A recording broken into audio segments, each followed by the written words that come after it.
Sup, my fellas. Don't forget to leave feedback, and enjoy the story. People are heading to the city of Solon in droves. The protagonist looked up and said that he was finally in Solon. He quickly walked up to the guard and thought that the original owner of this body was beaten to death for stealing. He immediately took over his body after he crossed over to this world.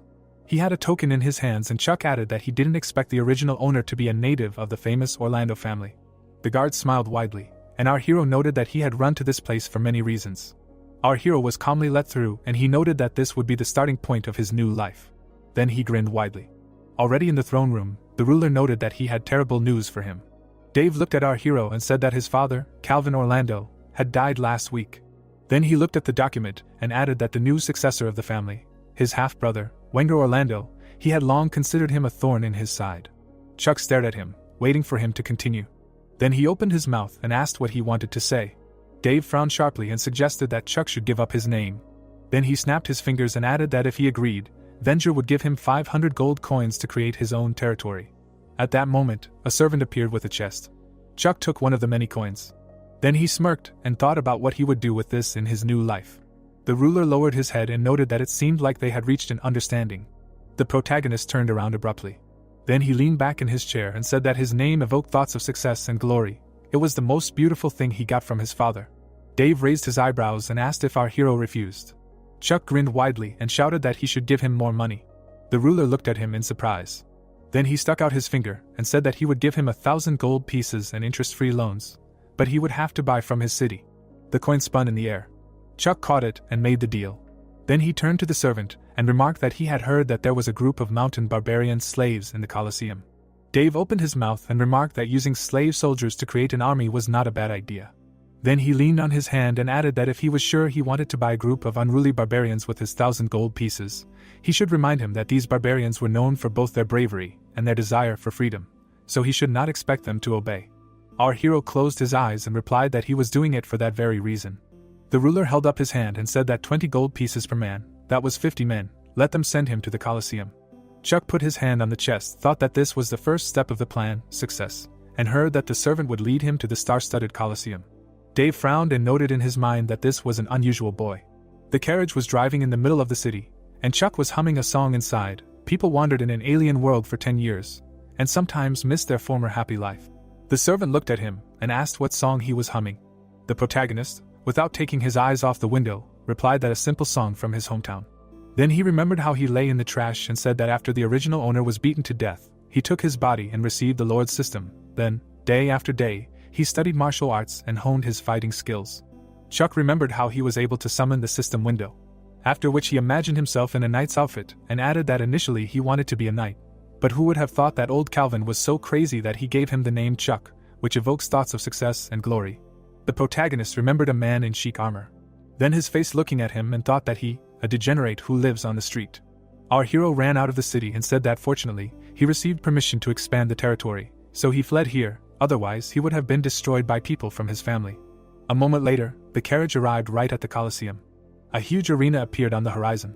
The priest folded his hands together, heard that Chuck was told that he recently brought a group of mountain barbarian slaves, and replied that this is true. The protagonist smiled broadly and noted that Count Augustus wants to sell them to me, and will support him while he forms an army to protect his territory. The priest waved his hand and said that he thought they wanted to watch the fight. Then he went inside where he added that only then they should not say that he did not warn them when these guys put down all the other fighters with one blow. He had already paid a lot for their treatment. The next moment, the heroes passed through the cages with monsters. Here the priest pointed his finger at the beast, and noted that they can also kill crocodiles and eat their meat. Chuck put his hand on his chin and said that they can even find food themselves, maybe they will be more obedient if he beats them.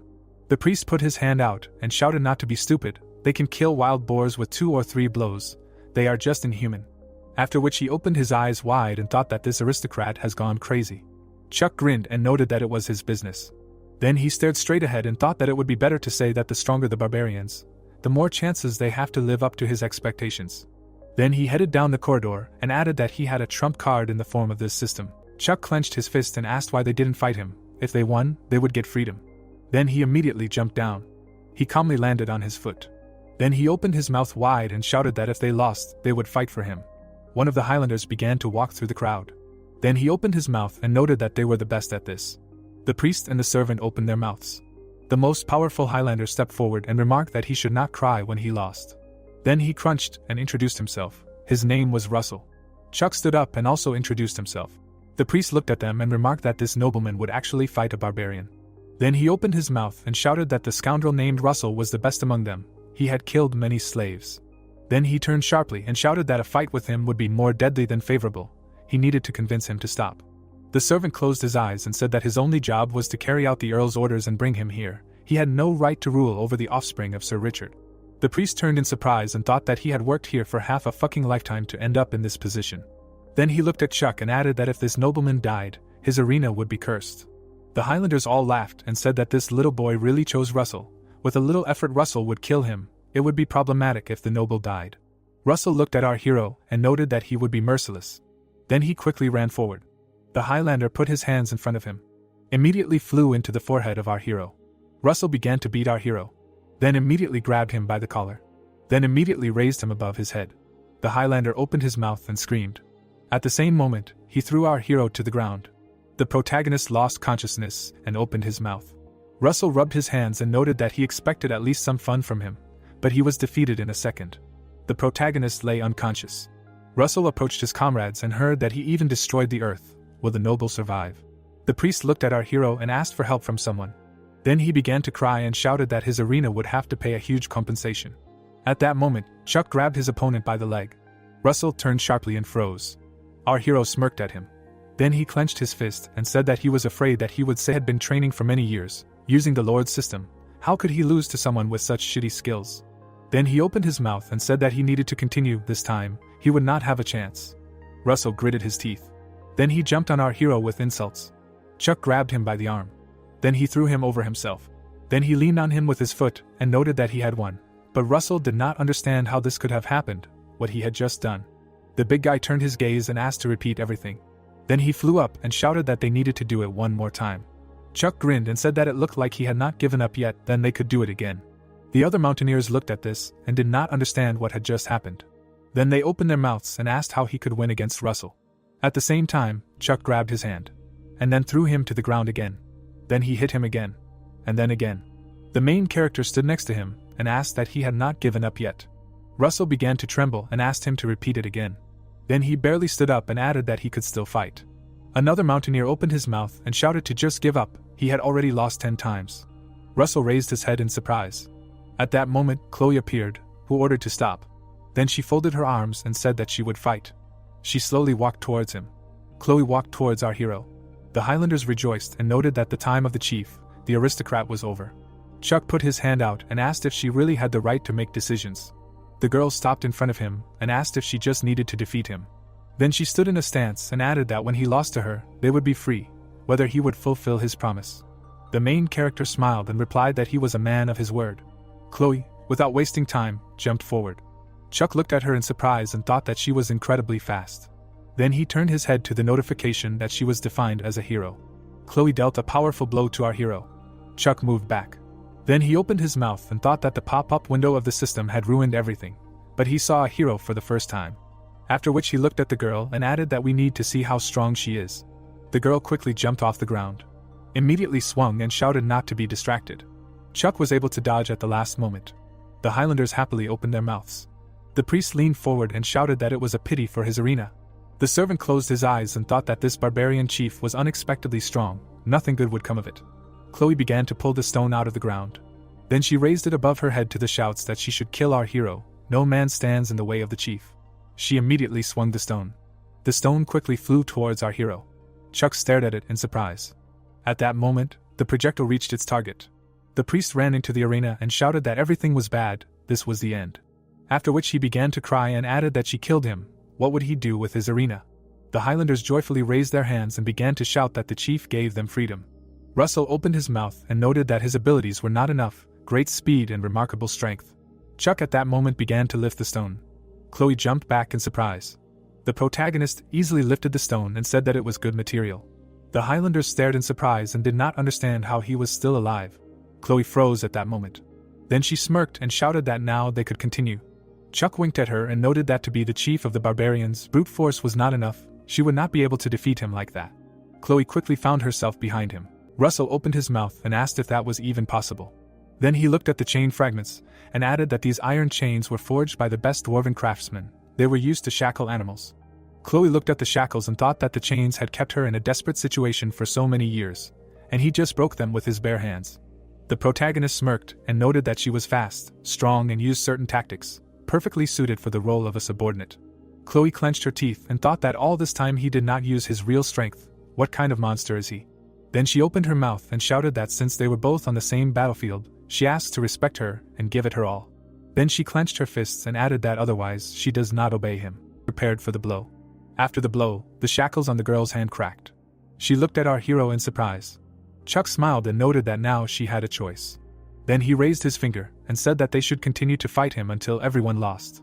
However, after he put out his hand and noted that they could also join him. Together they would become stronger. Chloe stared at his hand. After a moment of thought, she took it. She quickly stood in front of her subordinates and shouted for them to listen. Then she knelt down and said that from this day on, this nobleman would be their leader. Chuck opened his mouth and shouted that he would become an all-powerful lord. Let them join him. Together they would become stronger. The Highlanders looked at each other. Then they raised their hands and shouted that they would join him. They would follow his orders. The priest stared at this in surprise. The servant closed his eyes and thought that it was not surprising that old Chuck gave his name to him.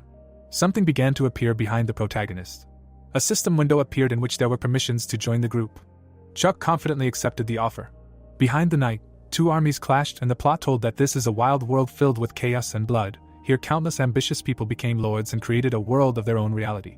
After which people appeared in blood and the plot added that, however, most of them died and left this world in despair. Chuck put his hand on his forehead and noted that as a pioneer, he was eager to begin his journey. The main square of the city appeared and our hero thought that now that he had barbarians, he took his first step in a new life. A moment later, our hero approached the right house. After which he stared at the sign and thought that he needed to dress his army. The Highlanders who entered inside hummed with happiness. After which they began to look at the outfits, and Chloe noted that this t-shirt does not suit him at all. Negan put out his hand and asked how he could help. Chuck smiled at the owner and replied that he was here to buy equipment for his brothers. He heard that he had good weapons. Negan touched the wall and shouted that it seemed that he knew a lot about his goods. After which he pressed the block. At the same moment, the sign changed its name. A secret door also began to open. The Highlander pointed at it and asked how the walls turned. In the next frame, our hero and his fighters were in the armory, and the merchant asked what he needed. All his goods were of the highest quality. The warriors began to carefully examine the weapons.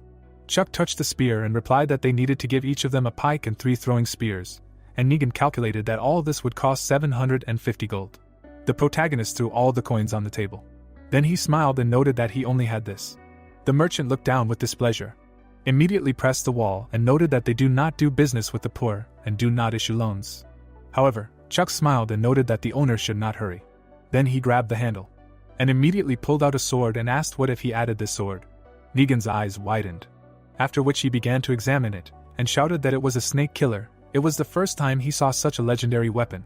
However, the old man raised his head and thought that since he had such a high-quality sword, he must be a big shot. He should not contradict him. Then he opened his mouth and said that it would be sad to leave this sword here to gather dust. How about this? He will keep it, and he allows him to sign the contract, and he will pay off the loan. Chuck immediately picked up the sword and shouted that each of them should take a pike, 3 throwing spears and leather armor. They need to prepare for the journey. Negan bent down and asked to bring them weapons. Chloe put her hand out and asked what was next. Chuck smirked. Then he turned his head and said that he would take the land that was rightfully his. A moment later, our heroes found themselves in the middle of a field. The protagonist looked closely at the map. Someone was watching our heroes closely and said that pioneers or caravans had not passed here for a long time. The goblin chieftain looked closely through the telescope and added that this time their victim had a lot of things and materials. The jackal chieftain opened his mouth and shouted to give him at least half of the weapons, and Harson asked where even less was needed. The goblin chieftain stuck his finger in his ear, heard that the jackals had 5 times more people than them, and thought that everyone knows that jackals are stupid. After which he looked through the telescope with a smile and noted that they needed to wait until they approached the hunting grounds. They would not have the opportunity to escape or call for help. The leader of the jackals opened his mouth furiously and shouted that the main thing was that he and his brothers had a good fight. A huge crowd watched the heroes from the mountain. Chloe sharpened her gaze sharply. Then she turned to our hero and said that they were being tailed. It seemed like this gang of bandits, but Chuck already knew everything. The girl looked at him in surprise and asked if he really had a plan from the very beginning. However, our hero did not answer, turned back and shouted for everyone to stop, let them put their things inside and prepare for the attack. Then he turned to the girl and added that they should come here, he needed to tell him something. Our hero quickly took out a bag and said to distribute them to everyone and tell them to swallow them, one for each. Chuck, about to eat one, said that these were pills from the east, they make people stronger, let them swallow them faster and prepare for battle.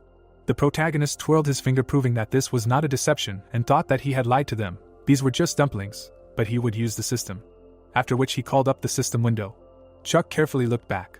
Then he stared at the image of the Highlander and thought that this was a guide to improving the mountain barbarian soldier. He was shown a list of all the warriors and our hero added that most barbarians are defined by the system as soldiers. He immediately decided to move to another tab. Chloe appeared in front of him, who is defined as a hero. Chuck squeezed the dumpling in his hands and thought that the barbarians will gain experience after battles and be improved by the system. After which he recalled the window and added that this happens because the system is too powerful. In a short period of time the overall strength will increase, and they will feel something is wrong. The protagonist tossed the dumpling and noted that this was why he used it as a decoy. Then he grabbed it. Then he looked at it carefully, and said that they would all feel the power of the magic pill. The goblin, looking through the telescope, noticed that they had stopped. The jackal raised his fist and shouted that now these idiots would die. The goblin leader hit him in the chest and asked what made him so happy.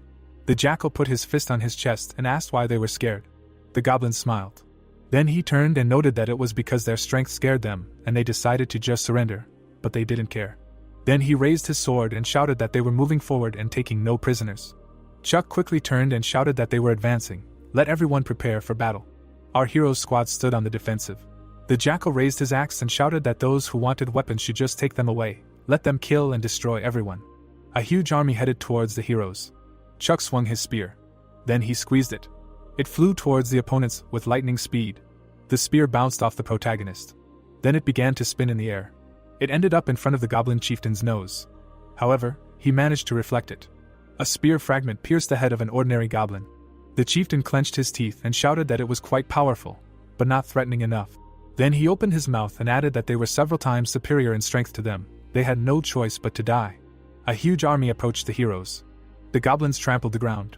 They had good weapons.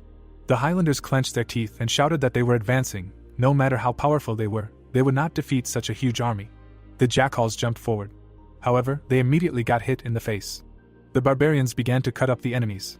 One of the Highlanders was wounded, after which the rest fell. The other Highlanders were surrounded by opponents. The surrounded barbarian opened his mouth and called them jackals, after which he clenched his teeth tightly. The troll grabbed one of the allies. However, his hand was suddenly cut off. Chloe opened her mouth and screamed what they should do. Chuck put his hand out and asked for another spear, and the girl noted that he would not finish them off like that. There were too many of them. The main character grabbed the spear, after which he put it down and noted that there was no need to kill everyone, they just needed to find the right target. He sharpened his gaze sharply. Instantly began to turn over. Fire appeared at the end of the spear. The tip was completely covered in fire. Chloe was surprised by such a sight. Chuck swung the projectile, after which he tore the troll's head apart with one spear. Everyone around looked at this in surprise, after which they panicked. The jackals began to run away. The goblins and ogres also joined them, shouting that the troll had been killed with one spear. Impossible. Chuck grinned and suggested that they take care of the giant first. The Highlander raised his hand and shouted that the boss had killed the troll with one spear, they had nothing to fear. The jackal flew back from the kick. The Highlander opened his mouth and shouted for everyone to fight back. However, the enemy was already behind him. The jackal clenched his teeth. The Highlander turned sharply and thought that there was no time to defend himself. At the last moment, the chieftain was pierced by a spear. Chuck stood behind him on the cart. Then he grinned.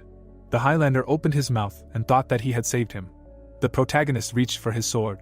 Then he put it out and shouted that the leader of these guys was dead. They had no strength left, they needed to finish them off. The Highlanders began to destroy the enemy. Chloe smiled and said that it turned out that the boss was aiming at their leader and was standing on the cart to get a better view. Chuck gritted his teeth and noted that in order to catch the bandits, they first need to catch their leader. He finished watching. There was only one guy left to finish off. The chieftain gritted his teeth tightly. Then he lit up with fire and shouted that if this was not an ordinary person, let them see what they did. Chuck looked at him and noted that he looked like the chieftain, whether he planned this attack. Then he smiled and added that he caught them in an ambush, but was not afraid of falling under the hand of more powerful races. Goblins opened his mouth and shouted that the nearest one was in a highland fortress, which was a couple of miles to the east. It was easy to defend and difficult to siege, But these kobolds did not have the courage to go out and steal his battle trophies. The protagonist opened his mouth and said that he was grateful for the information. It would help a lot. He was ashamed that he did not let him take their things, so he would use the snake killer. The goblin grabbed the sword. The protagonist put out his weapon. A moment later, the chieftain was cut in half. The other goblins opened their eyes. Then they opened their mouths and shouted that the chieftain was dead. This guy was just a monster. Chloe put out her hand and ordered to kill everyone.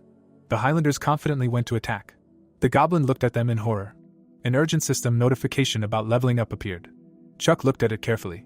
The Highlanders began to examine themselves and noticed that they seemed to be getting stronger. Did these pills really work? Our hero turned around when he heard that they had subdued 2 trolls, should they be killed, and replied that it was not necessary. 1 horse was killed, so they would carry the things. Chloe picked up the paper and noticed that she had found Harson's map. Chuck looked at it carefully. His eyes immediately perked up. Then he opened his mouth and shouted that their next stop was the Highland Fortress. The troll was pulling a cart behind him.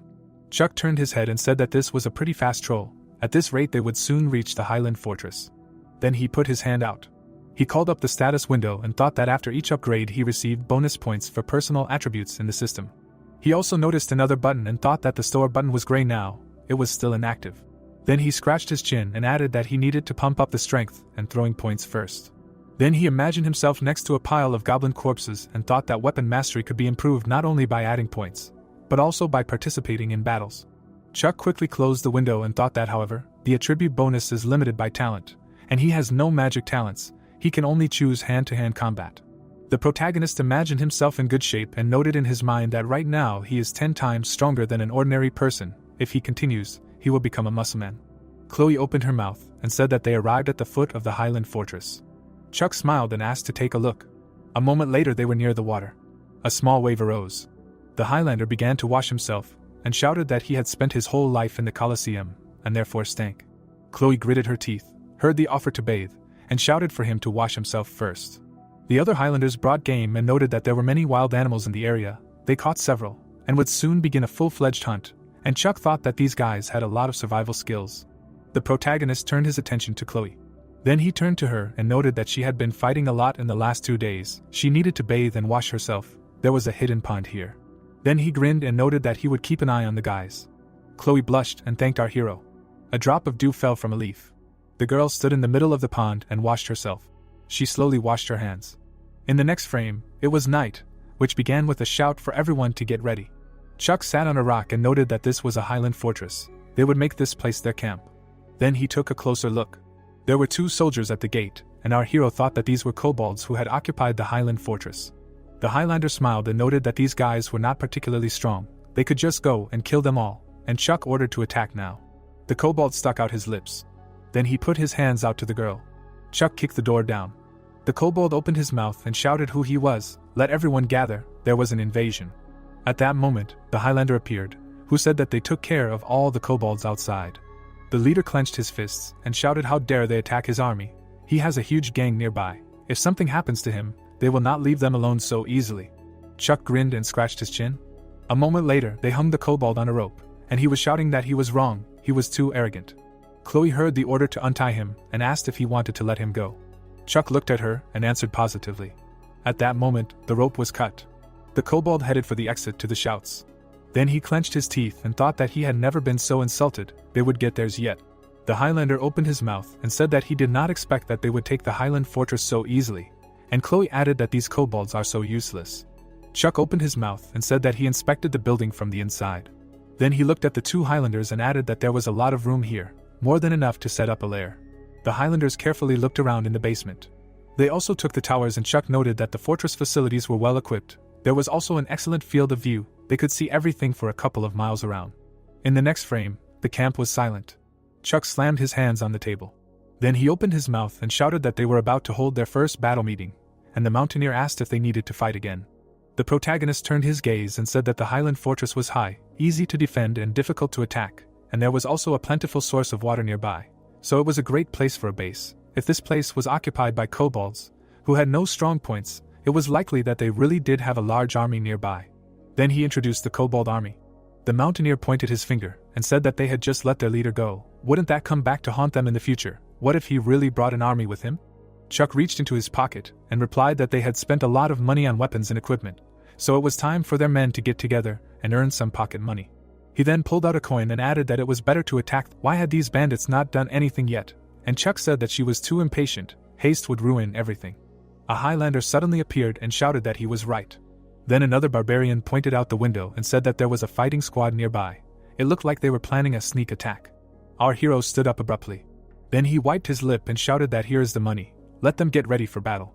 Thought that these must be the goblins that the kobold called. He will simply use this opportunity to establish his supremacy on the Highland fortress. The protagonist turned to the squad and said that he would take only Chloe's squad with him, the rest would guard the fortress together with the trolls. Then he opened his mouth and added that it was necessary to finish this quickly. The tent stood in the middle of the plain. The goblins were sleeping peacefully in them. The hand quickly pulled the fabric back. The goblins suddenly woke up. Chloe instantly struck. Blood gushed from the tent. The Highlanders entered the camp and began to attack. Chuck put his hand on his lips and thought that the Highland barbarians had great individual abilities, but their teamwork was poor. The main problem was that they lacked proper training. Strength alone would not make them skilled soldiers. Chloe raised her hand and shouted for them to stay in the hollow, let them destroy them in one move. Chuck looked at the status window and added that these barbarians had now become elite soldiers, capable of organizing their forces. The Highlander put his hand on his belt and wondered who this bunch of losers were. The ground shook beneath him. The warrior looked down and thought it was an earthquake. The next moment, the ground exploded beneath him. The goblin blew steam from his mouth. Then he glared at the Highlander. The barbarian clenched his teeth and realized that it was a dragon goblin. A crowd gathered around him. The warriors quickly looked at each other and noticed that it was a goblin with dragon blood.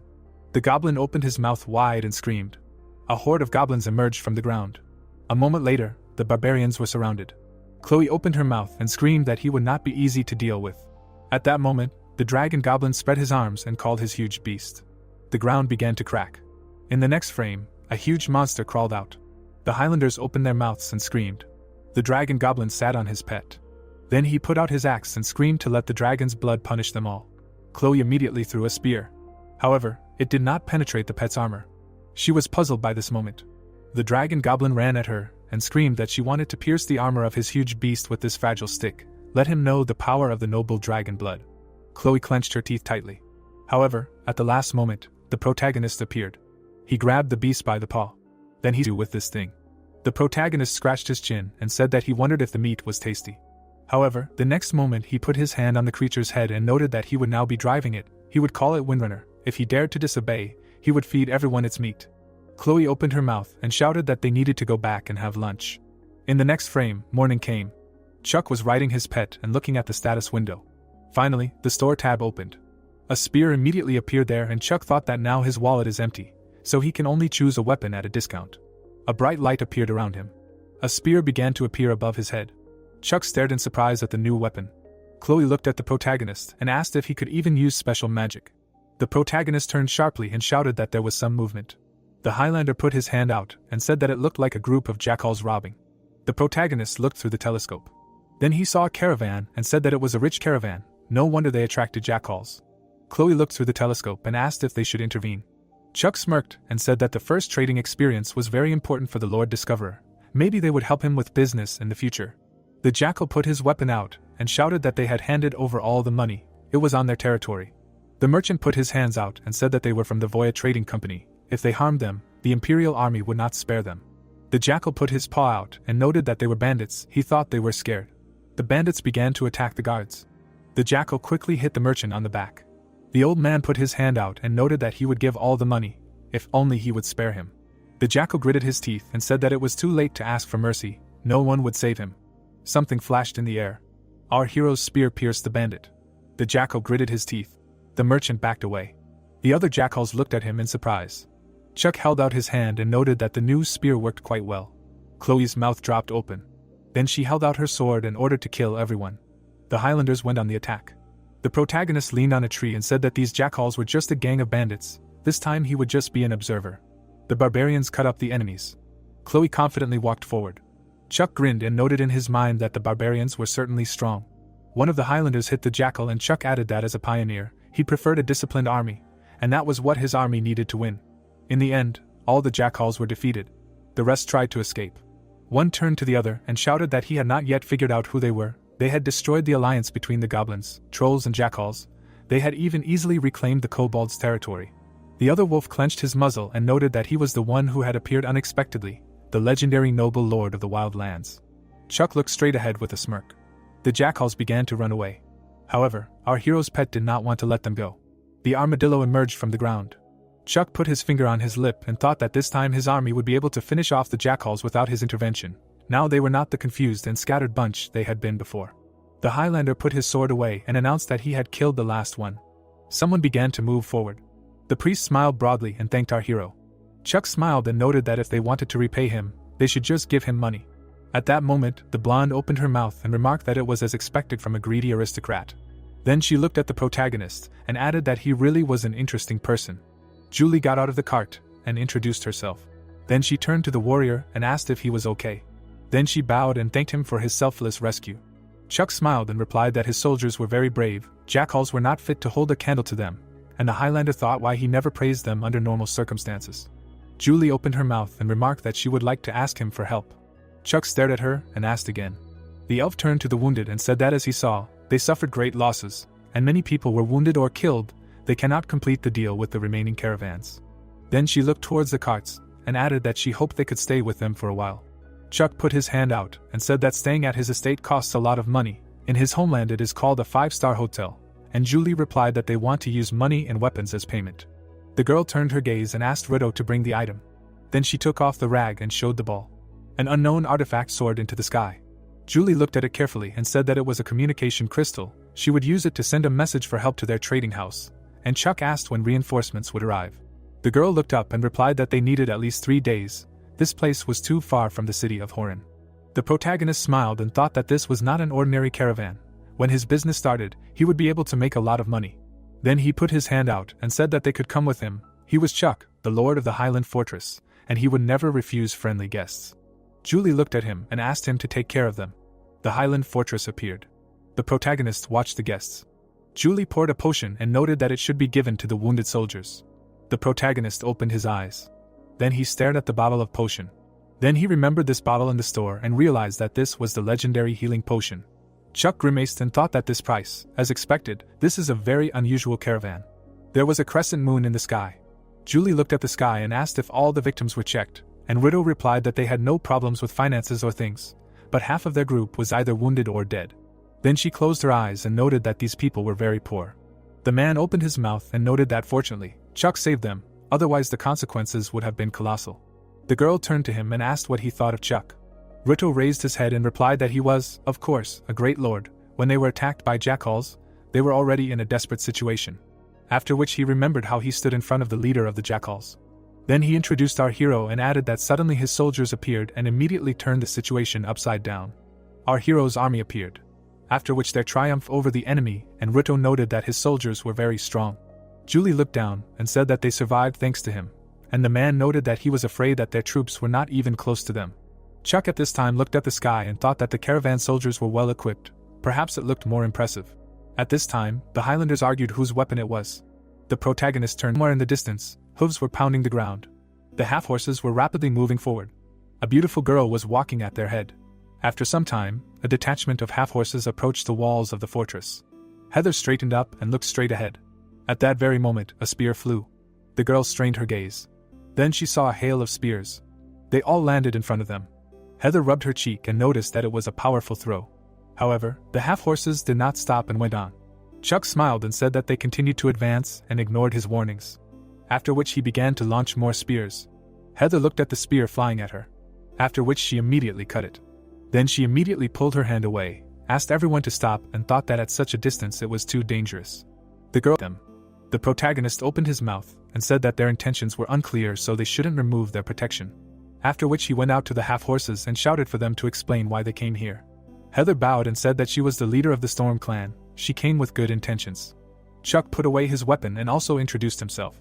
The girl recognized him and asked if he was the same invincible Chuck from the martial arts competition in the southern province. The protagonist smiled and asked if she knew about him. Heather looked down and replied that his reputation had spread quite far, even the Storm clan, which lives in the wilderness, had heard of his achievements. Chuck blushed and pointed out that it was an undeserved reputation. The protagonist broke the sign and shouted that they wanted to retake the Highland Fortress. Heather opened her mouth and noted that it was true, they also enlisted the help of shamans and sorcerers. Their power should not be underestimated. Chuck opened his mouth and asked what they wanted. The girl immediately put her hand on her stomach and answered, since they face great difficulties, their clan offers him help. The protagonist looked at her and asked why they help him and not them. Heather opened her mouth and answered that the Storm clan once belonged to the Orc Kingdom. They will never join the locals and will not become bandits.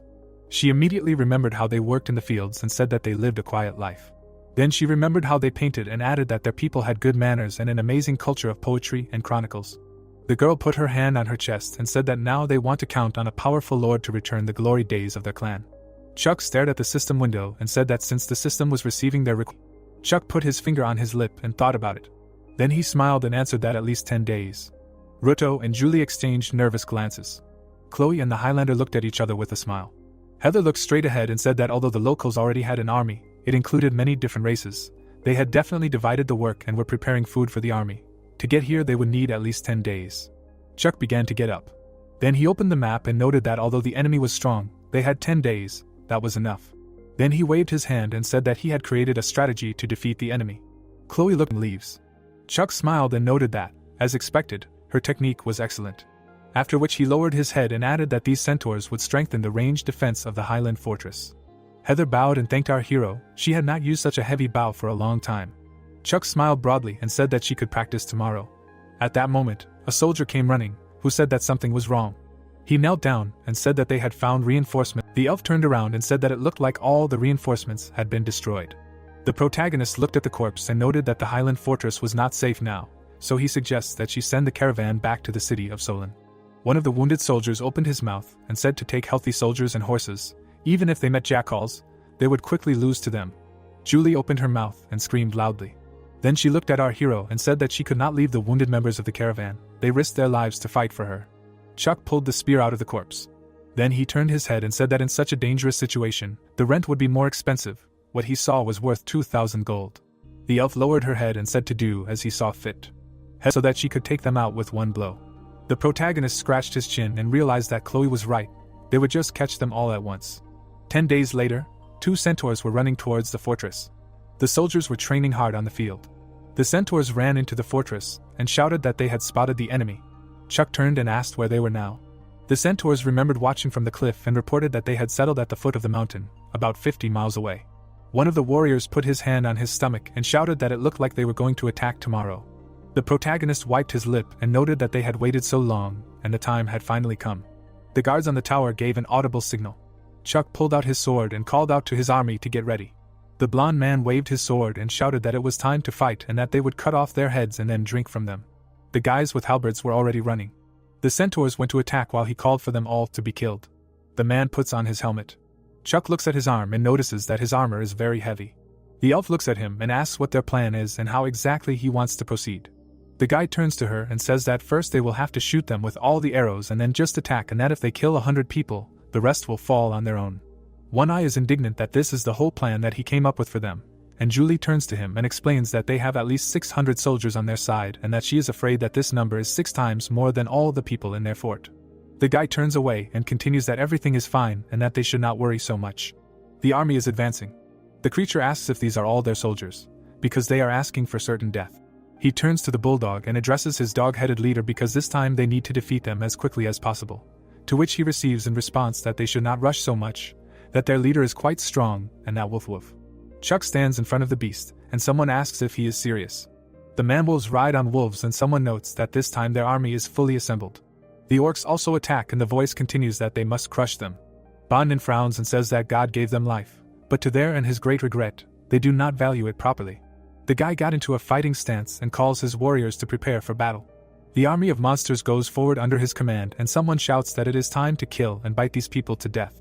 The archer takes out an arrow and the order is given to shoot at the enemies. The centaurs release arrows. The Okri receive a dose of arrows. Chuck runs on his beast and gives the order to do everything quickly and kill them at last. The orcs prepare a counterattack in the form of spears and declare that they are also shooting. The monster looks at the hail with displeasure. Cold weapons are flying at the warriors. Orcs are running at people wall to wall and shouting that they need to kill. A crack in the ground is glowing. The horned one is in shock. The blonde one is riding Jack and calling on him to do something. They jump and he orders him to show them how good he is. The creature crushes the enemies. A man pierces the horned one with a spear. Another one is running with a halberd and sends someone to hell. Chloe swings and hears an order to kill everyone and that no one should leave anyone alive. Jack tramples the wolves with displeasure. The ogre jumps with a hammer and greets the blonde one. Chuck unpacks all the weapons and says that it's a turn. The ogre hits his folding trident with a hammer. The blonde one flies down. He lands on his feet and notes that his enemies are strong. The ogres are aggressively running straight at him. Chuck goes into a counterattack. The ogres receive a slashing blow. The guy prepares another blow with the trident. The ogre is also pierced. Chuck looks at him.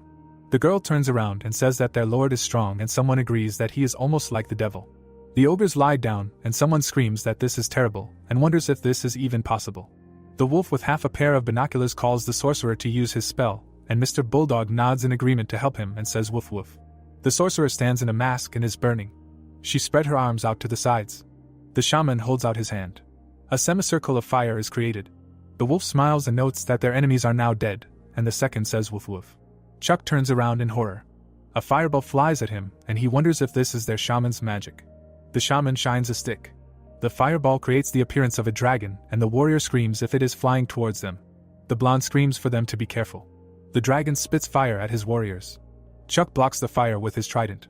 He notes in horror that their shaman is strong. The people run away from the fire. Blue Eyes looks ahead and says that this shaman-haired also takes out an arrow and orders her centaurs not to stop. They prepare another volley. Arrows are flying in large numbers. The creature with half a pair of binoculars shouts that a rain of arrows is coming towards them and orders them to quickly protect their shaman. The ogres with shields stand in front of the shaman.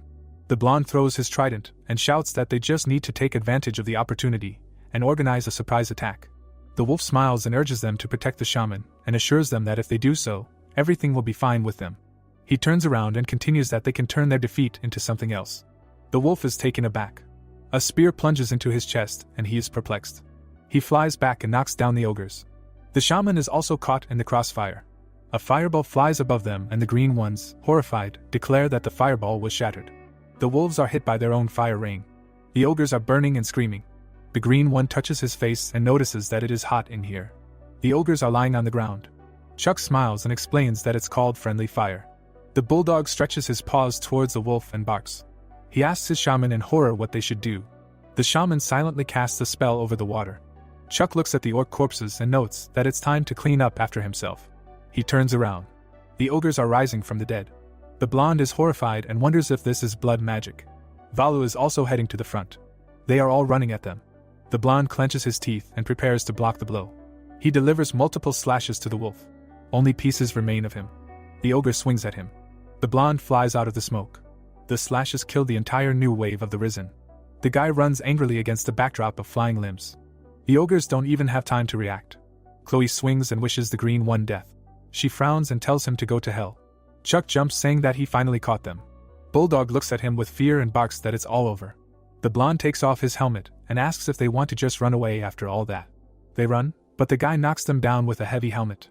The shaman falls and screams that she is in pain. Chuck smiles and notes that he caught her. She looks at him with fear and he grins, saying that he didn't even think that he could be a witch. Chuck drags the prisoners and asks Chloe what's wrong with Ted.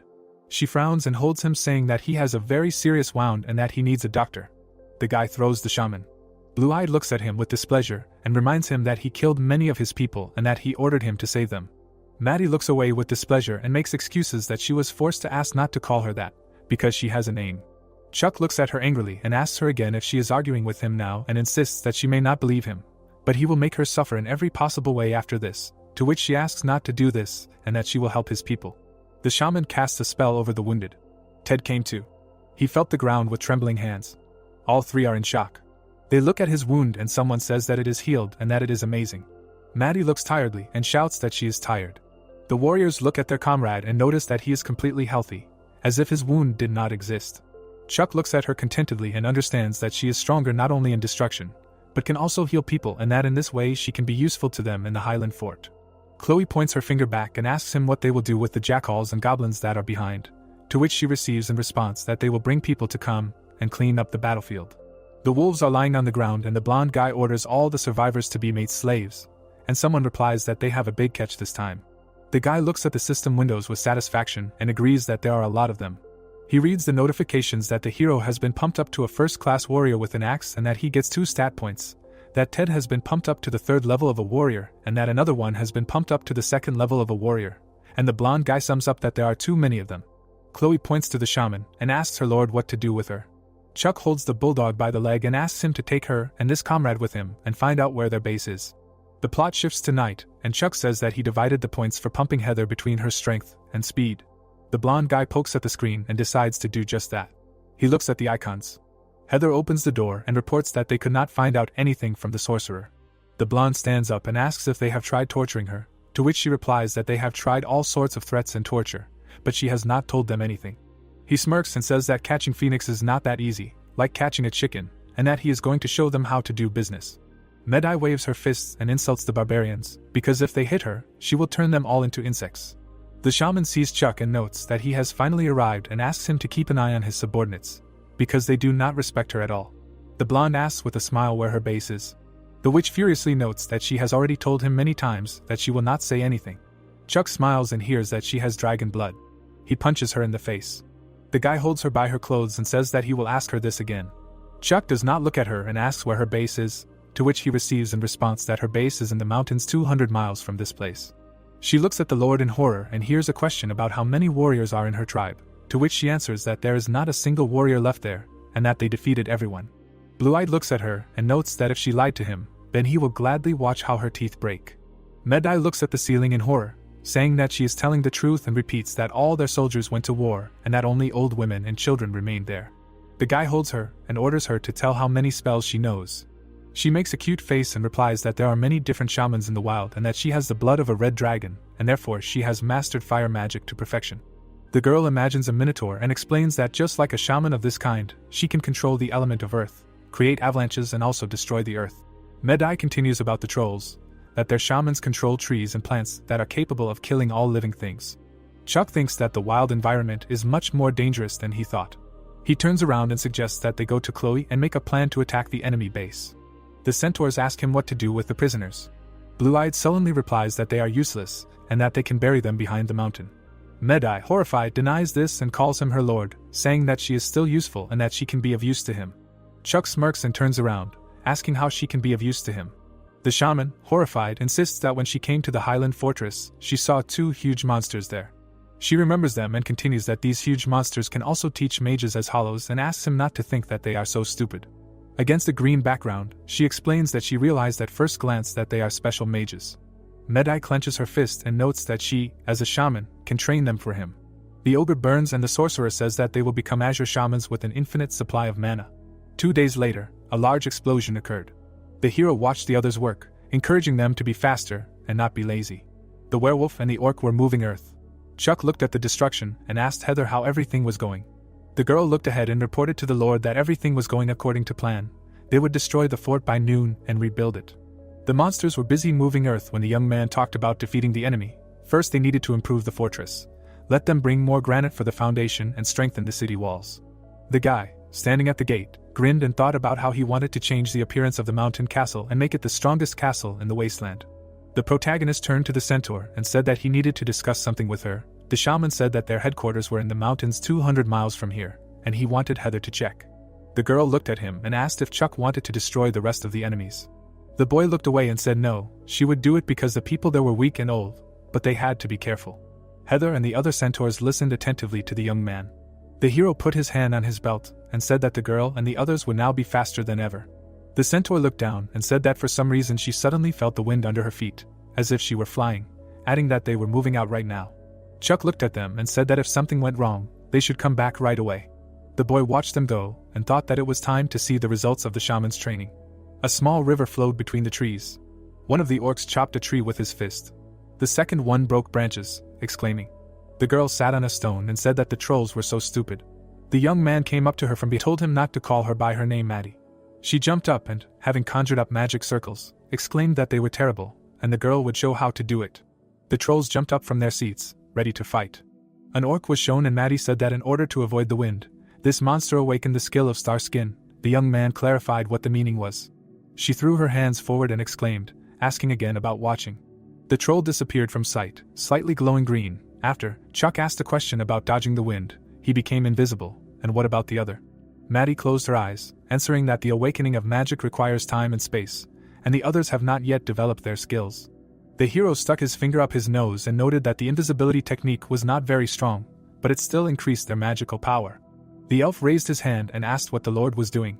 The guy, smiling, looked away and answered Julie that they were training trolls, specifying why she had returned so early.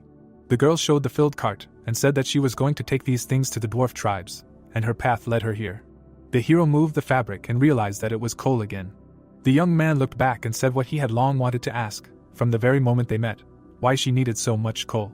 The elf smiled and said that they exchanged coal with the dwarves for gold coins and peat. The guy specified what the dwarves would do with the coal. Julie frowned and said that they would smelt iron. Chuck looked at her and asked how much iron they needed with so much coal. The bird was flying over the trees towards the mountains when the girl told them that there were dwarves 150 miles to the west, and that last year they had found mineral veins in the holy lake of Biox. The elf laughed and said that the dwarves had contacted them and asked them to deliver coal, the more the better. The eagle landed on the hero's hand and the girl saw the letter and asked what was in it. The guy read it carefully and said that it was a warning from Lord Corona asking the nobles to return to the city and that a big wave was coming. The centaur called out to Lord Chuck. The protagonist stood by the cart and noticed that she had returned so quickly. The girl was holding her stomach and the young man saw that she was wounded and asked if they had met any enemies. Heather looked at him and said that there was no danger in the tribes of the shaman and jackals, but many creatures were shown lying on the ground, and the centaur added that on the way back they found a mountain of dwarven corpses. Heather looked around and said that the whole field was strewn with corpses, and they did not even know who they were fighting. Two centaurs looked away questioningly. She told about what she had not seen yet. The guy touched his chin and exclaimed about the bearman. The girl opened her mouth in surprise and asked how he knew. Chuck looked at the letter and said that what she was talking about was written in the warning from Koran. A huge wave of bear tribe is moving here, and the nobles can suffer. Julie clarified what she should do if he did not want to return to the city with her. He looked away saying that it was as if he was running away from danger, adding that the centaur should rest. Heather bowed, accepting the order, when the elf opened her mouth and asked what he was going to do. The guy put his hand on the load and said that he did not think that she would make a deal, and offered to give him the coal. Julie looked at him questioningly. Chuck approached the tents and said that his armory was here. The centaur was forging iron with a hammer.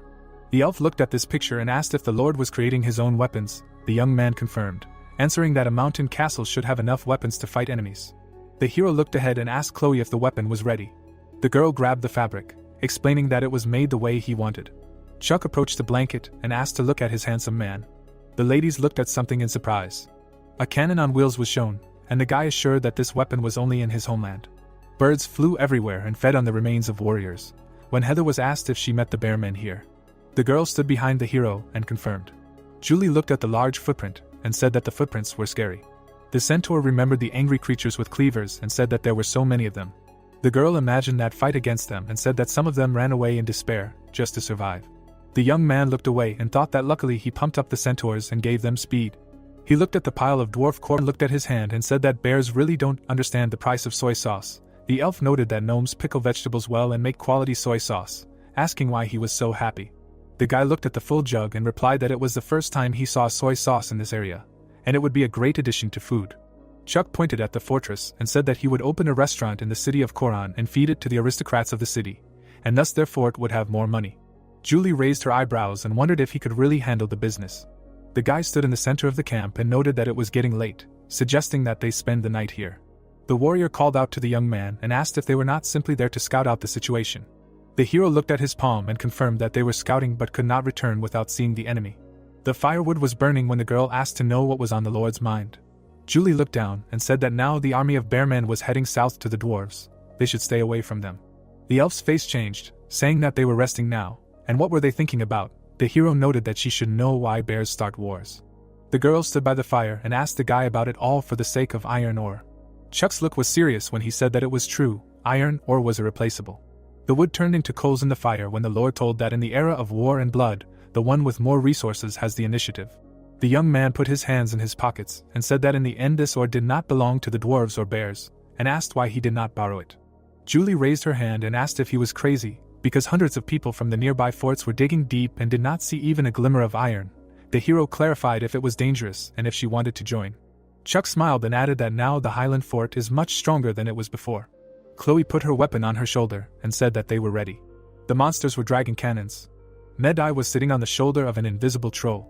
The elf did not understand what was happening when the guy explained that even he had a squad of magicians, asking Julie if she thought his army was stronger than 1,000 warriors.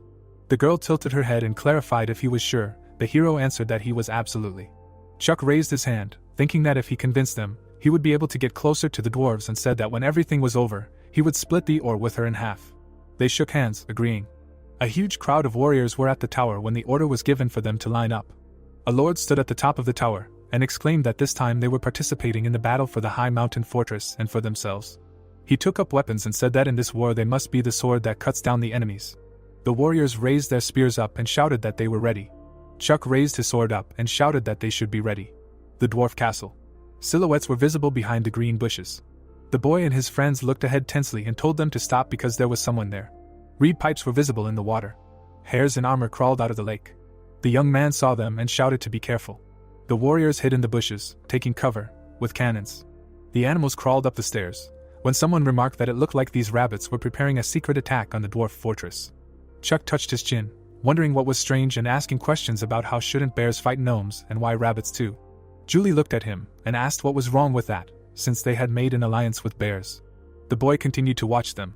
Heather peeked out from the bushes and noted that such strong races as bears rarely use all their strength to attack. Chloe replied that this is why rabbits will help them in battle. Chuck turned into the bushes and asked a question about how everyone knew this.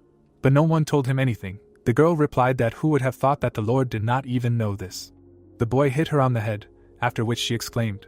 The hero looked at Maddie, sitting in the bushes, and told her not to think that because of her small stature, wargs would never notice her. The rabbit with a knife in his teeth climbed up the stairs. The gnomes were sleeping at the top of the tower. One of them opened one eye. The beast with red eyes raised his weapon and shouted to the bald dwarf that this time they were attacking.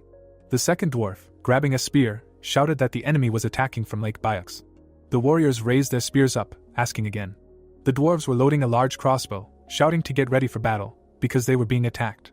The dwarf warriors went on the attack, shouting to go to hell. The man shot from the crossbow and shouted that they were finished. Huge arrows flew at the heads of the rabbits.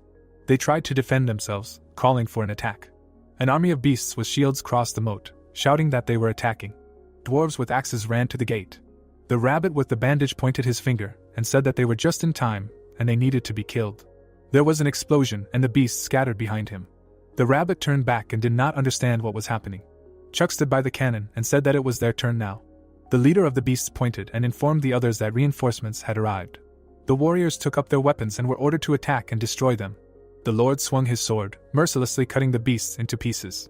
Chloe attacked the rabbit, exclaiming. The warrior struck with a hammer, killing two at once. The protagonist looked at the field of fallen beasts and blood and said that the rabbits were strong, and there were a lot of them. He swung his sword and said that it was very risky. Suddenly, a huge bear stepped on the ground.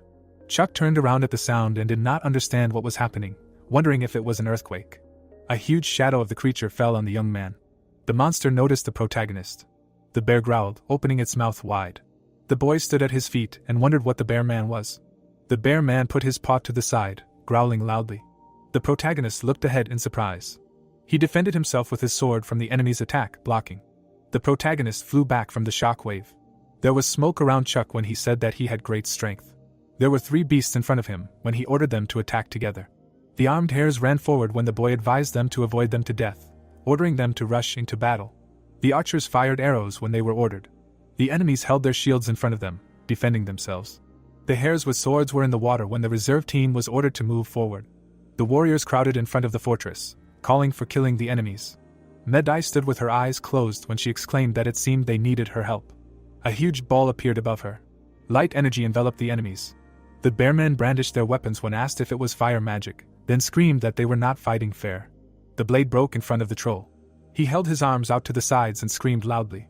Explosions erupted on the battlefield when the patriarch was asked about these people, saying that they were too strong. The beast's eyes widened. The tornado lifted the hares into the air. The blond boy raised his hand up as he ordered them to be killed. The bear stopped the blade with a chain. It stood right in front of the protagonist. A system notification appeared next to Chuck's face. The boy opened his mouth wide as he ordered the power of heaven to be activated. He held his hand out. The beast opened its mouth in shock. The protagonist cut it in half. The boy looked away with a smile as he exclaimed that it was all thanks to the system. The green monster began to breathe out flames. The bear swung his sword at the girl, telling her to taste his blade. The warrior leaned forward, standing in front of him. The beast lunged to the side. Chloe suddenly closed her eyes. She fell, doing a somersault. The man turned his head to the side, addressing her. He threw the axe at the enemy, calling him a bastard. The weapon ricocheted off the bear, who asked if that was all. Someone instantly decapitated him. The protagonist was behind the troll when he said that he did not expect invisibility to be so useful. The people present looked at Chloe, wondering if she was okay. The girl smiled, sitting on the ground, when she answered that everything was fine, and that the stone skin technique saved her. The protagonist stood next to the green creature when he said that it seemed that the stone skin and invisibility of this guy can be transferred to others. The satisfied blonde clenched her fist in front of her when she addressed the boss, exclaiming that another crushing victory was theirs. Chuck looked away worriedly. The defeated hares lay in the clearing. The bearmen began to rise from the ground. The shaman and the protagonist looked in the same direction when she asked about what happened to them. The beasts stood on their hind legs when someone exclaimed that it was a berserker spell. A creature with long horns appeared when someone told them that the Crescent tribe had come to their aid. A beast with a tail stood on its back when it was called a minotaur. Green hills in the southwest of the Pompeian Empire were shown. The beast with the ring in its nose looked away as a little of the tribe's life was told. The half-bull swung his axe as it was explained that they relied entirely on the magical power of their powerful shaman, minotaurs, to drive them mad. The minotaur stood before his brethren with a weapon. The half-bull struck with a huge hammer as it was explained that this power turned them into fierce and invincible warriors on the battlefield. The horned creature held a lion's head as it was explained that their ferocity in the heat of battle had earned them the name of the Bloodhoof tribe. The bearmen and hares with weapons advanced, their eyes glowing red as they cried out loudly. Med to do was help the dwarves defend the fortress from the bearmen's raid, concluding that they would receive iron ore from them as a reward. The girls were behind him as he next to the protagonist as he introduced himself, saying that he was the lord of the highland fortress of the Pompey Empire, and that he and Miss Julie from the Voya Trading Company had come to help them fight the raiders. Then the girl turned to Eric, stating her name. The bearded dwarf was shown in profile as he addressed the blonde, exclaiming that it was indeed her. The elf stopped in front of him as he apologized for being too suspicious, and then asked her to come in, adding that her followers could come in as well. The blonde girl turned to the protagonist as she replied that it was nothing, then introduced the boss, explaining that he was there to help them. Then Chuck wondered why he called him a great lord, a follower, and how it was the same as if he called the man a shabby. The patriarch looked towards Julie as he said that thanks to their great god of blacksmithing, they survived this battle, and then called her inside for a talk. The disgruntled blonde crossed his arms over his chest as he thought about how he should thank him for the victory, and not some blacksmithing deity. The boys stopped at the stairs as the dwarf said that he didn't think the miss would return at such a time, to which she replied that as soon as she and the lord found out that the bearmen were attacking them, they thought that they would not stand against them and immediately rushed to their aid. The protagonist was shown in profile as he replied that he wasn't laughing, and that he imagined it. The elf was between the men when she addressed the patriarch, asking him not to be angry and explaining that the lord was a famous warrior from the Pompey Empire, and that he came to the aid of their fortress with good intentions. The dwarf looked forward seriously, his mouth slightly open, when he answered that it meant that his spiritual power must be at a high enough level. He touched his bald head as he replied that the bearmen would most likely attack again, suggesting that they rest first. The protagonist was standing next to the two girls when he asked him to give them a place to rest in that case. The patriarch folded his hand in front of him as he replied that the city was full of empty stone houses, and that they could use them as they saw fit. The boys stopped in front of the stairs when the elf addressed him, saying that the dwarf had been a bit rude, and asking him not to take it personally. The protagonist's mouth fell open, looking away as he told her not to worry, saying that he was not as petty as this guy. Julie turned her head to the side, standing behind him, as she said that he was not usually like this, and that the battle had changed him, to which the lord replied that he did not think he was fit to be a ruler, and that whining only hurts one's fighting spirit. They exchanged glances when the blonde called Chuck's name, saying that he was too cruel, and that not everyone was as fearless as him, and that some were afraid of war, and he asked if that was true. The protagonist looked away attentively when he said that all people were afraid of war and death, and that only by making their enemy afraid even more could they win. He opened the door, closing his eyes when he advised her to get a good rest today. There was a full moon in the sky. The warriors were sitting near the fortress wall, when one asked the other if he was okay, to which the comrade replied that if he was more careful, it would be easier for him too. The bearded brunette looked away intently when he told them to be quiet, saying that it was better not to disturb the orcs and monsters once again. The protagonist was lying in his bed when he turned to Heather, asking if she was sleeping.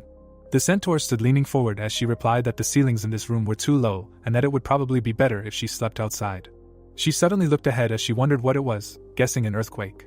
Chuck sat up in his bed, serious, as he wondered why the building was shaking and if it was made of dung and sticks. He glanced at the fallen furniture as he realized it wasn't an earthquake, wondering where the vibrations were coming from. A clawed paw dug into the ground. The minotaur and the bear stood nearby. The dwarves began loading their cannons and blowing their horns. Armed dwarves came down the stairs, shouting that the bear men and half-bullmen were already there and to hurry and not to be left behind. The crowd was in front of the gate when they noticed that Pompey's men were already there, and that they were fast. The blonde lord looked back, asking if they had come too.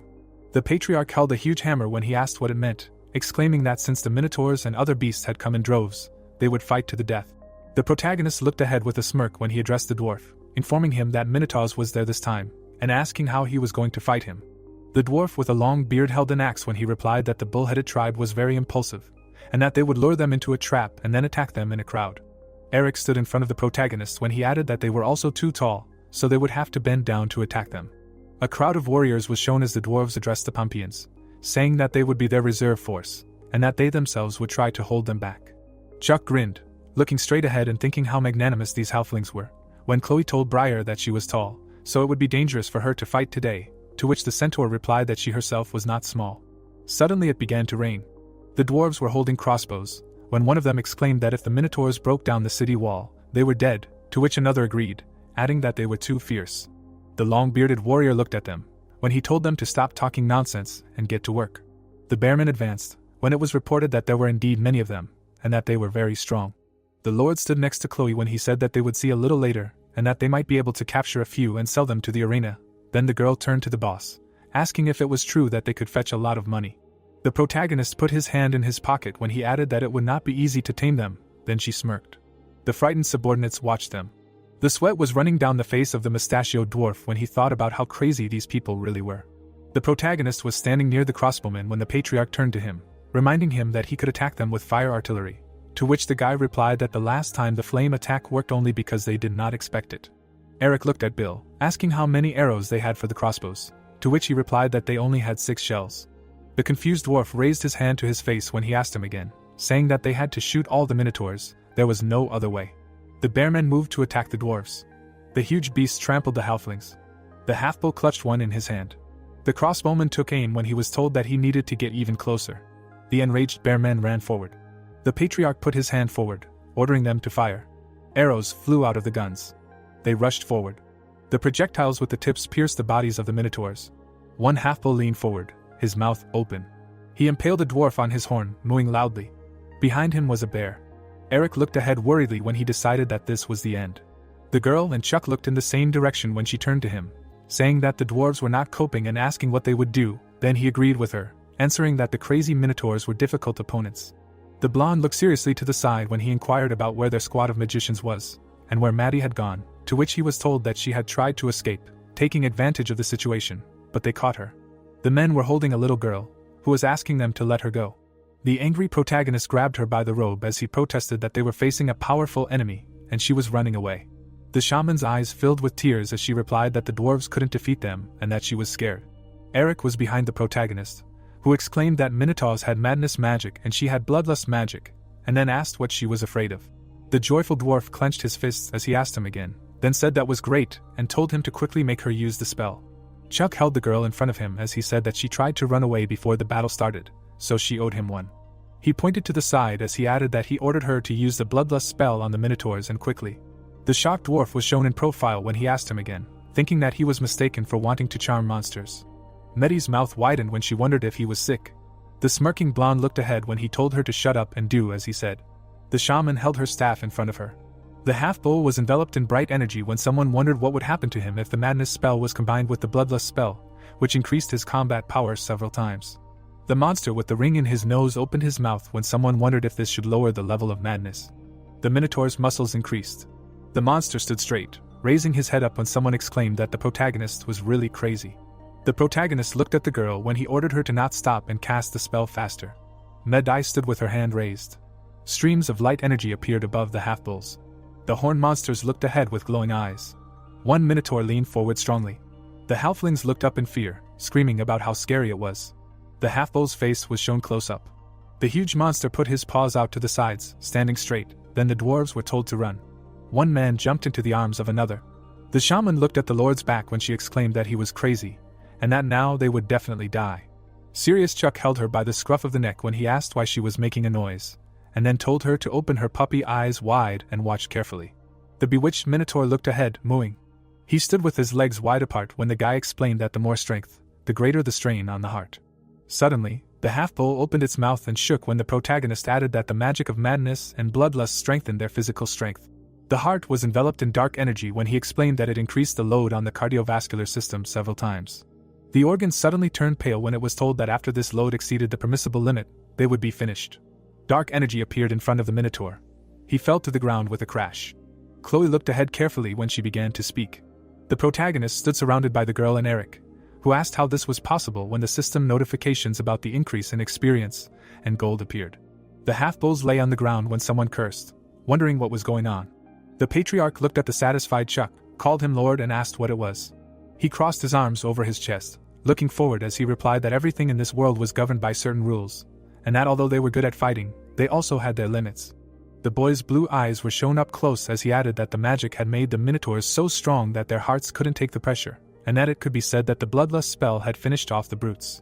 The dwarf looked surprised as he exclaimed that this meant that the magical powers had overwhelmed the half-bulls' bodies to the point that they had simply torn their internal organs apart. The satisfied protagonist put his hands in his pockets as he said that this was correct, and that, in short, they had defeated them with the strength they were proud of.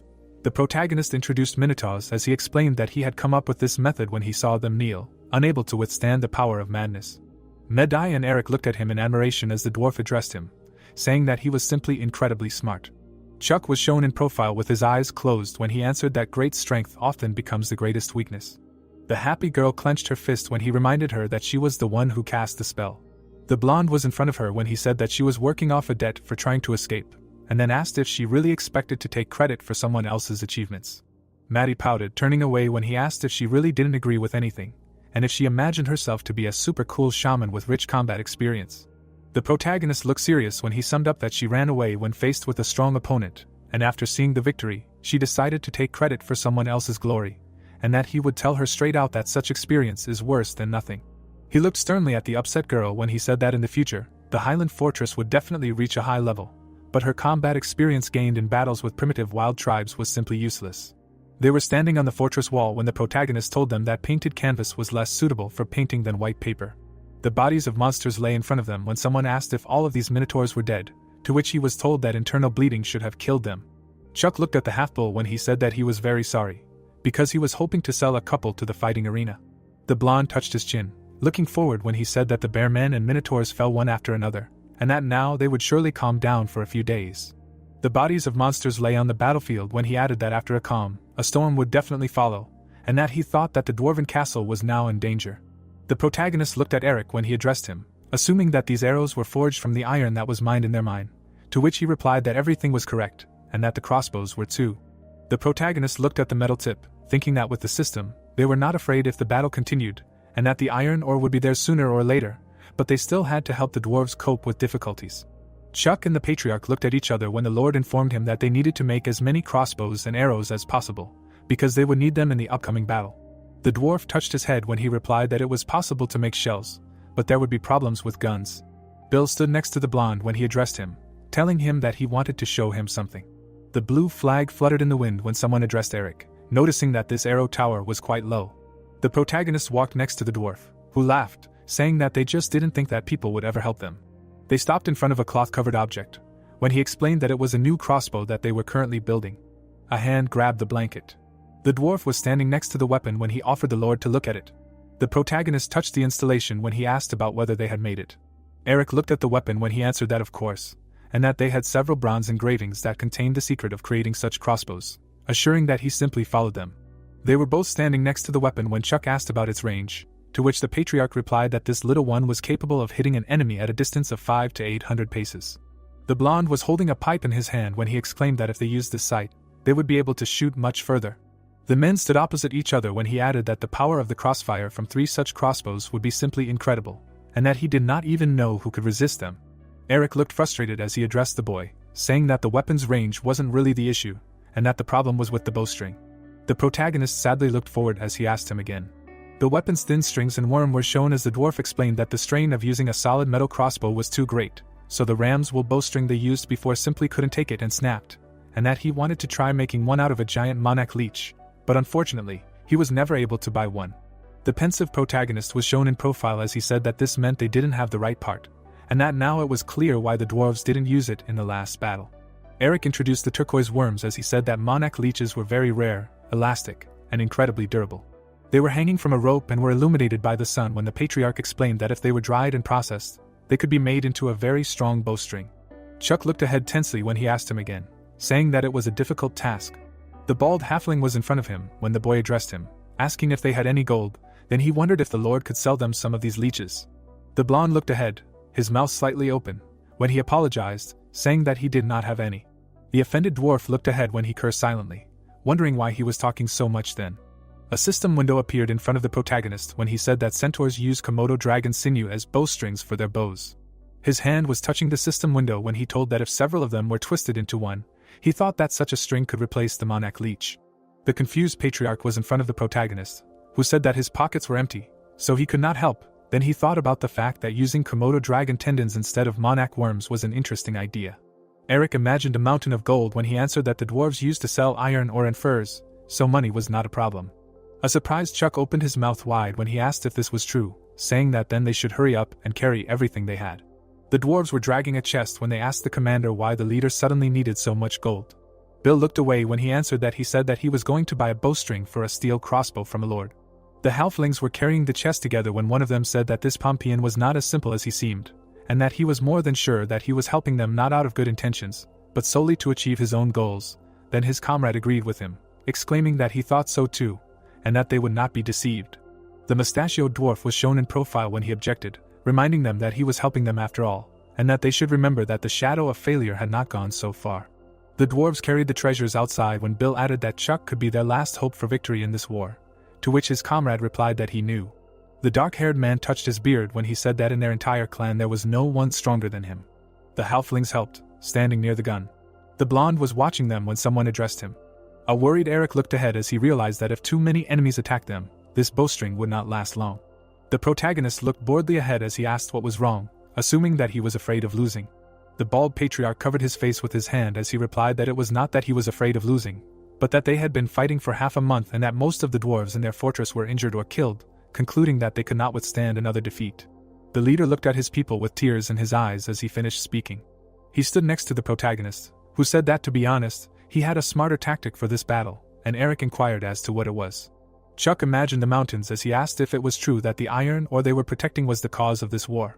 The boy opened his palm when he explained that they could retreat, leaving them Lake Bayou, and then wait for the tribes to start fighting over the territory, and then just finish off the rest. The patriarch showed the blonde his open palms when he objected, saying that they could not give up Lake Bayou, and was asked why. The worried dwarf's face was dripping with sweat when he turned to the lord, admitting that in fact, they were not only guarding the iron ore. The protagonist looked worried when he clarified, saying that this meant that they were guarding more than just that. The halflings were swimming in the lake. The depths of the water were shown. A skull was lying at the bottom of the pool, when the protagonist suggested that the dwarves were hiding some kind of secret there. A light was burning in the tower, when someone exclaimed that this was their most important secret. The dwarves were sitting in the room when one of them added that he was categorically against revealing it to strangers. Bill was sitting next to the patriarch when he said that the secret that was important to them might not be so important to others. Then the patriarch explained that Lord Pompey was not a naive kid at all, and that he needed a good reason to help them. Another dwarf crossed his arms when he exclaimed that Renault was right, and that he did not think they should trust this Pompey guy. The squad leader slammed his hand on the table when he addressed everyone, reminding them that without this guy, the castle would have already fallen to the onslaught of minotaurs. Two halflings turned to each other when one of them said that his words made sense, then the other added that the Pompeyites did everything they could to save them. The gnome with the long mustache looked away as he explained that getting help from the Pompeians and revealing their secret were two different things, and that no matter how hard they tried to convince him, he would not agree. Eric opened his mouth, looking away in concentration as he addressed the elders, concluding that they must be clearly aware that the war was not over yet, and that they could still suffer defeat. 3 of his brethren were in front of him as he said that their people were currently in no condition to withstand the onslaught of the enemy on their own. The patriarch rose from his chair as he added that he therefore feared that Brother Chuck was their last hope, concluding that the meeting was adjourned. The trolls were in a clearing near the water. The green monster extended his limbs to the sides. Another troll touched the ground with his hand, screaming loudly. White flowers bloomed in that place. The protagonist stood behind the smiling monster as he asked if he was serious, and if she had trained so long to show him this useless move. Maddie looked ahead in displeasure as Julie asked him not to worry, because even if it seemed useless now, it might be useful in the future, and the girl agreed with her, exclaiming that it was, and that he had called the stone skin that before.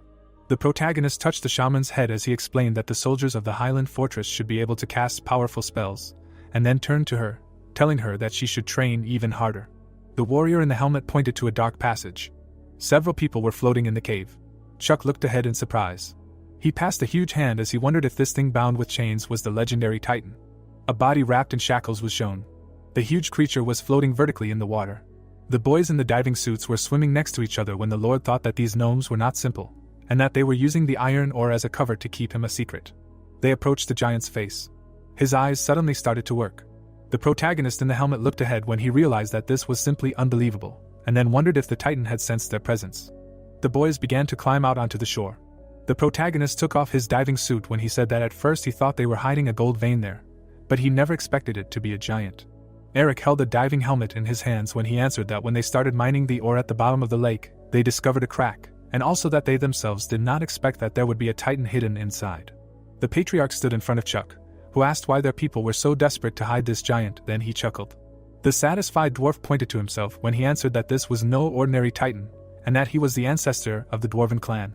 The blonde looked confused when he asked him again, wondering how that was possible, and wondering how the giants could have such short descendants like them. The dwarves were standing in the water next to the Lord when Eric addressed him, asking if he saw how his eyes glowed, to which he answered in the affirmative, adding that they stopped glowing when they left. The dwarf jumped into the water in front of those present when he told him to look again. The Titan's glowing eyes were shown up close when it was told that his soul sensed the blood of the dwarves, which is why it began to glow. The patriarch was waist deep in water when he exclaimed that they shared the same blood, and that he was their god. The giant took a step forward when it was told that they were ancient magical creatures, and that in legends they were taller than even dragons. The four-armed giant bent his leg when it was explained that in the times when chaos reigned on earth, they personified power itself. Monsters chased a fairy when it was explained that the Titans, who possessed the magic of creation, were the only rulers of the world. A huge giant fell to the ground with a crash when it was explained that all creatures obey the law of life and death. The giant carried away a child when it was explained that over time, it became more and more difficult for them to survive, and that, in the end, they disappeared from this world. The protagonist stood in front of Eric when he asked why they did not simply run away with this giant, since it was no problem for them to get through the mountains, to which he replied that it was not that simple. He introduced workers with pickaxes as he explained that the iron ore there created a special magical field that held the ancestors' spiritual power, and that if he left the place, his spiritual power would dissipate. The protagonist stared straight ahead tensely as he asked why they thought that, since there was no evidence that iron ore could actually trap a Titan's soul.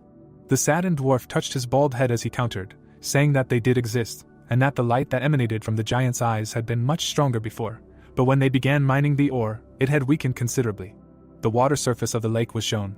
Chuck was surrounded by dwarves as their leader explained that this was why they had recently banned their tribesmen from mining iron ore, and the boy exclaimed that he understood, assuming that they were going to protect this giant to the death.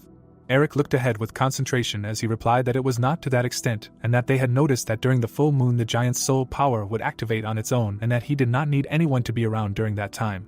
The full moon was illuminating the lake as he added that at that time his power was much stronger than usual. Between the patriarch and the Lord was another dwarf who said that they believed that it was during this phase that the moon could stimulate the Titan's power. The patriarch stood in front of the protagonist with his eyes closed as he informed them that they also had ancient books that said that this power could be inherited and that if it was adopted there would be no enemy to fear. Then he assumed that they wanted to inherit his spirit power. The dwarf looked away with a tense gaze as he replied that it was correct and that they had tried many times but to no avail. A companion stood at his side, adding that he and Elder Reno had calculated that tomorrow night would be the fullest moon in a century, and that the giant's power could be taken over by casting a spell at that time. The satisfied protagonist looked ahead with a smirk as he thought about how he now understood why these shorties were so zealous in protecting Lake Bayou. He and the halfling leader were standing in the water when the boy asked why they were telling him all this, assuming that they were afraid that he was doing all this to steal the soul power. A serious Eric stood before the fair-haired lord as he replied that it would not be so bad if the giant's spirit power fell into his hands, and that it would be much more dangerous if no one inherited it and it simply disappeared into oblivion. Chuck looked at the scowling dwarf, who said that they had discussed this at the Council of Elders, and that if none of them succeeded in inheriting the power of the Titan, they would let him try too. Sweat was pouring down the protagonist's face when he asked if he was kidding, reminding him that they had tried so many times to do this, but they had failed, and now they wanted them, humans, to find problems for themselves. The bearded dwarf folded his arms in front of himself when he explained that it was not necessary, and that the young man could succeed if he had enough physical strength. The protagonist looked at Eric with a smile when he said that the soul and body complemented each other, and that he thought that they, as blood relatives, had a better chance of success, and he laughed, answering that it was true. The blonde man had his back to the patriarch when he said that it was time for them to go back and that if they were gone too long, the others would get suspicious. The shore of the lake was shown when the Lord was approached and asked to help them keep this secret. Chuck glared at the dwarf, who added that it was especially true for Miss Julie. Eric turned his head to the Lord, who replied that it was nothing to worry about and that he would definitely not tell her. The tower with the red flag was shown when he added that they should go back as soon as possible, or she might get suspicious. Chloe and the centaur were in front of the boss when the girl asked about where he went and why he was wet. The protagonist stood with his arm bent in front of him when he replied that he accidentally fell into the lake and then asked her to bring him his towel, to which she responded yes. The protagonist turned to the smiling subordinate when he inquired why they were there and where the rest of the humans were, to which he was told that Miss Julie had gone to watch Maddie train the trolls and Heather, and the others had gone with them. The soaking blonde was wiping his face when he thought that he hoped the dwarves would be safe until they inherited the Titan's power. A centaur spoke up, informing the Lord that things were bad. Chuck and Chloe looked in the same direction when he asked what had happened. Heather's face was dripping with sweat when she spoke of an enemy army, telling him that they were moving in that direction and that there were about 70 miles left. The blonde lord's serious face was shown up close when he said that it was very bad timing, asking how many there were. A crowd of monsters was shown when he was told that there were about 4,000 to 5,000. The protagonist's mouth fell open and he smirked as he said that they would not stop until they had achieved their goal, and that he feared that there would be another battle tomorrow on the night of the full moon. Lightning flashed in the sky. On the tower, the dwarves blew their horns. Their brethren loaded the crossbow when they were ordered to do so faster. The shields were placed on the ground. The dwarves stood one behind the other when Bill thought about Hephaestus' blessing. The humans stood behind the halflings when someone reported that they were trying to resist, like wild animals cornered. The monster with the trumpet opened his mouth as he exclaimed that they must destroy the dwarven fortress before sunset. He sat on the throne when the subjects answered that they obeyed, calling him king. The army moved towards the fortress when they were ordered to attack and spare no one. A tired Eric clutched his head as he cursed, saying that if the battle could be delayed for just one day, and that if someone from their tribe could inherit the power of a titan, they wouldn't have to fight. The protagonist placed a hand on his shoulder as he called out to him, reminding him that now was not the time for regrets, and that the defense of the fortress was entirely under his command, and he called the boy by name. The leader of the beasts pointed his paw forward as he ordered that the shorties be finished off. The armed beasts rushed forward with loud cries. Bill opened his mouth, looking ahead, when he announced that the enemy was attacking and that they should prepare. Bears with axes ran, raising dust. Chuck and the patriarch were on the roof of the fortress when they decided it was time. The Lord put his hand out to the side, ordering them to open fire. Arrows flew out of the dwarven guns. Centaur archers fired again and again. Hares tried to defend themselves with shields. There was a huge army in front of the fortress, when someone wished death on the enemies, ordering them to be killed. Behind Medi stood a troll. Fireballs attacked the beasts. The battlefield was shown, where an explosion thundered. Bears walked forward, throwing dwarfs. Minotaurs stomped on people with a grin. There were armed animals behind the protagonist, when he ordered the giants to be left to him. The protagonist swung his blade, jumping. He chopped off the arm of a huge bear. The scarred beast turned around as he addressed his big brother. He attacked Chuck with a morning star as he called him a scumbag. The Lord was thrown back by the force of the blow. Chloe looked away with her mouth wide open as she called out for the boss. The enraged bear was in front of the blonde. The protagonist took a fighting stance, looking forward as he said that he was the king of the bear man for a reason, and that he couldn't remember the last time he was wounded. The beast was surrounded by his subjects, as he shouted that he would take his life. The protagonist gritted his teeth, looking forward as he assumed that he wanted to die. He swung his blade, killing enemies. Rain fell from the sky. The bodies of half-bulls lay on the battlefield. A pool of blood was shown. Chloe looked towards the boss fight as she reported that they seemed to have gone mad and that they could not defeat them. A system window appeared in front of the blonde boy as he cursed. The blue system window was shown close up as it was told that the first-class barbarian warrior Romeo and the centaur Harry had died in battle, and that 9 soldiers, including the first-class barbarian Jarvin, were seriously injured, and that the third-level berserker and 2 others were slightly injured. Chuck looked closely at the notification in front of him as he cursed emotionally, exclaiming that the Highland fortress was losing people for the first time. A huge army of enemies was shown as he added that this man, not sparing his own lives, was pushing forward. The blonde's mouth was slightly open, staring ahead tensely as he addressed his subordinate, telling her to tell Heather to cover them with a volley of arrows, and that they were retreating back to the dwarven castle. Green leaves were falling from the trees. The entrance to a room was shown, as someone screamed that it hurt and asked to be gentle. Warriors were helping the wounded, who were asking to be saved and talking about how much pain they were in, The dwarf was sitting in front of the wounded Bill, calling his name. The protagonist looked at the crying Eric, when he asked if he still had time to cry, despite the fact that they were in this situation. The protagonist grabbed the patriarch by the beard, when he reminded him of who he was, and that he should pull himself together and call on his brothers to defend this place, summing up that they cannot give up. Then he asked him again. The leader of the gnomes headed for the exit when he agreed with the boy, saying that he should do it. In front of Chuck was Bill's body when he asked him to rest in peace. Julie looked at her companion with concern when she asked about the situation. The blonde was shown from behind when he announced that the assault on the city had begun, saying that the elves made a beautiful noise, so she should hear the sounds of battle coming from outside. The enraged bearmen opened their mouths. They tried to knock down the gates with a battering ram. The green troll bared his sharp teeth when he used the petrification skill. The people tried to hold the stone slab at the gate when they decided that they should all attack together. The enemies climbed the walls using ladders. The monsters were met by a dwarf spearman. The goblin swung his blade at him twice when he announced that the enemies had gotten inside and that they should run. The red-eyed hooded monster smirked. Med-Eye was sitting on the troll's shoulder when she turned to the Lord, saying that things were bad and that enemy soldiers had gotten into the fortress. The elf stood next to the protagonist, who asked about it being so fast. The protagonist stood in front of the shaman when he asked why the two had returned and why she hadn't shot them down with a fireball. It was raining over the fortress. When the girl replied that the rain was too heavy for the spell to do any good, then he called her useless, asking where Chloe and Heather were. The stone slab was broken, then a scream was heard. The leader of the barbarians looked ahead tensely when she realized that this was the end. The Minotaur raised his axe. Chuck turned to his subordinate as he addressed her, asking if she was okay, to which she replied in the affirmative, saying that she was, but even the petrification technique could not stop them from breaking into the city. Sweat appeared on Eric and the Lord's faces when the blonde asked how many men he had left, to which the dwarf replied that it was less than 100. The blonde looked ahead, smirking, when he realized that this meant that each of them had to defeat at least 100 opponents. Armed horned monsters appeared in front of him. The protagonist looked ahead with clenched teeth, when he decided that they would first separate them. The protagonist and his warriors rushed into battle, calling for everyone to do so together. Chloe held the blade with both hands when she screamed. The warlike Chuck cut his opponents with his sword.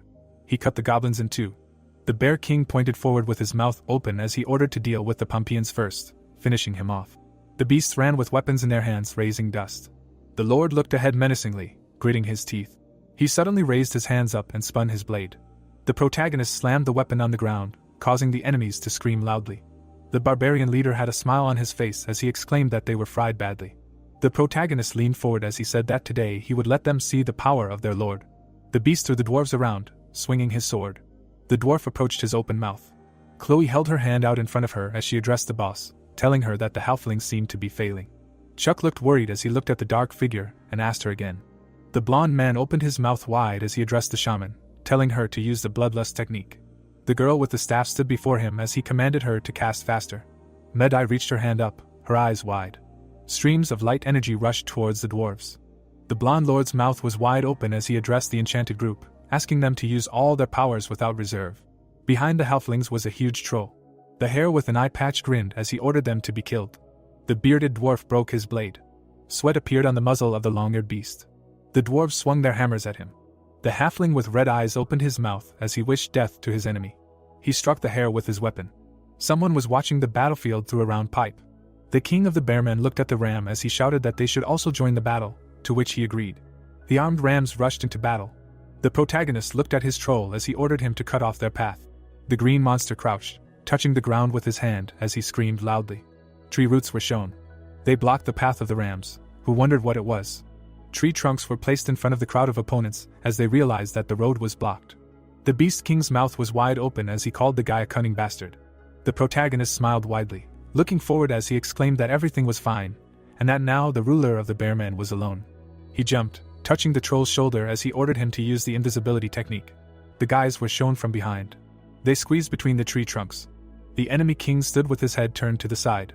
Chuck grabbed the hilt of the blade as he said that his life was at an end. The monster's body was impaled. His face was shown close up as he asked him again. The lord stood behind his troll as he bid farewell to his opponent. The body of the bear king fell to the ground. The beasts looked scared as they realized that their leader was dead. The army began to move away from the fortress as everyone began to shout that the king was dead, calling for everyone to run. The armed men ran after them, wishing them death. The hares turned around and fell dead. The main character looked very serious, looking forward as he said that as soon as the leader fell, they began to run like rats. The fortress was illuminated by the sun's rays, while the enemies were running away. The full moon rose in the sky. The wounded dwarves were shown. The halflings raised their weapons joyfully when it was told that in this brutal battle, the dwarven clan and Chuck paid with the blood of their people to protect the allied fortress. The protagonist sat in front of the fire when it was told that for him this battle was very fruitful. His hand reached for the system window, which showed who and to what level had risen. Then the guy said that the Highland fortress had risen to a new level. The blonde looked at Eric standing next to him, who wished him good night. There was a wide smile on the lord's face when he turned to the patriarch, noticing that he was very idly dressed, and asked where he was going. The bearded dwarf was illuminated by the moon when he asked him if he had forgotten that it was a full moon today, explaining that they were going to hold another ceremony to inherit the Titan's power. The protagonist stood on the green grass, looking up, when he replied that he had completely forgotten about it. The leader of the dwarves stood straight, looking ahead, when he said that although they had just survived such a terrible battle, a chance like this night was extremely rare, and that they had selected the strongest fighters and were ready to try again. The protagonist and Eric watched the sky when the dwarf added that today was the fullest moon in this century, and that he hoped that luck would favor them. The halflings walked into the water of the lake when he summed up that they would finally be able to inherit the power of the giant. A view of the moon opened up. People were swimming underwater. It was heard that the ritual of transferring the Titan's powers would take a long time, so first the spellcasters had to drain the lake. Looking at the statue, the man said, "Let them cast the spell." People stretched their hands forward. The water in the lake began to move. The statue began to appear from under the water. The hero sighed, grinning. The face of the statue appeared. It was heard that they could begin the inheritance ceremony. The men, standing still, heard "Let them begin." People were standing on the shore. Frowning, the protagonist asked what they were doing. It looked like they were swatting away flies. Looking at him, Maddie replied that it was nothing special, just a ritual for luck, a useless thing, to which Chuck asked what and how much this method of inheriting power was trustworthy. Looking at the people, she said that personally she had not seen it, but among the shamans they say that the experience of the older generation can be passed on through dance. Frowning, the hero said, "What nonsense, if shamans had such an overpowered technique, would they have to work hard all day to raise their skills?" The girl looked angrily and replied that of course, it was impossible to inherit everything, half at most, to which the protagonist said that it made sense. Looking straight at her, he added that if they managed to get only 10% of their ancestors' power, they would not be able to get even these 10% in their entire lives. The man began to blow into the pipe. Fire appeared in front of them. People walked into the fiery circle. Closing his eyes, the man said that he should use the blood connection to call upon the great Titan. Looking away, Chuck asked that it wasn't dangerous, to which Maddie replied that it was. After all, it was not easy to squeeze the soul of a Titan into the body of a dwarf. Grinning, she added that if the body was weak, it could simply explode. Looking up, he was next. He knelt down on one knee. The man bowed. The man stretched his arms forward. Closing his eyes, the man said that they had all failed. Raising his hands, he shouted that he asked for mercy on his descendants. The Titan silently looked at them. The man was kneeling. It was heard that this was the end. The protagonist looked away, hearing that he could also try. Taking a step forward, Chuck said that well, he was not a dwarf, he did not think that it would work. Closing his eyes, he added that okay, since he asked so much, he would try. Turning his head, the hero asked what they did there. "I think so." Suddenly, a glow appeared around him. The Titan's eyes lit up. It was heard that he moved. What was this? He turns out to be a dwarf too. He looked at him angrily. Suddenly the Titan opened his eyes wide. Frowning, the protagonist shouted that they should run. It seemed like it was about to explode. The gnomes looked at him in amazement. The animal's eyes lit up. The Titan stood still. An animal appeared in his eyes. Looking straight ahead, it made a sound. Chuck looked at him in bewilderment, and wondered what this thing had to do with the Titan. Had he really been reborn into this? The man looked at him in amazement, and shouted that he should take his time and not fall, and the gnome added that he couldn't get hurt, he was the descendant of the great Titan. Wiping away his tears, the hero said that it was so touching, and the girl said that maybe they should cook him and eat him so that his powers would pass on to them. The beast began to jump down. The gnomes looked at him in amazement, and shouted. Grinning, the protagonist said that it was no wonder that he was the son of the great Titan, he liked to tower over everyone. The beast looked at him in bewilderment. Suddenly, he rushed forward. The orcs looked at him in bewilderment. Looking straight ahead, the creature exclaimed. Suddenly, the hero grabbed him. Looking at his paws, the protagonist asked what membranes between his forearm and ribs were. Perhaps with their help he could hover. Smiling, the dwarf said that he should quickly hand him over to them. The beast closed his eyes and screamed. Opening his eyes wide, Chuck said that it was the same. Throwing the creature to the side, he shouted for them to catch it. A small explosion flared up. The dwarves froze from the impact. Smiling, the hero said that it was not bad. Who would have thought? He inherited the technique of titanic thunder. Raising his hand up, the dwarf shouted for him to look at the Titan. Suddenly, his body began to collapse. Looking at him, the man said that apparently he had completed his last mission. The head of the statue fell off. It was heard that it was time for him to return to the earth. The pet exclaimed in bewilderment. Looking at him, the hero said that they would name him Charlie. A view of the hills opened up. The carts were moving forward. Frowning, the girl asked why he was in such a hurry to return to the Highland Fortress. They had not even had time to discuss the terms of cooperation, to which the protagonist replied that he should not worry, she would get her share, as they had agreed. Julie looked at him angrily. Sitting in front of the hero, she asked what he and these gnomes were hiding from her. Looking away, Chuck answered that no, that she, and the pet exclaimed. Julie looked in amazement. Smiling, she said that he was so cute. Taking the pet by the face, the hero said that at first the gnomes wanted to raise it themselves. Opening the bottle, he added that but as soon as he left. Charlie drank from the bottle. It was heard that he began to refuse food, so the gnomes had to give it to him. People were riding horses. It was said that a few days later Chuck and Julie safely reached the Highland Fortress. The hero looked ahead. The thought arose that then Julie, together with the merchants, went back to the trading guild, promising to send people as soon as possible to establish trade relations. People were sitting on horses. The thought arose that but a few days later, still not waiting for Julie, Chuck met with the head of the reserve. Grinning, the hero said that they had not seen each other for a long time, to which he replied that he was popular lately. Dave looked at him and said that all the bards sang his story. Bowing, the protagonist asked if he was just passing through or if he came here on purpose, to which the Lord replied that he came here on purpose, to be more precise for him. Chuck looked at him in surprise and asked what for him, and then said that he was not interested in men. Looking down, the man said that he did not mean it that way. Turning his head, he added that he had brought a rare delicacy. How about a little chat over food? The hero grinned and answered approvingly. A huge squid appeared. Sitting on the floor, the protagonist said that is, in Dave's opinion, a rare delicacy. It is teppanyaki squid. Suddenly, the pet jumped up. Chuck caught it. Closing his eyes, he asked why it had come to bother him again. Chuck looked at the nut in amazement. Suddenly, it cracked it. The hero closed his eyes. The pet lowered its head. Looking away, the man asked, "What a cutie." He was emitting vibrations of elemental energy. It was a demonic beast. Turning his head, the protagonist answered that he was not a demonic beast, he was a descendant of the Titans. Raising his hand, he added that he should call the dwarf cook. Here is his reward. Charlie began to eat. Looking at him, Chuck said that despite the fact that he was such a tiny thing, this baby inherited the purest essence of a Titan, to which Dave laughed. It was heard that he wanted to believe it, he wanted to not believe it, but it is so. The squid's tentacles appeared, and he could hear it thanking him. Sitting at the table, the hero said that if it weren't for his permission, his expedition would hardly have gone so smoothly. Closing his eyes, the Lord asked what he knew, why he did it. He poured the solution into the bottle. Looking straight ahead, the protagonist thought how he had simply tried to intrigue him. Raising his head up, Dave asked that he knew that there had been two factions in Pompeii for many years. Looking at him, Chuck asked what those two factions were. A temple appeared, and the thought appeared that the first faction was the minions of the Holy Church of Light, who dreamed that all power over Pompeii would pass into their hands. The girl raised her hand up, and it was said that the other faction was the followers of the goddess of ice, who were at odds with the Holy Church. The map appeared. The thought arose that at the moment the Holy Church of Light is the main religion in the human world. Almost 1/3 of the countries on the continent have the prefix holy before their name. The girl stood still. It was heard that, however, Pompeii is the northernmost country of people on the continent, so many people believe in the goddess of ice. Closing his eyes, Dave said that in winter, various natural disasters often occur in Pompeii, which contributes to the spread of faith in the goddess of ice. The hero grinned and asked that he and his half-brother belonged to the same faction. Sitting in front of him, the man replied that they are magicians, do not believe in gods, so they consider themselves secular people, thereby maintaining neutrality.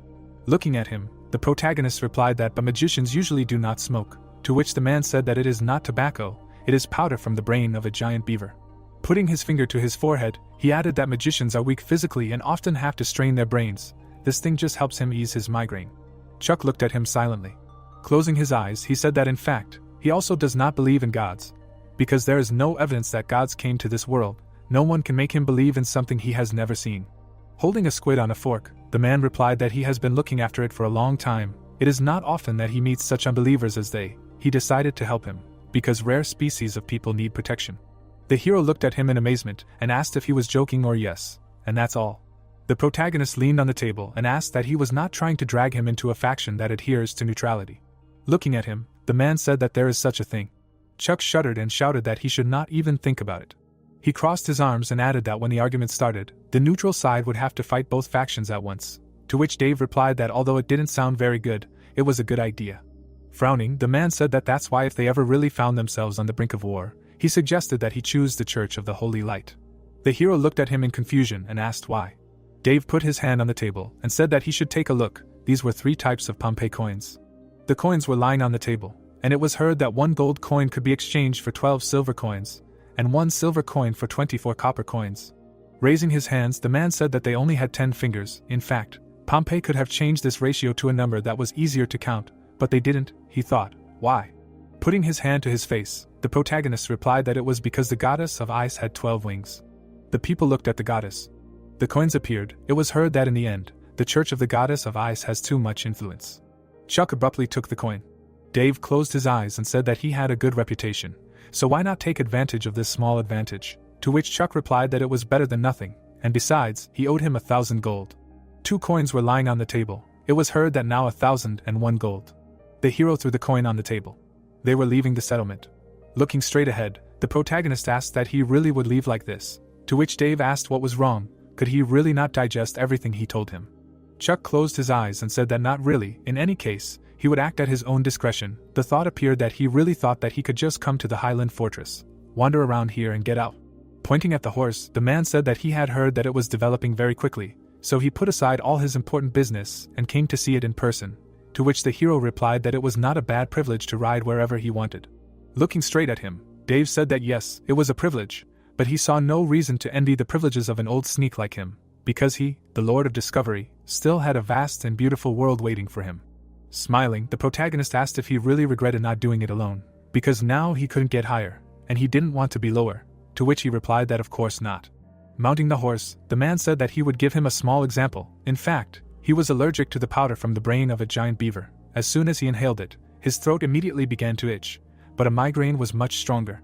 He lowered his gaze and added that even when he complained about his itchy throat, he still realized that this powder had relieved him of an unbearable headache. People were riding horses, and it was heard that this was what was called making a choice. A view of the river opened up. The hero was lying on a deck chair. The girl grinned and said that Julie's sister had returned. The elf looked at him in amazement and said, "Oh my God, this!" A view of the fortress opened up.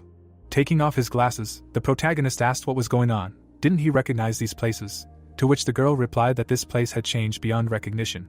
Frowning, Chuck replied that it was all thanks to the orcs. They had been regularly using the fertility technique lately, so the whole area was covered in flowers and herbs. Looking at the fortress, he asked, probably, he wanted to ask, what are these gnomes doing here? Almost all the gnome warriors died, so gathering and living together is not something self-evident. The elf looked at him in amazement, and asked that he really made a secret deal with the gnomes. Turning his head, the hero said that they decided everything after her departure, and not at some secret meeting. Frowning, the girl asked what he was doing here now. The girls were fanning him with leaves. Lowering his head, the protagonist said what it was. Stretching his hand forward, he added that she knew that he was quite a philanthropist. After the war, some races were on the brink of destruction. Wiping away tears, Chuck said that when they came to the threshold of the Highland Fortress, he simply could not refuse them. Stretching his hand out to the side, he shouted that it was Maddie's idea anyway. She said that these little girls had no one to rely on, so he let them become his maids out of good intentions. The girl looked at him in amazement. Julie closed her eyes and said okay, she had one more thing to do with him. Stretching her hand forward, she added that she wanted to introduce him to a famous naturalist. Bella took off her hood and said hello. Taking off his glasses, the hero asked again. Grinning, the elf said that Miss Bella came from a very famous clan of white tigers, but she was much more knowledgeable about art than about battles.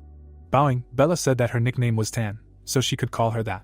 Looking at her, the protagonist said that he was glad to meet her, and then thought that what an interesting coincidence. Lowering his head, he said that he hoped she would be able to fully carry out her naturalistic research. Chuck grinned and said that it was okay that we didn't have anyone to go to. Bella looked at him in confusion. The insect was sitting on the leaves. Standing at the fortress, the man said that they were leaving, to which the hero replied that the sooner they left, the sooner they would return. Smiling, the protagonist said that he hoped everything would go smoothly and that they would see off a few barbarians, but not overdo it, to which Chloe replied that he shouldn't worry. In any case, they would bring all their tribesmen here someday. She waved her hand at him. Looking away, the protagonist asked what could help him see if there were any high-quality books on the market on improving the spiritual power of warriors. Smiling, Julie replied that it was good, but he shouldn't expect much. Usually good books cannot be bought for money. Looking at him, the dwarf turned. Chuck looked at him in amazement, and told him to remember to take good care of his condition and not to overwork himself.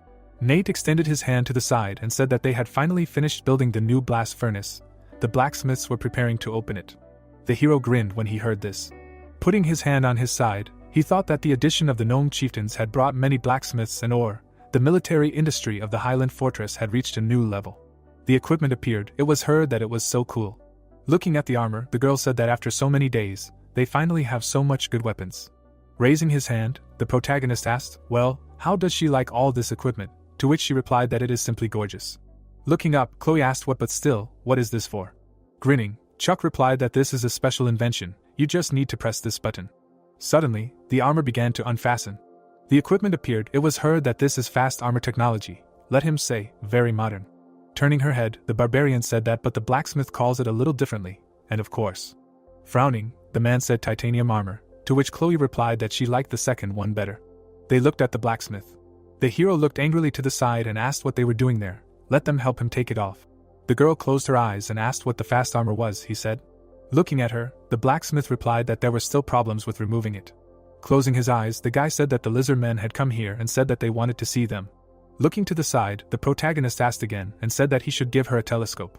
The people were standing on the tower, and it was heard that those dwarves were coming again. It looked like they had weapons, they could detain them. The lizards were moving forward. Chuck frowned when he heard them say that they were passing through, to which he asked, "So what?" Smiling, the barbarian said that it was unknown why they were here, they would have to arrest them, to which the girl replied that it was okay, only fools would worry so much about it. Putting her hand to her face, Bella said that they must be going to Pompeii. Turning his head, the hero asked what Pompeii was, why they were going there. Smiling, the girl replied that His Majesty had begun to gather a powerful army of beast races many years ago, to which Chuck asked what and how this related to these tailed tourists. Julie, looking straight ahead, said that they should not be underestimated. This nation of lizardmen calls itself Psyker, but they have another name, Dragon Tamers. The hero looked at her in amazement and asked again. Looking at him, the girl replied that she should not get worked up, not real dragons. We are talking about a dragon-like beast, which is called the dragon of the land of Cygair. Looking away, the protagonist replied that she had not told him about this before, to which she asked what he was talking about. Closing her eyes, Bella said that the life of this people is special, starting from birth. The embryos of the lizards appeared. It was heard that each lizard was born together with one dragon.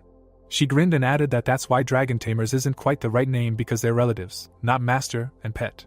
Looking at the hero, the girl heard who's in charge of reproduction, to which she replied that all land spirits are sterile, so the Psyker people are definitely in charge.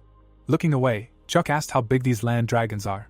Adjusting her glasses, Bella replied that they're a little smaller than his armadillo, and they're also ungulates, which is useful when fighting. She raised her finger up. The hero clutched the telescope in his hands. Stretching his hand forward, he shouted that he should quickly bring them here and provide them with a place to stay for the night. Looking at him, the girl asked what he wanted to do, to which the protagonist asked again.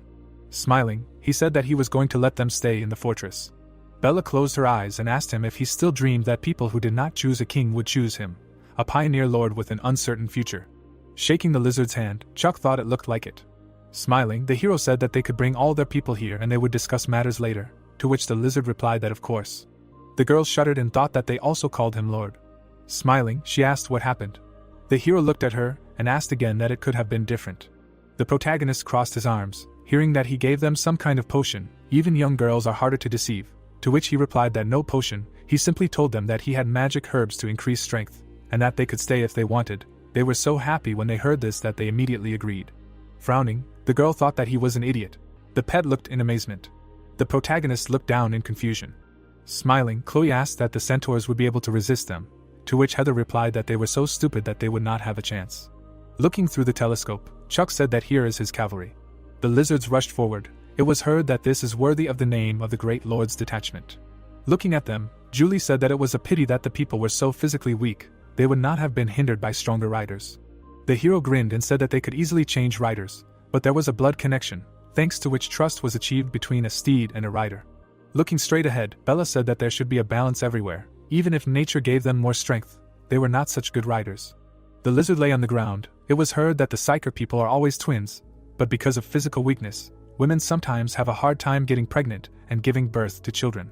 The beast raised his hand and said that he was glad to see his master. His name was Adam. He was the leader of their people. Looking at him, the hero asked how they were doing here. The lizard looked away. Buildings appeared. It was heard that it was promising.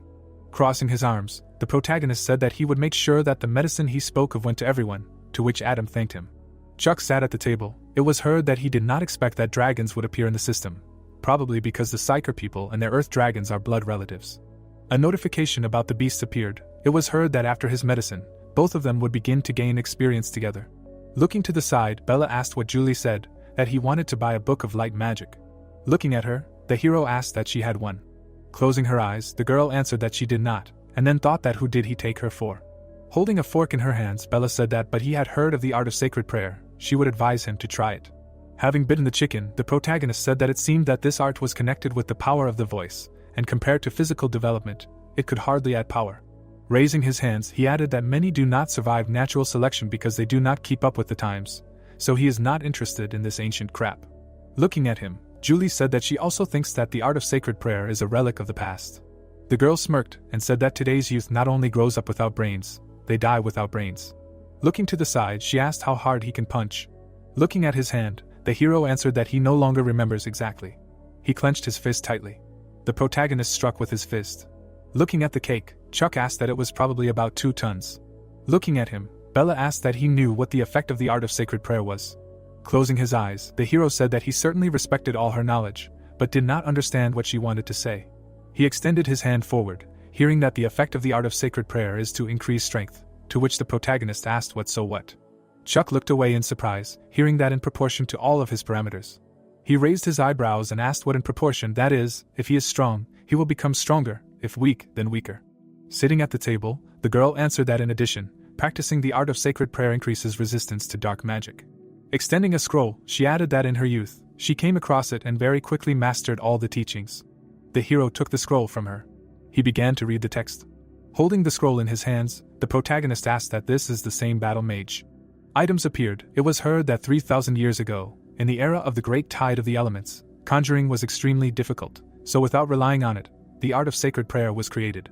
Flames appeared around the weapon. It was said that the magician himself not only succeeded in the art of holy prayer, but could even practice dark and light magic in the magical realm itself. Looking away, the protagonist said that it was impossible. Closing her eyes, Bella replied that well, ancient scrolls are not stored for so long, so these are all theories. Looking at the scroll, Chuck said that well, if so. Looking at him, the girl asked that she could serve him as the governor of the Highland Fortress. Smiling, the hero replied that of course. The protagonist raised his hand and said that the Highland Fortress was currently experiencing stagnation, but such an educated woman could turn this backwater into a beautiful place. Bella waved her hands and said that finally. Stretching her arms forward, she added that the Highland Fortress was ancient, full of vitality and great prospects. She had not felt so good for a long time. Buildings appeared. It was heard that she was so happy. The hero was sitting on the bed. Looking down, he said that this art of prayer has 5 levels of energy. Stars appeared. It was heard that the spell of dawn, star twinkle, moonlight and sunlight, and daylight. A ray appeared. It was heard that the lowest rank is the spell of dawn. It is used once a day. The effect lasts for half an hour, and increases the strength by half. Putting his hand to his face, the protagonist said that with each subsequent rank, the level and duration of the effect increases. Raising his hand, he added that okay, enough theory, it's time to try everything out, starting with the basics. Clenching his fists, Chuck said that he was fucking cool. Looking at the scroll, he added that the scroll said that it usually takes a month to learn the basics. Looking down, the hero said that if the feeling of warmth reached the heart, then the spell worked. Smiling widely, he added that he could use it before going to bed. Sitting on the bed, the protagonist said okay, he'll think about it tomorrow, and now he'll look at the troops in the system. He looked down in bewilderment. Chuck screamed in amazement. A notification appeared. A question was heard about the progress being so fast. Looking at it, the hero asked that he could throw a few points into this skill. Unallocated skill points appeared. It was heard that he had received these points quite a long time ago, and new ones were getting harder and harder. The protagonist closed his eyes and said that if he continued practicing, the level would soon increase very slowly. Frowning, he shouted that he had decided that he should never stop improving for a second. Raising his hand up, Chuck shouted to increase the skill level to the maximum. He quickly extended his hand forward. A notification about the maximum level appeared. Looking down, the hero said what he felt. A glow appeared on his heart. It was as if a small sun appeared in his heart. Looking down, the hero said that this is the power of light. A glow appeared around him. Looking up, the protagonist said that now he can see. All the details of his past appeared before his eyes. Raising his hand, Chuck added that he felt like he could discharge the air and change the density of water, as if nature itself was under his control. Clenching his fist, the hero said that it was no wonder she spoke so much about this art, it would really be useful to him. Looking up, the protagonist shouted that he had to invest the remaining points. A window appeared in the building.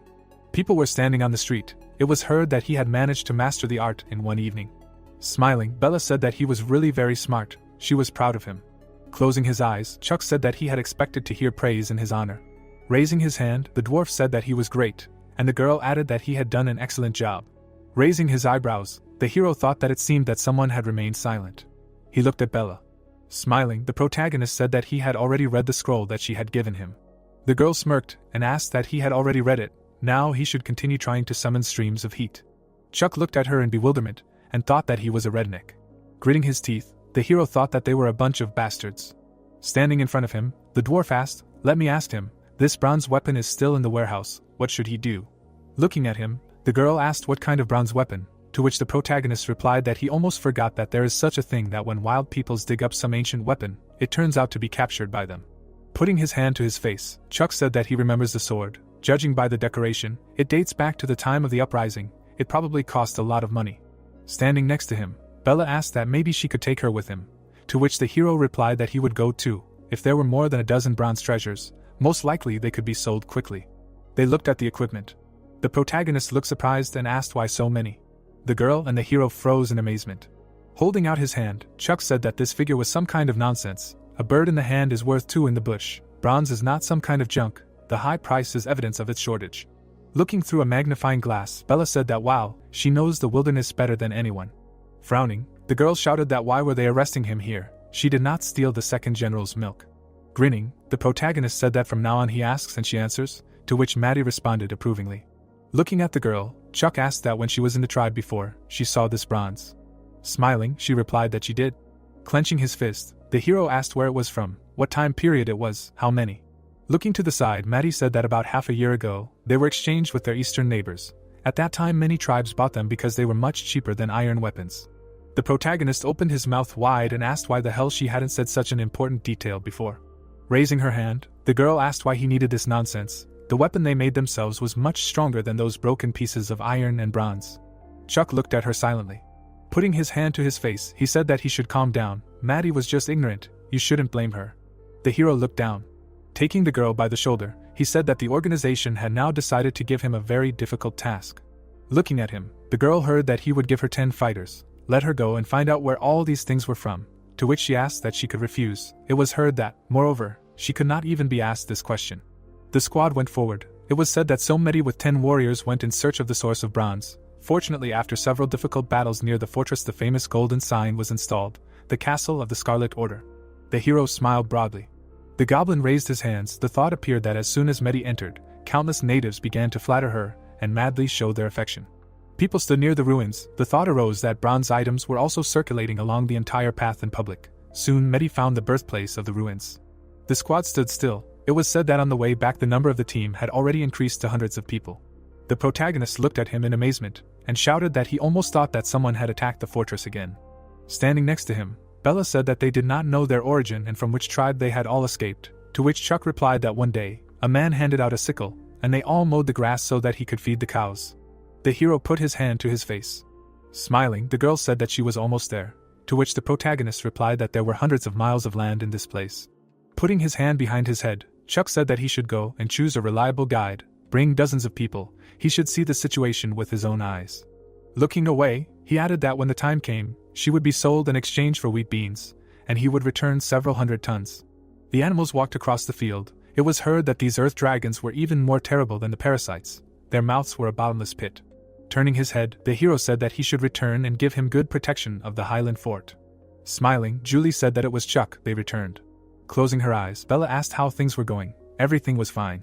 Stretching his hand to the side, the hero said that if he takes up the matter, is there anything he cannot achieve?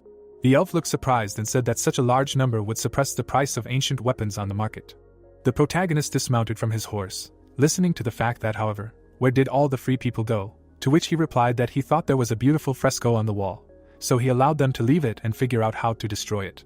Standing in front of him, the girl asked that he was not afraid that something would happen to them, to which Chuck asked again that it could happen, someone would get bored, and he would attack the rabbit man.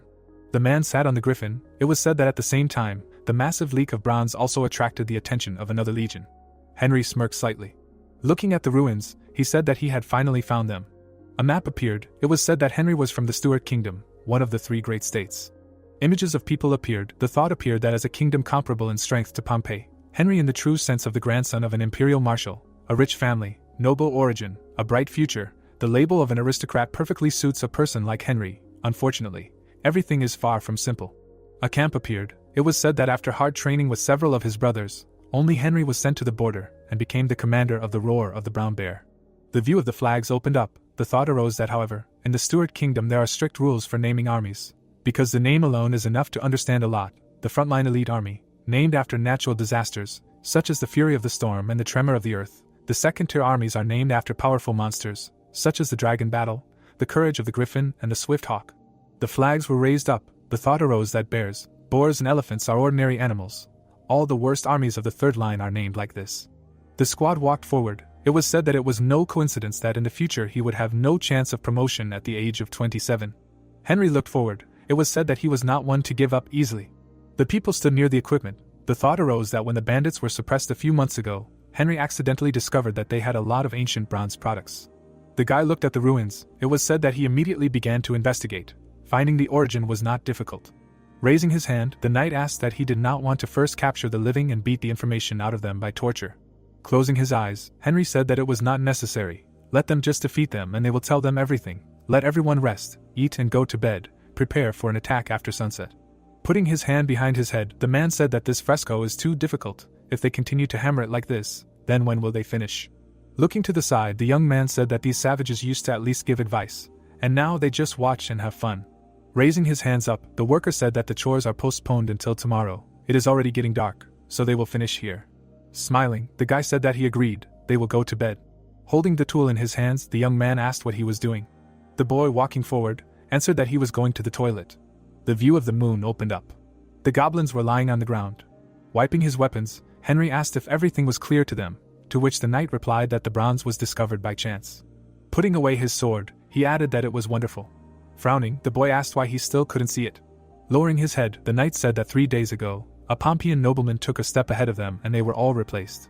Looking at him, Henry asked what about the other people, to which the soldier replied that it was the Pompeian leader from the Alpine castle, and he added that these villagers described them as very powerful, like the coming of the holy light. The goblin was lying on the ground. Raising his hand, the boy said that it was just a small pioneer, so he should not take it to heart. Looking straight ahead, he added that however it seemed like war was about to start, to which the knight replied that but if the Pompeians found out they would be in big trouble. Grinning, the boy said yes, it would be a problem if they found out. Putting his hand out in front of him, Henry asked that but if the leader of the pioneers was destroyed, how long would it take to be discovered? To which the soldier replied 1 month. The griffin looked at the goblin. It was heard that if the griffins got rid of the corpses. Smiling, the boy said that maybe it would never be discovered. The boy was sitting in the bushes. It was heard that one of them farted. Why did it stink so much? Sitting at the table, Bella said that the monarch of the Stuart Kingdom is called Barry, and he is a geek with a lot of ideas.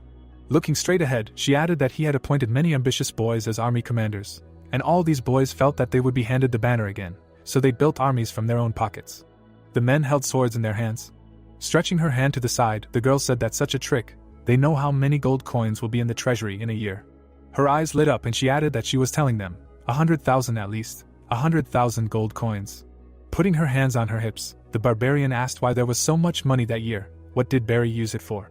Smirking, Bella replied that Barry was known for his gluttony and lust. Naturally, he spent all the money on this. Looking away, the hero said about corruption. Entering the building, the guy turned.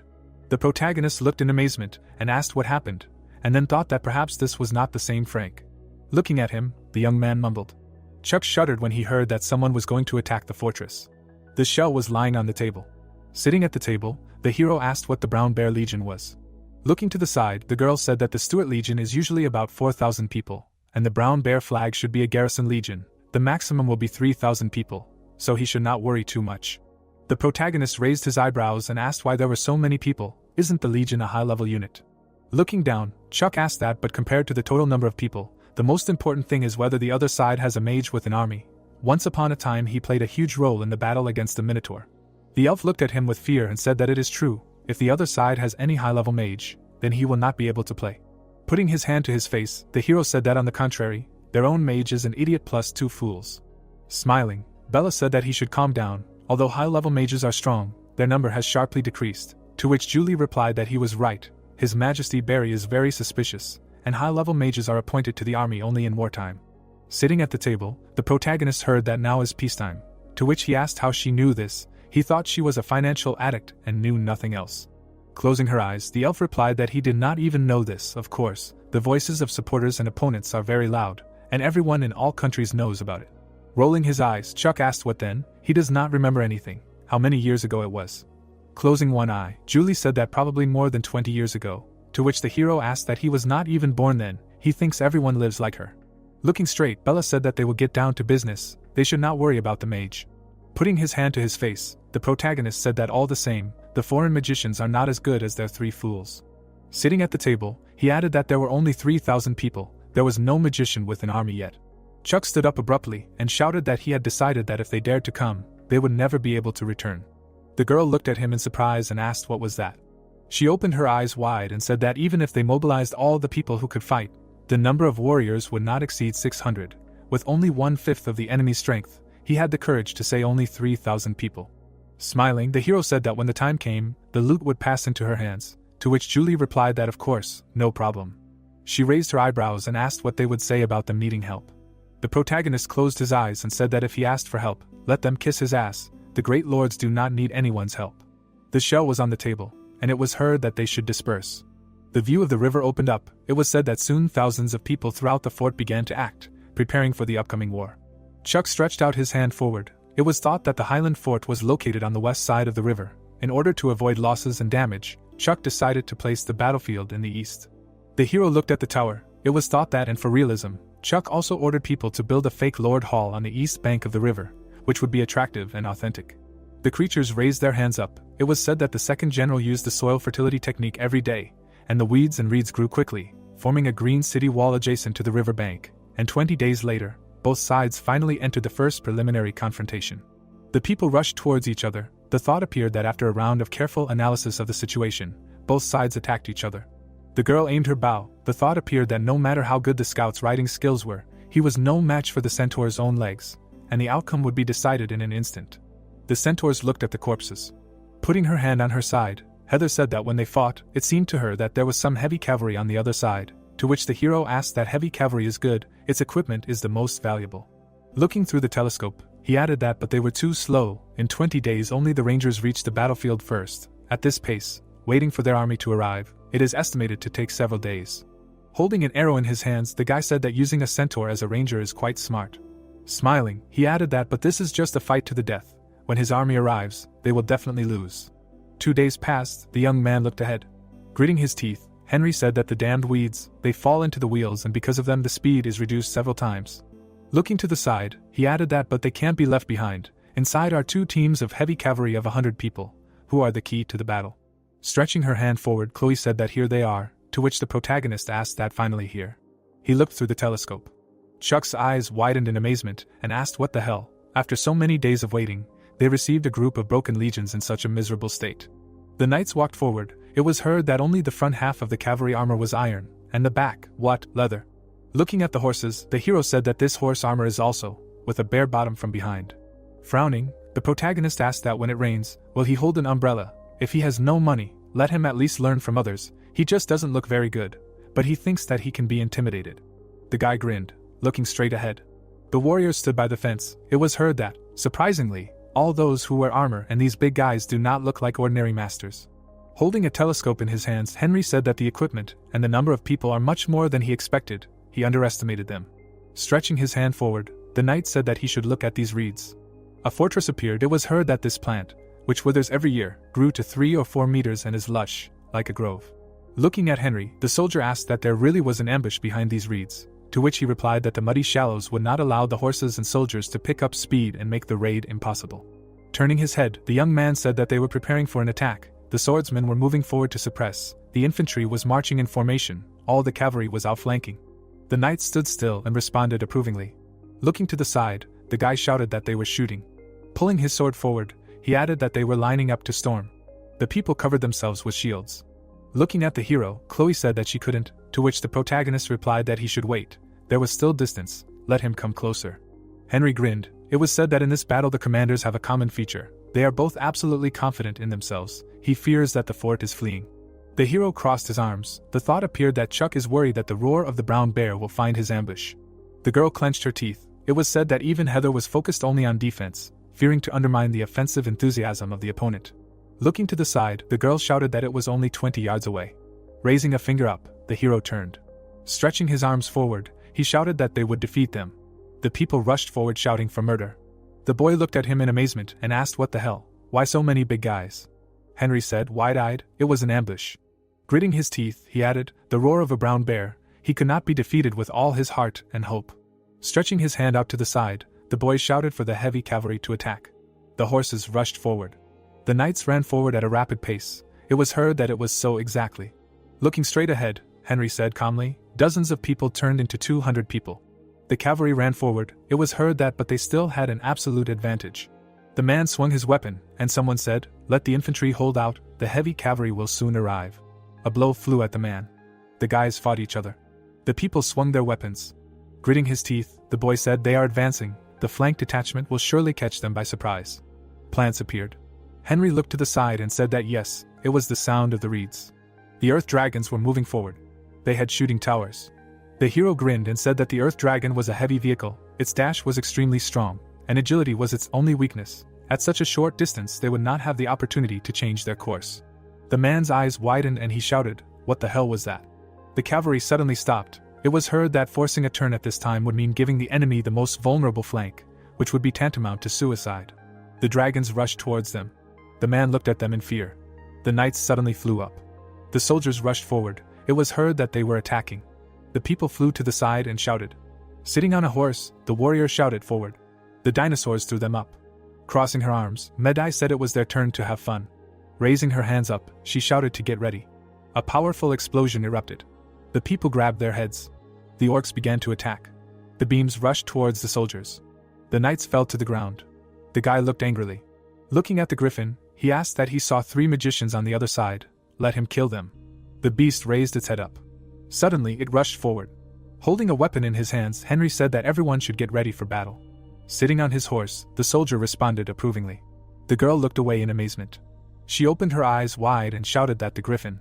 Turning around, Medai said that they were folding up. They were in sight. The orcs covered their eyes. Flames appeared from the griffin's mouth. He shot them sharply. The girl looked in surprise. She frowned. Medai held the staff in front of her. A powerful explosion erupted in the sky. The warriors were fighting each other. A fierce fight seemed to be taking place. The hero smiled widely. He swung his sword sharply. Lying on the ground, the young man asked that this guy was a monster. Henry rushed forward. It was heard that this was the Lord. He frowned angrily. The young man swung his weapon sharply. The protagonist looked to the side. A pile of smoke appeared in front of him. Chuck squinted from it. Standing in front of the rift, he thought that he had such a strong fighting spirit. Maybe he was the leader. Henry closed his eyes, hearing that as expected from their lord. With him they could definitely win. Looking straight ahead, he said that he should introduce himself. The hero sighed heavily. Holding the weapon in his hands, he said that he did not deserve it. Smiling, the protagonist asked what kind of causeless invasion of the fort he was sentencing him to death. Wanted to say something last. Gritting his teeth, Henry said that yes, he was waiting for him to die, but first he would shut his filthy mouth. Suddenly he jumped up. The guy looked forward angrily. The man swings his sword. The young man blocked the blow with the blade. The protagonist parried the opponent's attack. The guy struck the enemy. Chuck raised the weapon above his head. A flurry of blows fell on the knight.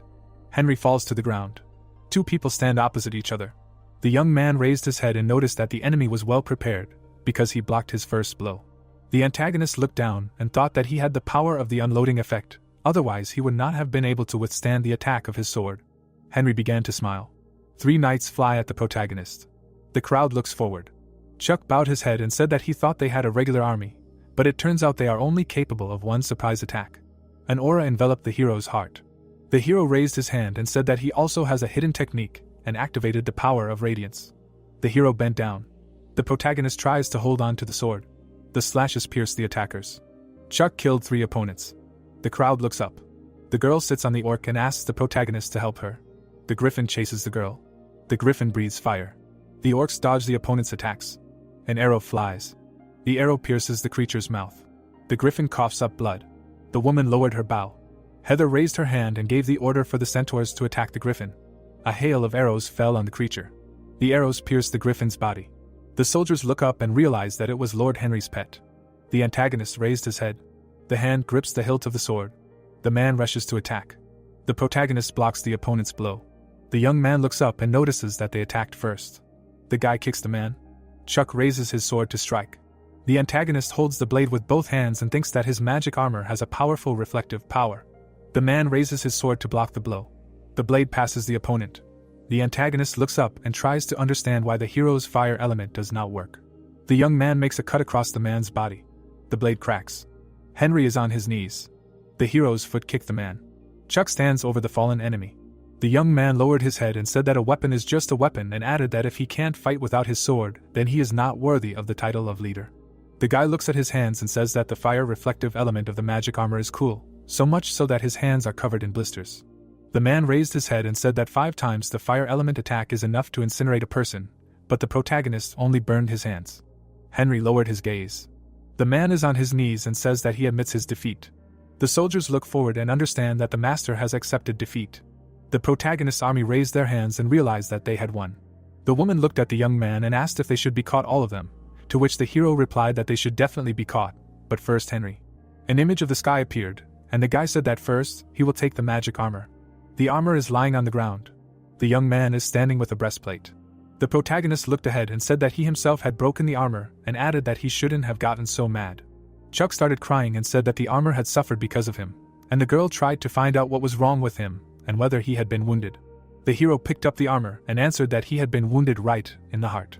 Julie looked at the young man and thought that it was good that he wasn't wounded, because she could have spent half a bottle of holy water on him. The girl adjusted her glasses and asked if it could be a magic crystal. An image of a weapon appeared, and the girl added that magic crystals were so expensive that their price couldn't even be measured in gold coins, because they were considered a necessary material for creating magic equipment.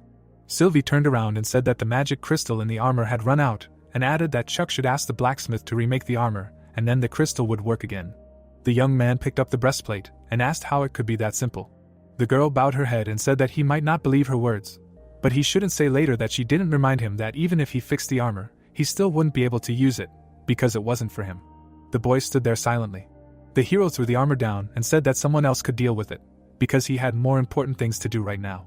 Chuck raised his head and noted that these prisoners would probably fetch a pretty penny and ordered the girl to deal with them herself. Julie raised her finger and added that they needed to resolve the issue with the remaining spoils of war, because that baggage and horses could be sold and make a lot of money. The young man scratched his head and said that he wanted to make some horse meat. The girl folded her hands and added that these prisoners could also be sold in a trading union that specialized in selling prisoners, because it would be much more convenient. The boy opened his eyes wide and heard that each person could be sold for 4 or 5 gold coins. The boy looked at the girls. The protagonist put his hands on his chest and said that compared to the two of them, his knowledge of commerce was very superficial, and added that in addition to military power, there were many more laws and rules in this world that he should learn. An image of falling money appeared, and the hero noted that there were now enough bronze weapons to completely fill the palace vault and forget about the problem of poverty forever. The boy looked away. A system window appeared and reported that the lizardman's level had been increased. The dragon opened its mouth wide, and the hero noted that even the level of this dragon had increased, and its muscles and body had grown greatly. An interface window appeared that the army had been improved. Late in the evening, fire illuminated the entrance to the building. The boy was eating a piece of meat. The girl raised her head and said that she advised the hero to go with her to the city this time to exchange coins. The boy looked away and asked why he should do that. An image of people fighting appeared, and Sylvie replied that this time their enemy was the fine legion of the stewards, and Pompey's relations with the stewards had been very tense in recent years. When the girl said that if he encountered an invasion from the stewards, he should immediately report it to the House of Lords, the boy looked up and asked if it could be considered an invasion. Sylvie looked up and said that it was not up to him to decide whether it was an invasion or not, and the hero added that the top brass of Pompeii might make a fuss about it. Julie wiped her mouth and replied that they liked to drag things out, because they only wanted to get something to cling to, and since they were involved in this matter, they would also be in trouble. The boy looked up and said that this seemed true. The caravan moves on. It took 6 days to collect all the loot and prisoners, after which Chuck and the others set off. The shackles bind the man's hands. The boy raised his hand and shouted that he realized that the antagonist was cultivating himself with sacred prayers. The prisoner bowed his head. The man turned his head. His gaze slid to the side. The man tries to break free. The young man turned his head and made fun of the antagonist. Henry raised his head and shouted that only sacred prayers could give such power without the fluctuations of the basic elements. The young man dismounted from his horse and replied that this was indeed the art of prayer, but he would not give him a pie for the correct answer. The man ran to the protagonist and tried to find out what rank he was, because even the fire element did not affect him, and the young man replied that there were some problems until he could enter apocalypse mode. The man looked ahead and tried to understand how this was possible. The image of the ranks appeared, and Henry realized that the protagonist had reached the solar rank, which was second only to the apocalypse regime, and he still dreamed of capturing this place. The man raised his head and asked what he meant by problems. The young man scratched his head and replied that the problem was that he had not yet reached MANHWA. The man bowed his head. The man lost consciousness. The carriage entered the city. After several days of travel, Chuck and company finally reached Horan.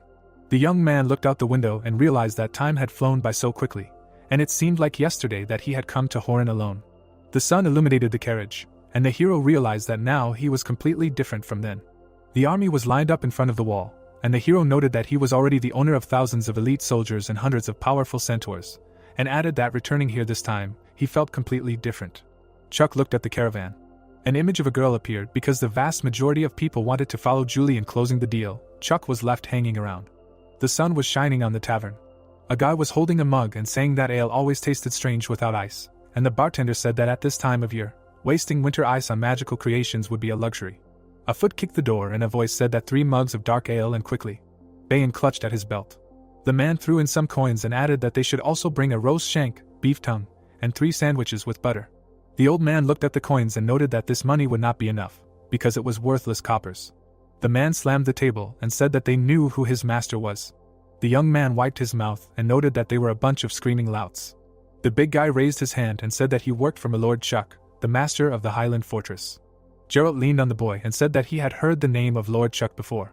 The old man raised his hand and asked if this was the same Scarlet Ripper, Lord Chuck, that the savages admired so much.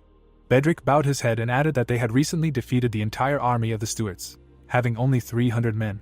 The boy raised his head and realized that they had entered only a few hours ago, and the news had already spread so quickly. The protagonist approached the man and asked if he was the lord of the Highland Fortress. Bayan looked ahead. The man swung his sword. The weapon lay on the table, and Bayan added that it was his huge sword, with which he had beheaded the dragon. The crowd raised their hands and someone shouted that he really was the Scarlet Ripper. The boy raised his head and thought that it was clearly a bad sword made of light iron. Its weight and lightness were only 1/5 of the weight and hardness of real iron. Chuck approached the squad and asked their names. When Gerald said that he was Heather, the boy raised his hand and pointed out that Heather was a centaur. The old woman slapped the man on the shoulder. Gerald raised his hand and said that these were just rumors and that there was no need to believe them, because his horsemanship was so honed that he was almost like a real centaur. That's what was meant. Chuck closed his eyes and thought that if something serious happens, 80 to 90% of the time some swindlers will appear. The crowd drinks for the heroes, and the hero understands that everything that is happening before his eyes, although different from reality, is quite reasonable and not devoid of details. The boy looked at the people and said that Heather is actually a centaur, to which the people replied that if Heather is not real, then neither is Chuck. The lodger pointed his finger at the weapon and said that the young man looked at his huge sword. If he is not Chuck, then who is Chuck?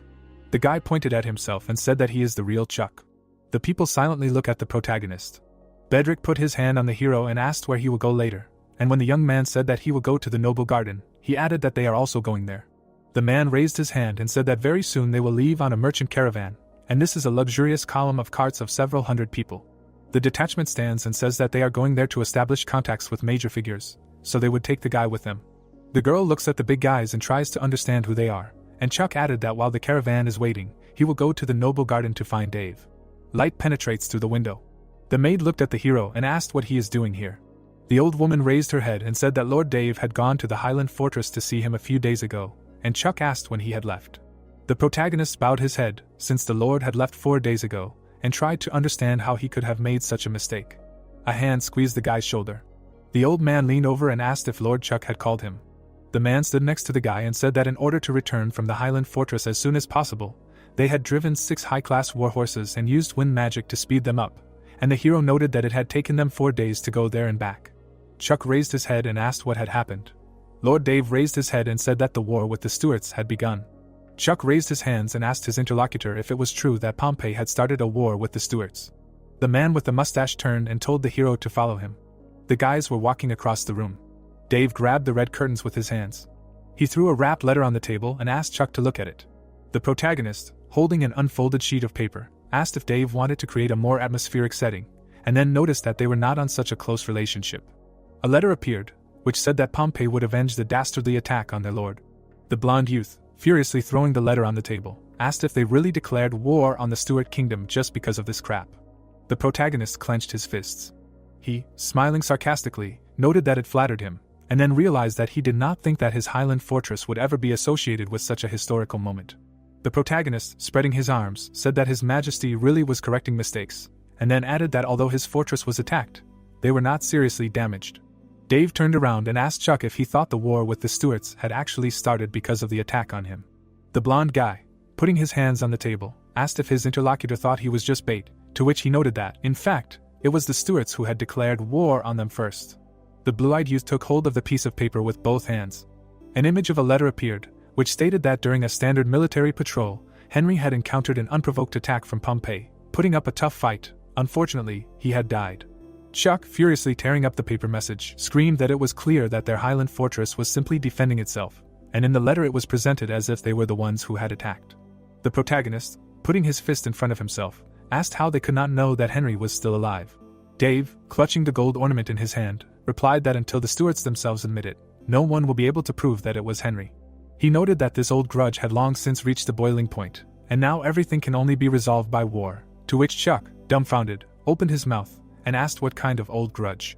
Blue crystals glittered in the cave. Dave explained that 5 years ago, Pompey and the Stuarts discovered a mine with magic crystals on the disputed border, and then added that the reserves of these stones were simply impressive, but they still could not determine who the mine belonged to. The protagonist, lowering his head, said that for the sake of the mine with magic crystals, both sides were ready to declare war. The man with a mustache, looking at the protagonist, said that a storm was approaching, and then asked if his interlocutor was afraid, to which he replied that he was not. Dave, parting the curtains, asked the young man to stay here for a few days, and then explained that a man wanted to meet with him. The blue-eyed guy, peeking out from under Dave's shoulder, asked why they couldn't meet now. People were walking around the city. The man said that they couldn't meet now because the gentleman was very busy, to which the protagonist asked who this gentleman was, and then clarified whether the man his interlocutor was talking about was the governor from the northeast. Chuck and his guide were standing at the huge gates. Dave said that it was His Majesty. The man with a mustache, knocking on the door, addressed His Majesty. He opened the door. Patrick, holding a gold ornament in his hands, said that they should pass. The old man with white hair, holding a book in his hands, said that he heard that he had detained Chuck, and then asked for forgiveness, to which the protagonist noted that the king was very polite. Patrick, looking ahead, asked the young man what he thought about the two countries declaring war on each other as a nominal party. The blue-eyed boy, leaning closer to Dave, asked what nominal party meant, to which he replied that His Majesty meant that in this war that Pompey needed a hero who would inspire the people's fighting spirit. Chuck, his mouth wide open, understood what the king was talking about and thought to himself that he should not dare drag him into it. Patrick, folding his arms, asked who the protagonist thought was most suitable.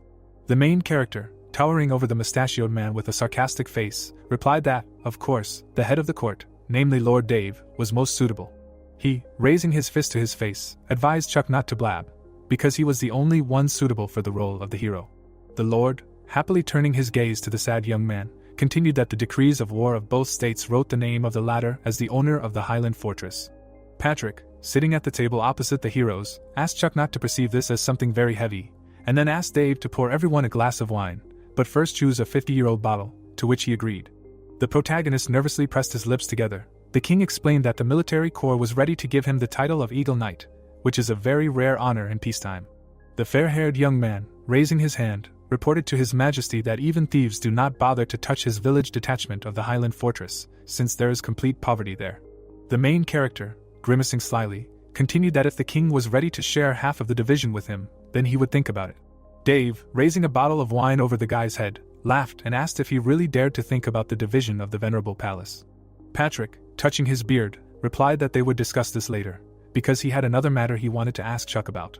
He stated that the Scar tribe had recently responded to the call of Pompey, but halfway there they went missing, to which the protagonist gaped in shock. The king continued that the Highland fortress was located exactly in the place where the tribe went missing, and then asked if the young man could know where the Scars were, to which he began to sweat profusely. Patrick concluded that in the end, it was the people of this tribe who were natural-born warriors, and no one would simply accept their loss. Chuck nervously lowered his head, the man who intercepted the scars halfway there. The protagonist, standing up abruptly against the backdrop of his surprised interlocutors, asked Patrick not to touch on the topic for now. The blue-eyed youth, his mouth wide open, reported that he did not know why, but an unimaginable fire of justice was burning in his heart right now. Chuck, hitting himself on the shoulder with his fist, declared that he was now an Eagle Knight. Patrick, raising his hand to his chin, asked if his interlocutor had changed his mind, to which he replied that selflessly serving the country was the duty of every Pompeian, and of course, he would take it upon himself. The gray-haired old man, smiling, explained that, in addition, being an Eagle Knight, the protagonist would receive great honor and respect. Patrick continued that, in addition, Chuck's soldiers could be enlisted in the Dragon Claw squad out of turn, but they would not be obliged to obey, because they would have great autonomy, to which he nervously glanced. The blue-eyed youth frowned and remembered that the Dragon Claw squad was known for its bloody and brutal battles. Dave poured a drink into a glass. Chuck came to the conclusion that he did not care whether the troops were good or bad, this battle would not be easy for both sides. The brown-haired man, closing his eyes, asked the guy not to worry too much, and then added that His Majesty now also serves in this legion. The protagonist joyfully turned his head and asked if the king's son was really here too. Patrick lowered his head and replied that Bedrick was here too. The blue-eyed youth, rubbing his chin with his hand, thought that this was great and concluded that the squad in which the prince served would definitely suffer the least, and would have many merits. The huge doors were closed. The gray-haired old man said that since they had discussed everything so well, then he would not detain the heroes any longer, to which they thanked him. The characters walked along the red carpet of the huge corridor. Chuck, looking at Dave, asked how good His Majesty's eyesight was, to which he replied that he could barely see. The man wrapped in a black cloak added that Patrick's sense of revenge was very deep, and the ability to understand the world with the help of this feeling and spiritual strength was no worse than the eyes, to which the protagonist, putting his hands on his belt, said that it was cool. The kings towered over each other. Dave began to tell that, in fact, the power of the past rulers was average. But this does not mean that they were stupid, and then added that, simply, power requires double the energy and time. The man with a mustache, clenching his hand into a fist, concluded that His esteemed Majesty was just able to cope with this. Chuck, shifting his gaze, thought that this old man was very furiously praising another man. The protagonist, stretching out his hand in front of Dave, did not let him finish. The fair-haired young man looked at his interlocutor and asked if he should go to Dragon Claw and meet everyone there, to which he replied that, perhaps, it is true. The protagonist concluded that then they will go now. The heroes stood at the entrance to the city. Chuck asked if they had arrived, to which Dave answered affirmatively. Two lords entered the room with the training men.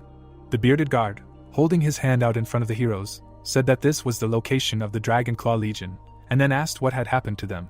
The man with the mustache, taking a letter out of his clothes, explained that it was Chuck, who was the owner of the Highland Fortress, and then added that he had come here by order of His Majesty. The guard, looking at the letter, asked again if it was really Lord Chuck, the owner of the Highland Fortress, who had come by order of His Majesty.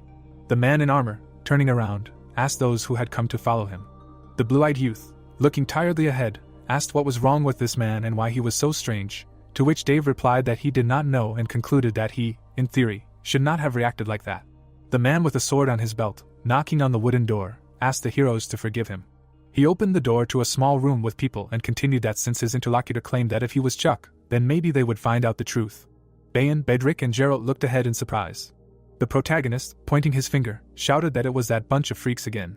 The fair-haired youth, coming closer, shouted why they were so brave and whether they believed that he could finish them off, to which Dave wondered if he had misheard. The large guy, folding his hands in front of the protagonist, apologized to him for this little joke, and then explained that they did not mean any harm. The protagonist, looking away, asked who they were, after all. Bedrick, scratching his head, said his name. The heroes heard his name, and opened their mouths in shock. Dave, looking up in surprise, asked if the big man with the dark skin was really His Majesty, to which he replied that he was, and then suggested that his father had told the characters about him. The blue-eyed youth, opening his mouth wide, asked if the guy was really His Majesty's son, to which the man with the mustache replied that it turned out that way. Geralt, putting his hand on his chest, explained that he was a high-level swordsman from Horan, and Bayan gave her name, and said that she was a member of the court division. The protagonist, grimacing, thought that they had neither skin nor mugs, and then thought why he still trusted them, and in the end concluded that they were typical slackers and traitors rolled into one. Bedrick stands against the backdrop of kings and princes. Chuck mentally explained that most kings had multiple sons because it was easier to choose an heir, but even here, His Majesty stood out because he only had one son. The three soldiers lowered their heads in embarrassment. The protagonist realized that this was a very powerful omen of the fall of the state. The blue-eyed youth, putting his hands on his belt, asked the guard if he had seen the three before and why he also did not recognize His Majesty. The man with the thick beard, raising his eyebrows, replied that, in fact, he had not seen them before. Chuck, coming face to face with the bearded soldier, asked him if Bedrick had served in the Dragon Claw before, and inquired why he had not seen the prince. The muscular man, putting his hand on his neck, explained that although he was listed here nominally, but to be honest, he was here for the first time. He turned his head away and continued that now many noble children have learned to simply sign up for service, and then concluded that the modern generation has really become worse than the previous one, to which the protagonist asked if Bedrick was one of them. Chuck, twisting his mouth, asked who this guard was to speak for others. He, pointing his finger at the trio, asked why they pretended to be him. The king's son, lowering his head, noted that it would be very difficult for the protagonist to understand the soul of a squib. He, gritting his teeth, suggested that Chuck did not understand what it meant to be a rotten egg. Dave, raising his hand to his face, told the protagonist that this applies to those people whose talent is indistinguishable from a tree or a stone. A white flower grows in the forest. The Lord explained to the young man that in their world everything has its own talent and power, including leaves and stones. The long-haired man touched his palm in a stance. Dave continued that, however, history is not poor in talent, but a great wise man can become one by relying on hard work, resources and luck, unless he is talentless. Chuck, smiling, told Bedrick that it turns out he is talentless. The prince's eyes filled with tears. He said that he really is nothing special. Bayan, standing next to the muscular guy, said that His Highness has an excellent talent for the elements, and can absorb them on his own without even thinking about it. Bedrick lowered his head in tears. The girl continued that His Highness has a special physique, and these elements will affect him, so he must specially cleanse the accumulated elements in his body every week. Bayan stands in front of a girl with a burning hand and explains that, in general, elementalists cannot expel the elements from their own bodies, just as a mage would never worry about a fireball clutched in his hand. The blonde woman looked at the upset prince and concluded that, in fact, His Highness's strength was different at birth, but it became like this after a severe illness he suffered 4 years ago. Bedrick looked away. Chuck stated that he heard that he could pass through an army of 1,000 with the strength of his body, and then added that it made his heart tremble. The soldiers lowered their heads. The protagonist asked the prince how long he was going to pretend and suffer. The protagonist took his son Patrick by the shoulder and invited him to visit him in Gaoshan. Chuck, standing next to the soldiers and Dave, asked what about the commander of the Dragon Claw squad, and why he hasn't seen him yet. The warrior with a thick beard, closing his eyes, apologized for this and explained that the commander was often at the garrison lately, so he was not here. The protagonist, holding his face with his hand, replied that he understood, but still liked to hold meetings without pressing problems. The fair-haired youth, looking at the thick-bearded soldier against the open doors, concluded that, however, when the states declared war on each other, he could not stay here for long, and he needed to return to Gaoshan as soon as possible. The protagonist, resting his hand on his face, looked into the distance with a bored look, and when everyone was sharpening their knives, preparing for war, the only thing they all encountered was years of idleness. Chuck looks at the yellow note. Gaoshan barely kept up with the latest news that the messenger brought. The protagonist, holding a note next to the two girls, said that the Church of Light had given the two countries the Pope's signature, and then added that an attempt to smooth over the conflict would result in a war in the future, so the population had to be protected. Julie, happily opening her mouth, suggested that there would be no war, to which Chuck replied that the conflict might have been settled, but the issue itself had not been resolved, and if there was to be a battle, then so be it, because it was only a matter of time. The protagonist, handing the letter to Sylvie, orders that Chandra be brought to him for trial. The blue-eyed youth, frowning, states that it was originally planned that he would be given in exchange for ransom, but in the end Stuart sent him to his certain death to start a war, so he could not do anything. Sylvie looks at the note, and explains that the letter also mentioned that the Church of Light and the Church of the Goddess of Ice and Snow clashed with each other in front of His Majesty, and then concluded that it ended with the Church of the Goddess of Ice and Snow simply leaving the hall. Chuck, standing in front of the two girls, replied that in this war, the Church of the Goddess of Ice and Snow may not be on the battlefield with Pompey. The protagonist, nervously gesturing with his hands, notes that he really does not understand how one can insult such a powerful force as the Church of the Goddess of Ice and Snow right before the war. A light bulb appears above the blue-eyed guy's head. Sylvie states that he may not have learned all the information he needed because the text of the letter is a bit vague. The protagonist, slapping his head with his hand, remembers that this church is very powerful, and its power is comparable to the power of an entire country. The gray-haired old man sitting on the throne is bowed to by people in cloaks. The main character mentally explains that Patrick will not allow discord in his country, so they will definitely fall apart. Chuck, looking at the girls, asks what they think, will Stuart or Pompey win? Julie, frowning, replied that she heard that their forces are equal, so they can unleash a large-scale war, to which Sylvie notes that this information is already 30 years out of date. She, turning, continues that as soon as King Patrick ascended the throne, He did not have the same thirst for greatness and glory as the previous rulers, so Pompey was able to revive and is now thriving. The gray-haired man in a monocle examines the green sprout. Patrick writes with a quill on parchment. The girl with ears on her head adds that she rarely praises people for their actions, but King Pompey was able to become a powerful ruler. A fat man hugs two women. Sylvie said that Beluni of the Stuart line is the perfect example of a fallen monarch, since he is vicious. She, stretching her finger upward, concluded that they are opposites, and their powers are no longer similar.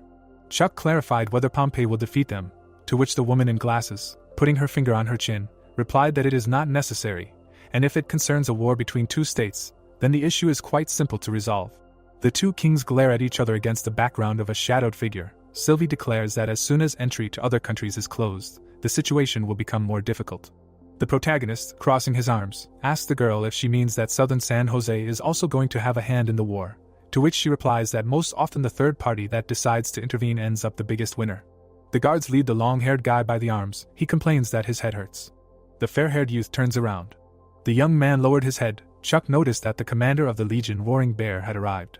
Henry says that he is no longer of any value to the protagonist, so he can simply judge him, to which the protagonist, crossing his arms, replies that it is up to him to decide whether the prisoner is valuable or not.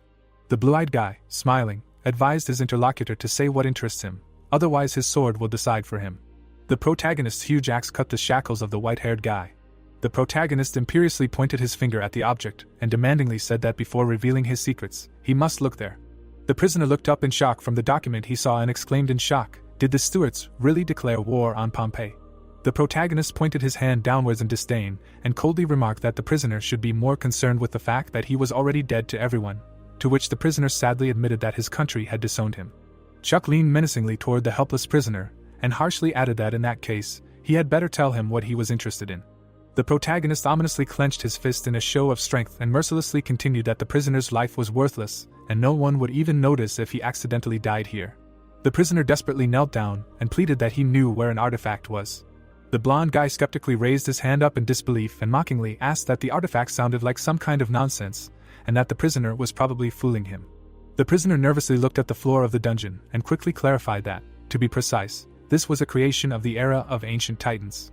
Interested people were examining the artifacts in the museum, and the prisoner told in detail that about 10 years ago he and his father went to the Winter City to attend a banquet on the occasion of the coming of age of Lord Magellan's daughter, and added with impression that when Lord Magellan was young, being a famous traveler, he brought many magnificent treasures from different countries.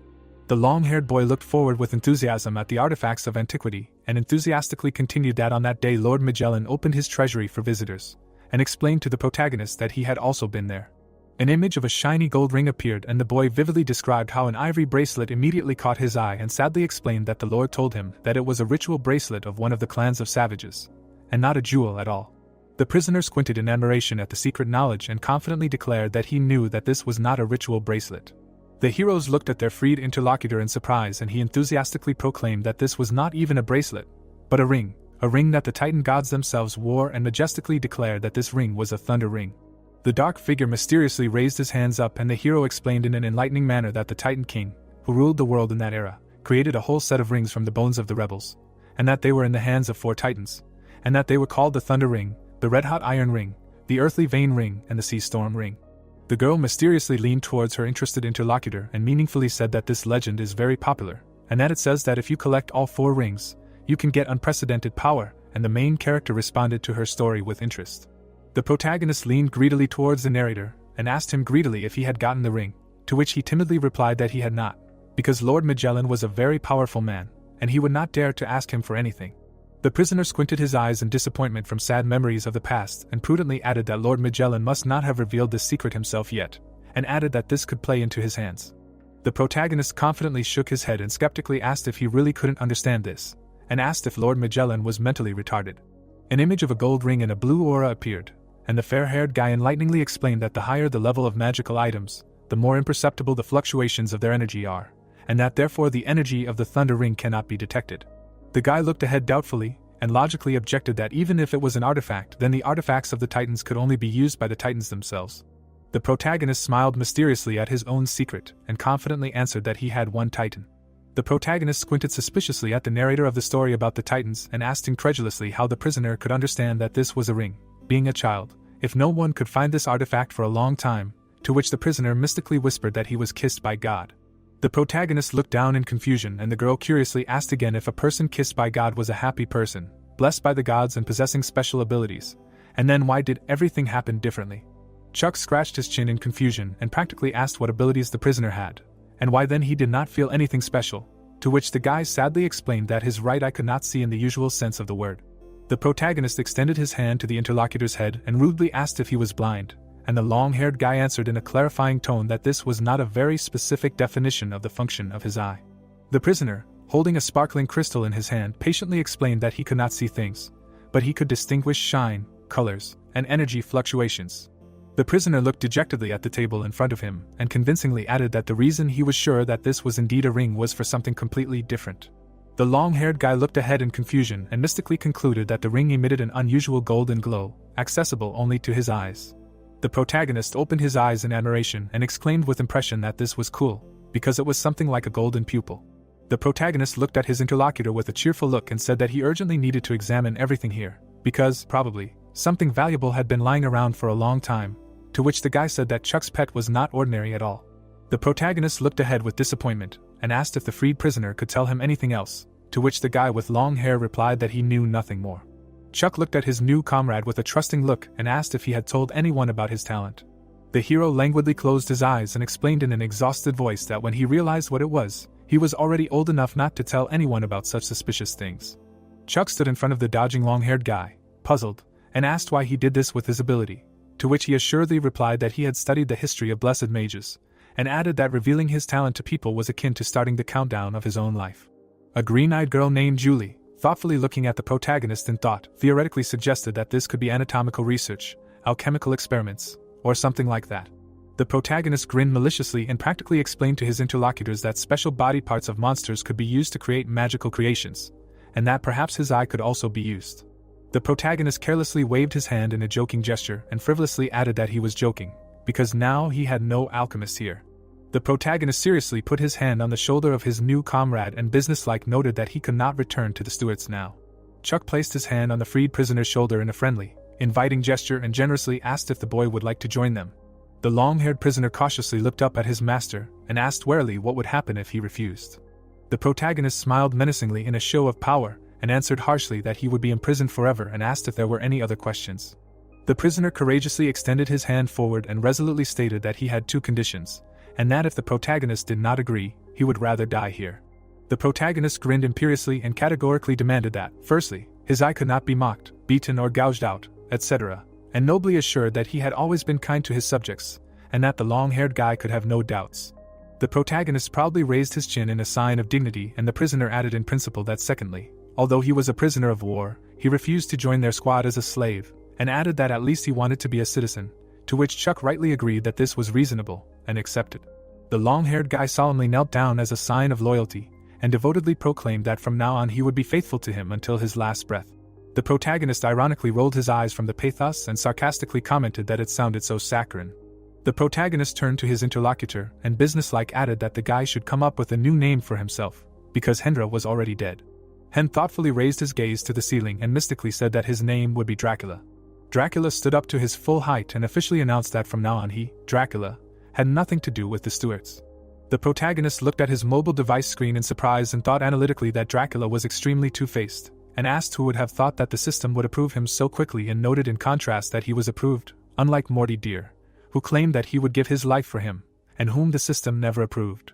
The girl fanatically waved her fists in the air and devotedly shouted that he was faithful to the grave, and that he would give his life for his master, and Chuck shrewdly suggested that it was possible, because she was still angry about not having access to the greatest system benefit in the Alpine castle. The soldiers were standing near the horse-drawn carriage, and the protagonist asked in confusion why they were sending all this and cautiously noted that this thing looked like a coffin. The cool late autumn was gradually approaching, and that Chuck had finally received military help. Chuck gloomily put his hand to his head in dejection and pessimistically concluded that His Majesty wanted him to fight with resignation to death in battle. The messenger, gesturing with his hands, enlighteningly explained that in fact this was a primitive teleporter, and the protagonist exclaimed in a dissatisfied voice, "Could all this really be just some kind of interdimensional gate?"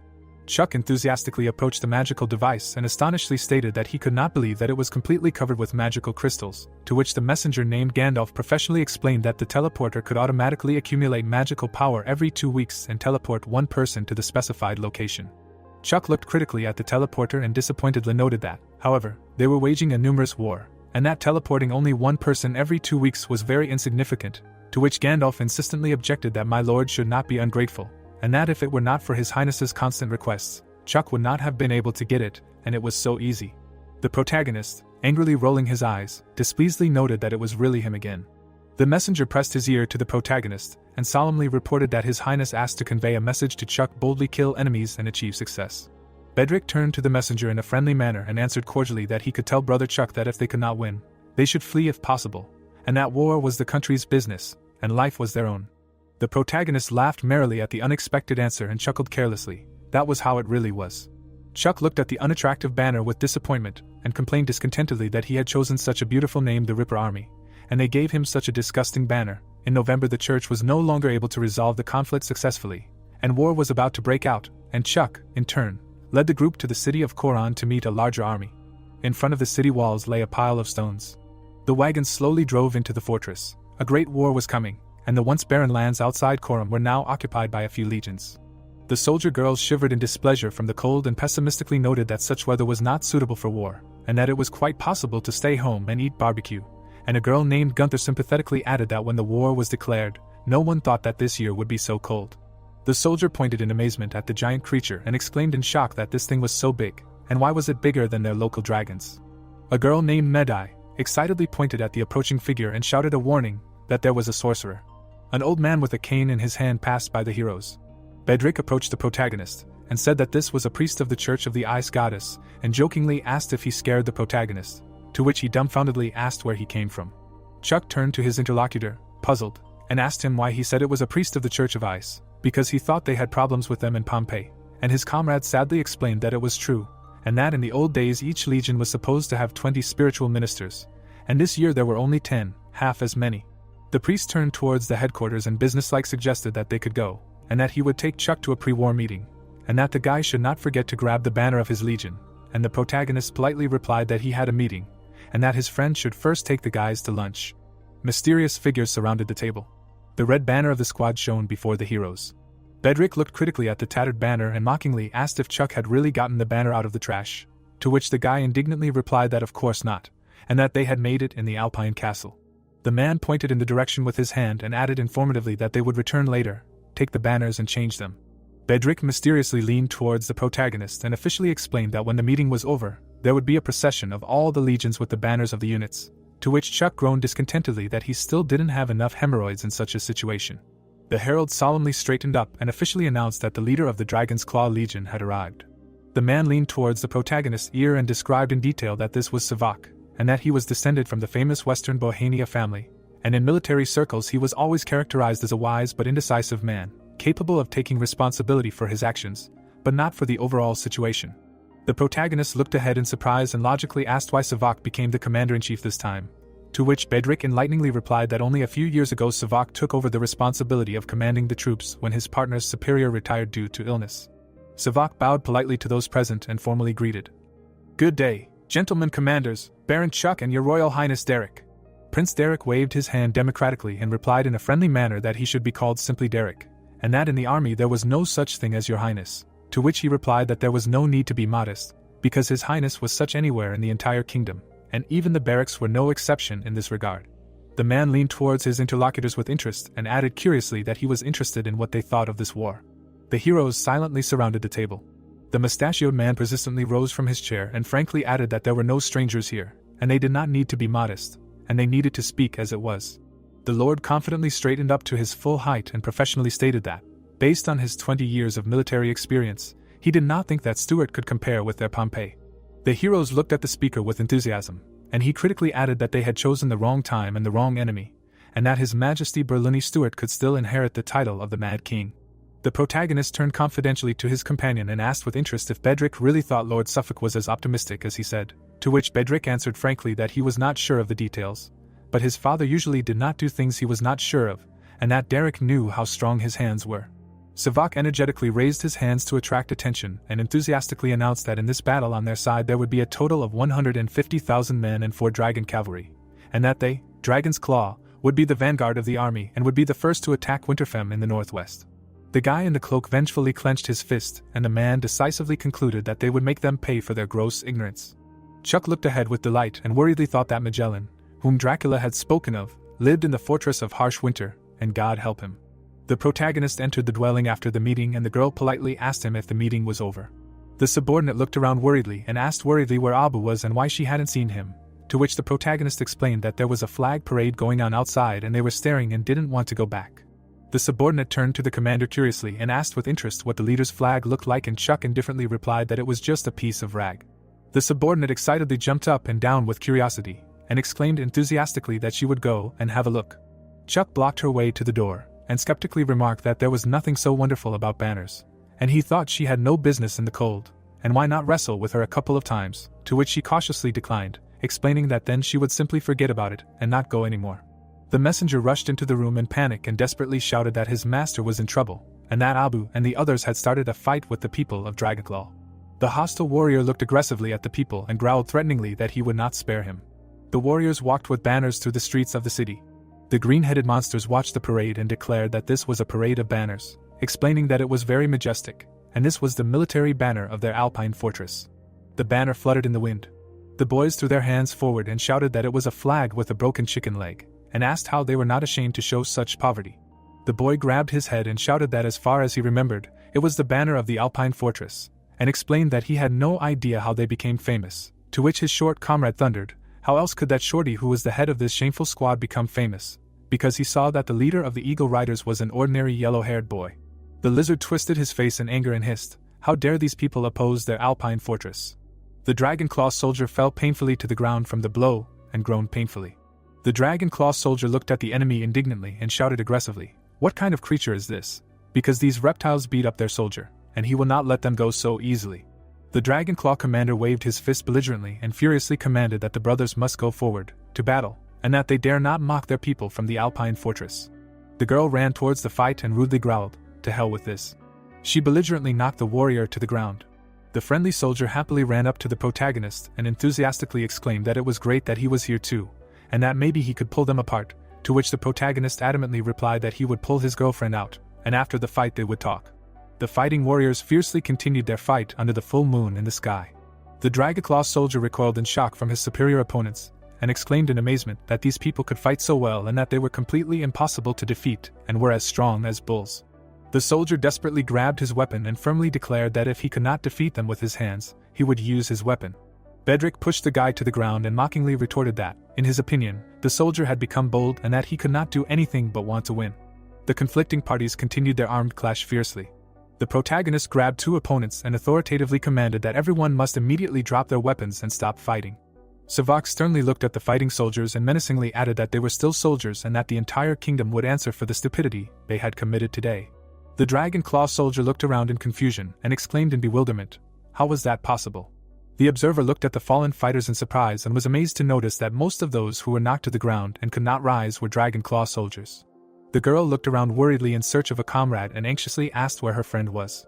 The messenger fell to his knees and shouted that something was moving towards them at great speed. The soldiers turned around in displeasure. The lizard rode into the city on a monster and ordered no one to escape and continue fighting. The soldiers opened their eyes in shock and shouted that it was a local dragon. Savak leaned menacingly towards the protagonist and ordered him to keep them under control, to which he replied that he vouched for his subordinates. The protagonist confidently walked along the alley. The lizard would appear menacingly on the scene of the fight and sternly exclaim what the leader wanted from him. Chuck would raise his hand in a decisive warning gesture and categorically state that he would only say it once. The lizard would sit imperiously astride the dragon and unquestioningly order that they should stop immediately. The watching protagonist would look at the multiple dragons in shock and would be stunned to note that there were so many local dragons, and that they all stopped after the word stop, and that all the Alpines were so crazy. Abu would turn to the commander justifiably and apologetically explain that the Dragonclaw soldiers were the first to insult their Alpine fortress, and Chuck would critically respond that they should forget about it and that it was fine for a little fight, but it was their fault for calling the dragon. Commander Savak approached Chuck with admiration and said with an impressed expression that he could not believe that they had such a powerful and huge earth dragon in their Alpine castle, to which the protagonist honestly admitted that between them, It seemed to him that dragons ate a lot. The commander seriously glared and officially warned that he hoped Chuck would understand that this brawl was a crying horror, and both they and the rulers of Dragon's Claw would have to pay for it, and the hero exclaimed in fear. The commander raised his hand and stated that Chuck's soldiers were new to their city, and they were too cautious in a new environment. The hero shyly scratched the back of his head and said that their people were fighting with others, and if the protagonist could not lead his people, then how could he be an officer? The protagonist turned to the hero, and he stated that his soldiers were too excited about the war with Stuart. The guy blinked and asked if the same thing applied to his subordinates. The protagonist slammed his hands together and asked how it could be his duty, since it was normal for a soldier to fight back. Chuck stood up straight and said nobly that no matter what, it was undeniable that the Scars had started this and that he, sir, was the real culprit, and the warrior honestly added that it was hard to blame Lord Chuck for this and that he, Booster, was responsible as an officer.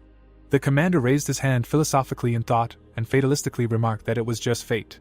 The protagonist cracked his knuckles and added that these were all just a few random and strange things. The man with the mustache languidly approached the heroes and understood the reason for this ridiculous farce. Savak looked at the heroes with determination and commanded them to stop, and that they had to shut up, and that they would do anything to avoid responsibility, and that it was a perfect combination, and that if they could use it in battle, they would not have to worry about the outcome of the battle. The heroes looked at each other with displeasure, and Savak continued on principle, that the honor they had passed on was too heavy for him to allow anyone to tarnish it. Savak looked at the interlocutors and stated that he had strictly decreed that in accordance with military discipline, he had decided that Chuck and Booster's teams would be included in the vanguard of the special forward team. Chuck and Booster turned back in shock and exclaimed in shock. Bedrick looked forward and said encouragingly that there was no need to look so sad, and they say this is the advanced battalion, but the enemy is not always in front of them.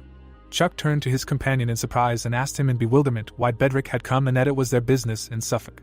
Bedrick scratched his head in bewilderment as a sign of friendship and selflessly replied that he had volunteered to do it himself, and that he did not know anyone else.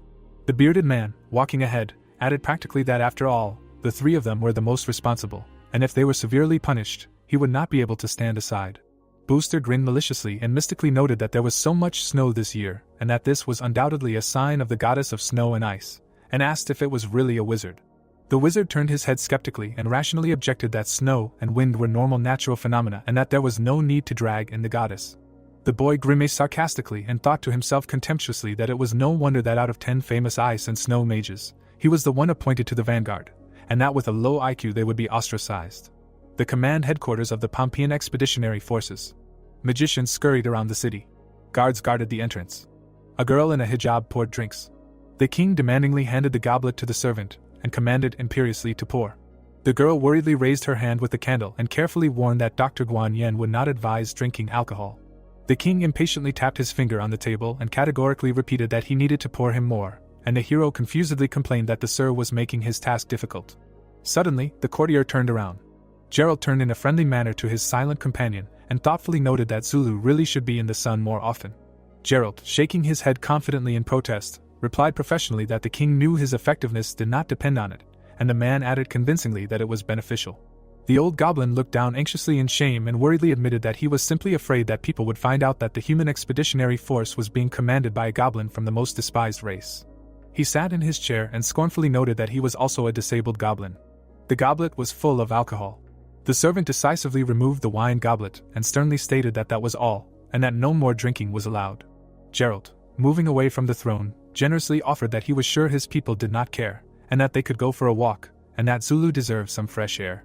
Zulu humbly bowed his head in agreement and respectfully replied that as he wished. The hero atmospherically left the royal apartments. Gerald looked at the magical device with an inquisitive eye and explained in an enlightening manner that it was the tuna's flame boundary, which maintained its internal temperature. The goblin looked down with warmth in his face and said that he took everything to heart. The king rode nostalgically along the sidewalk and warmly recalled that they had met in the cold and hungry winter, and that the goblin named Zulu had sadly confirmed that yes, and that there had been a food shortage. An image of the battle appeared and the hero figuratively told that when they found the creature, they saw Zulu in its all-consuming mouth. Gerald looked at the defeated enemy and added significantly that while saving Zulu, he had accidentally discovered something. The wounded goblin lay on the ground. The goblin angrily clenched his teeth and the hero enthusiastically proclaimed that Zulu was a god-bearer, and a very smart one at that. The long-haired man rolled his friend forward and solemnly promised that when he became king, Zulu would be able to continue to use his talents at the state level. Zulu modestly lowered his gaze in embarrassment, and honestly admitted that few knew that the real man behind the curtain was the one who pulled the king inside, and that everyone considered him a genius who managed to combine teaching with administrative work. The man looked at his friend with satisfaction and proudly replied that thanks to Zulu, Pompeii was flourishing in their days, and the goblin loyally declared that His Majesty had saved his life, and that he would do everything possible to help. Turning his head back, Geralt intriguingly asked what was up with that matter, and that there was nothing on it. Zulu turned to his interlocutor in bewilderment, and asked again in confusion what he was even talking about. Zulu mysteriously rolled the carriage down the street, and wisely replied that his master must be patient, and that a ripe apple will one day fall to the ground, and explained that he was talking about the goddess of religion.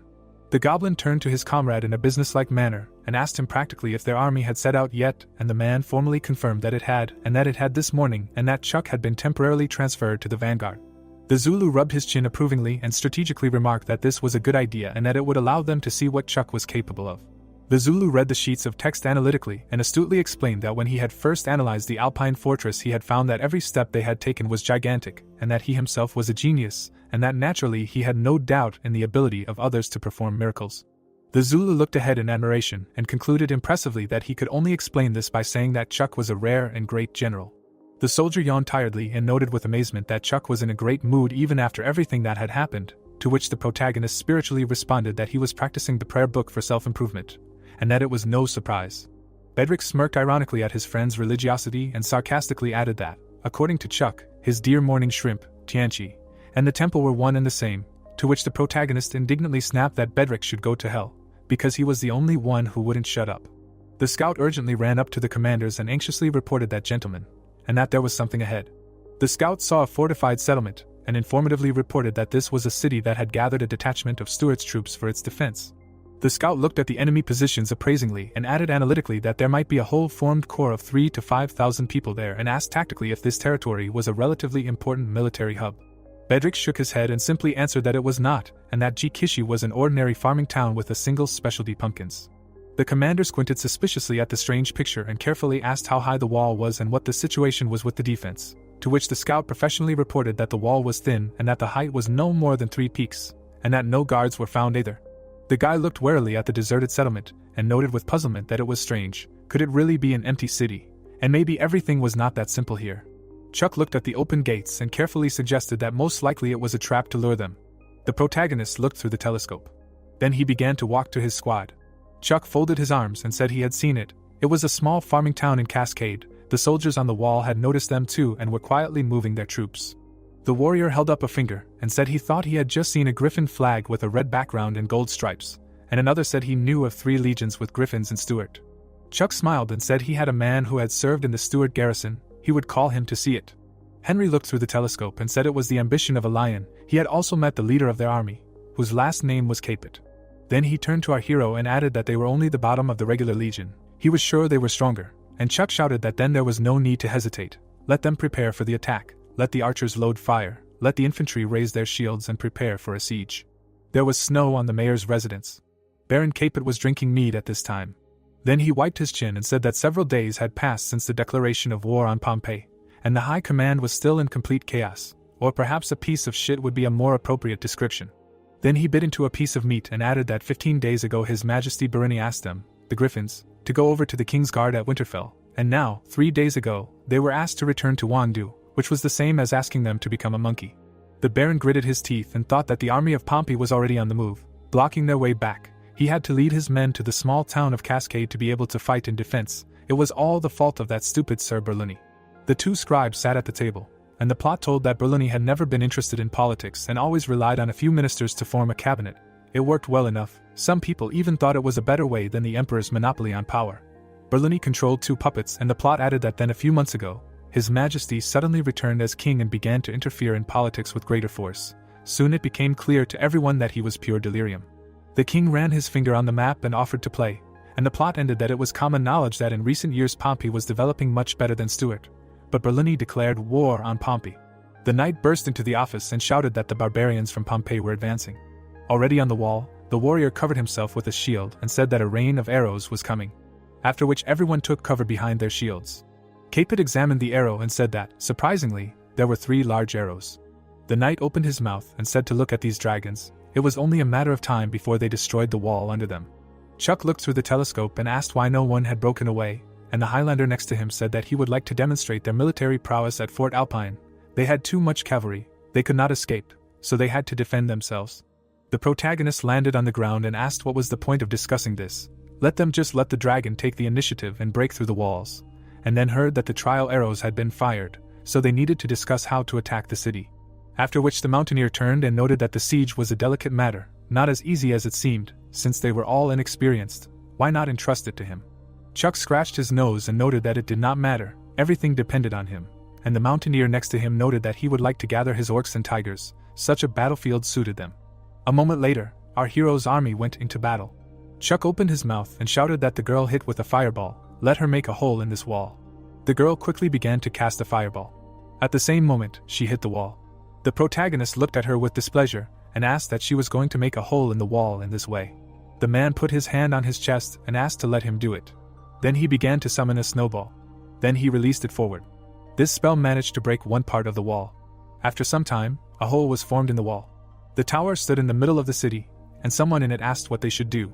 The heir of Capek closed his eyes and replied that the enemy would certainly attack through this gate. Let them give the order for all infantry to prepare for battle, and the warrior asked what to attack now, not defend. Van Dan looked at him furiously and shouted not to be stupid and go forward. The powerful warrior followed the lord and said that his nephew did not seem to understand what war was, and the heir noted that this was true. Maybe he would begin to grow up when the army stopped calling him uncle. The warrior looked at him and asked what he said. Now is the time to attack. Van Dan smirked and noted that now was not the right time. Then he looked straight ahead furiously and added that it was Stuart's most secret weapon, and he would not allow it to be revealed until there was a need. The heir presented the magic stone and said that Stuart had an excellent black crystal sodawara, which could be purified to create the famous magic equipment, the Stone of Fate. After which he introduced several warriors and added that the method of application was also very simple and cruel. The heart of a living person is ripped out and a magic stone is inserted in its place. Those who are on the verge of death are reborn and gain the ability to manipulate their own blood. But what gives the stone its name is that the power of a soldier manipulating blood is completely random. The guy looked at his hands with tears in his eyes, and Fang Dan continued that some of them may be good fighters, others are most likely useless. The doctor cut out the patient's heart, and the heir continued that the solution to the problem of the lack of black crystal is simple for Stuart.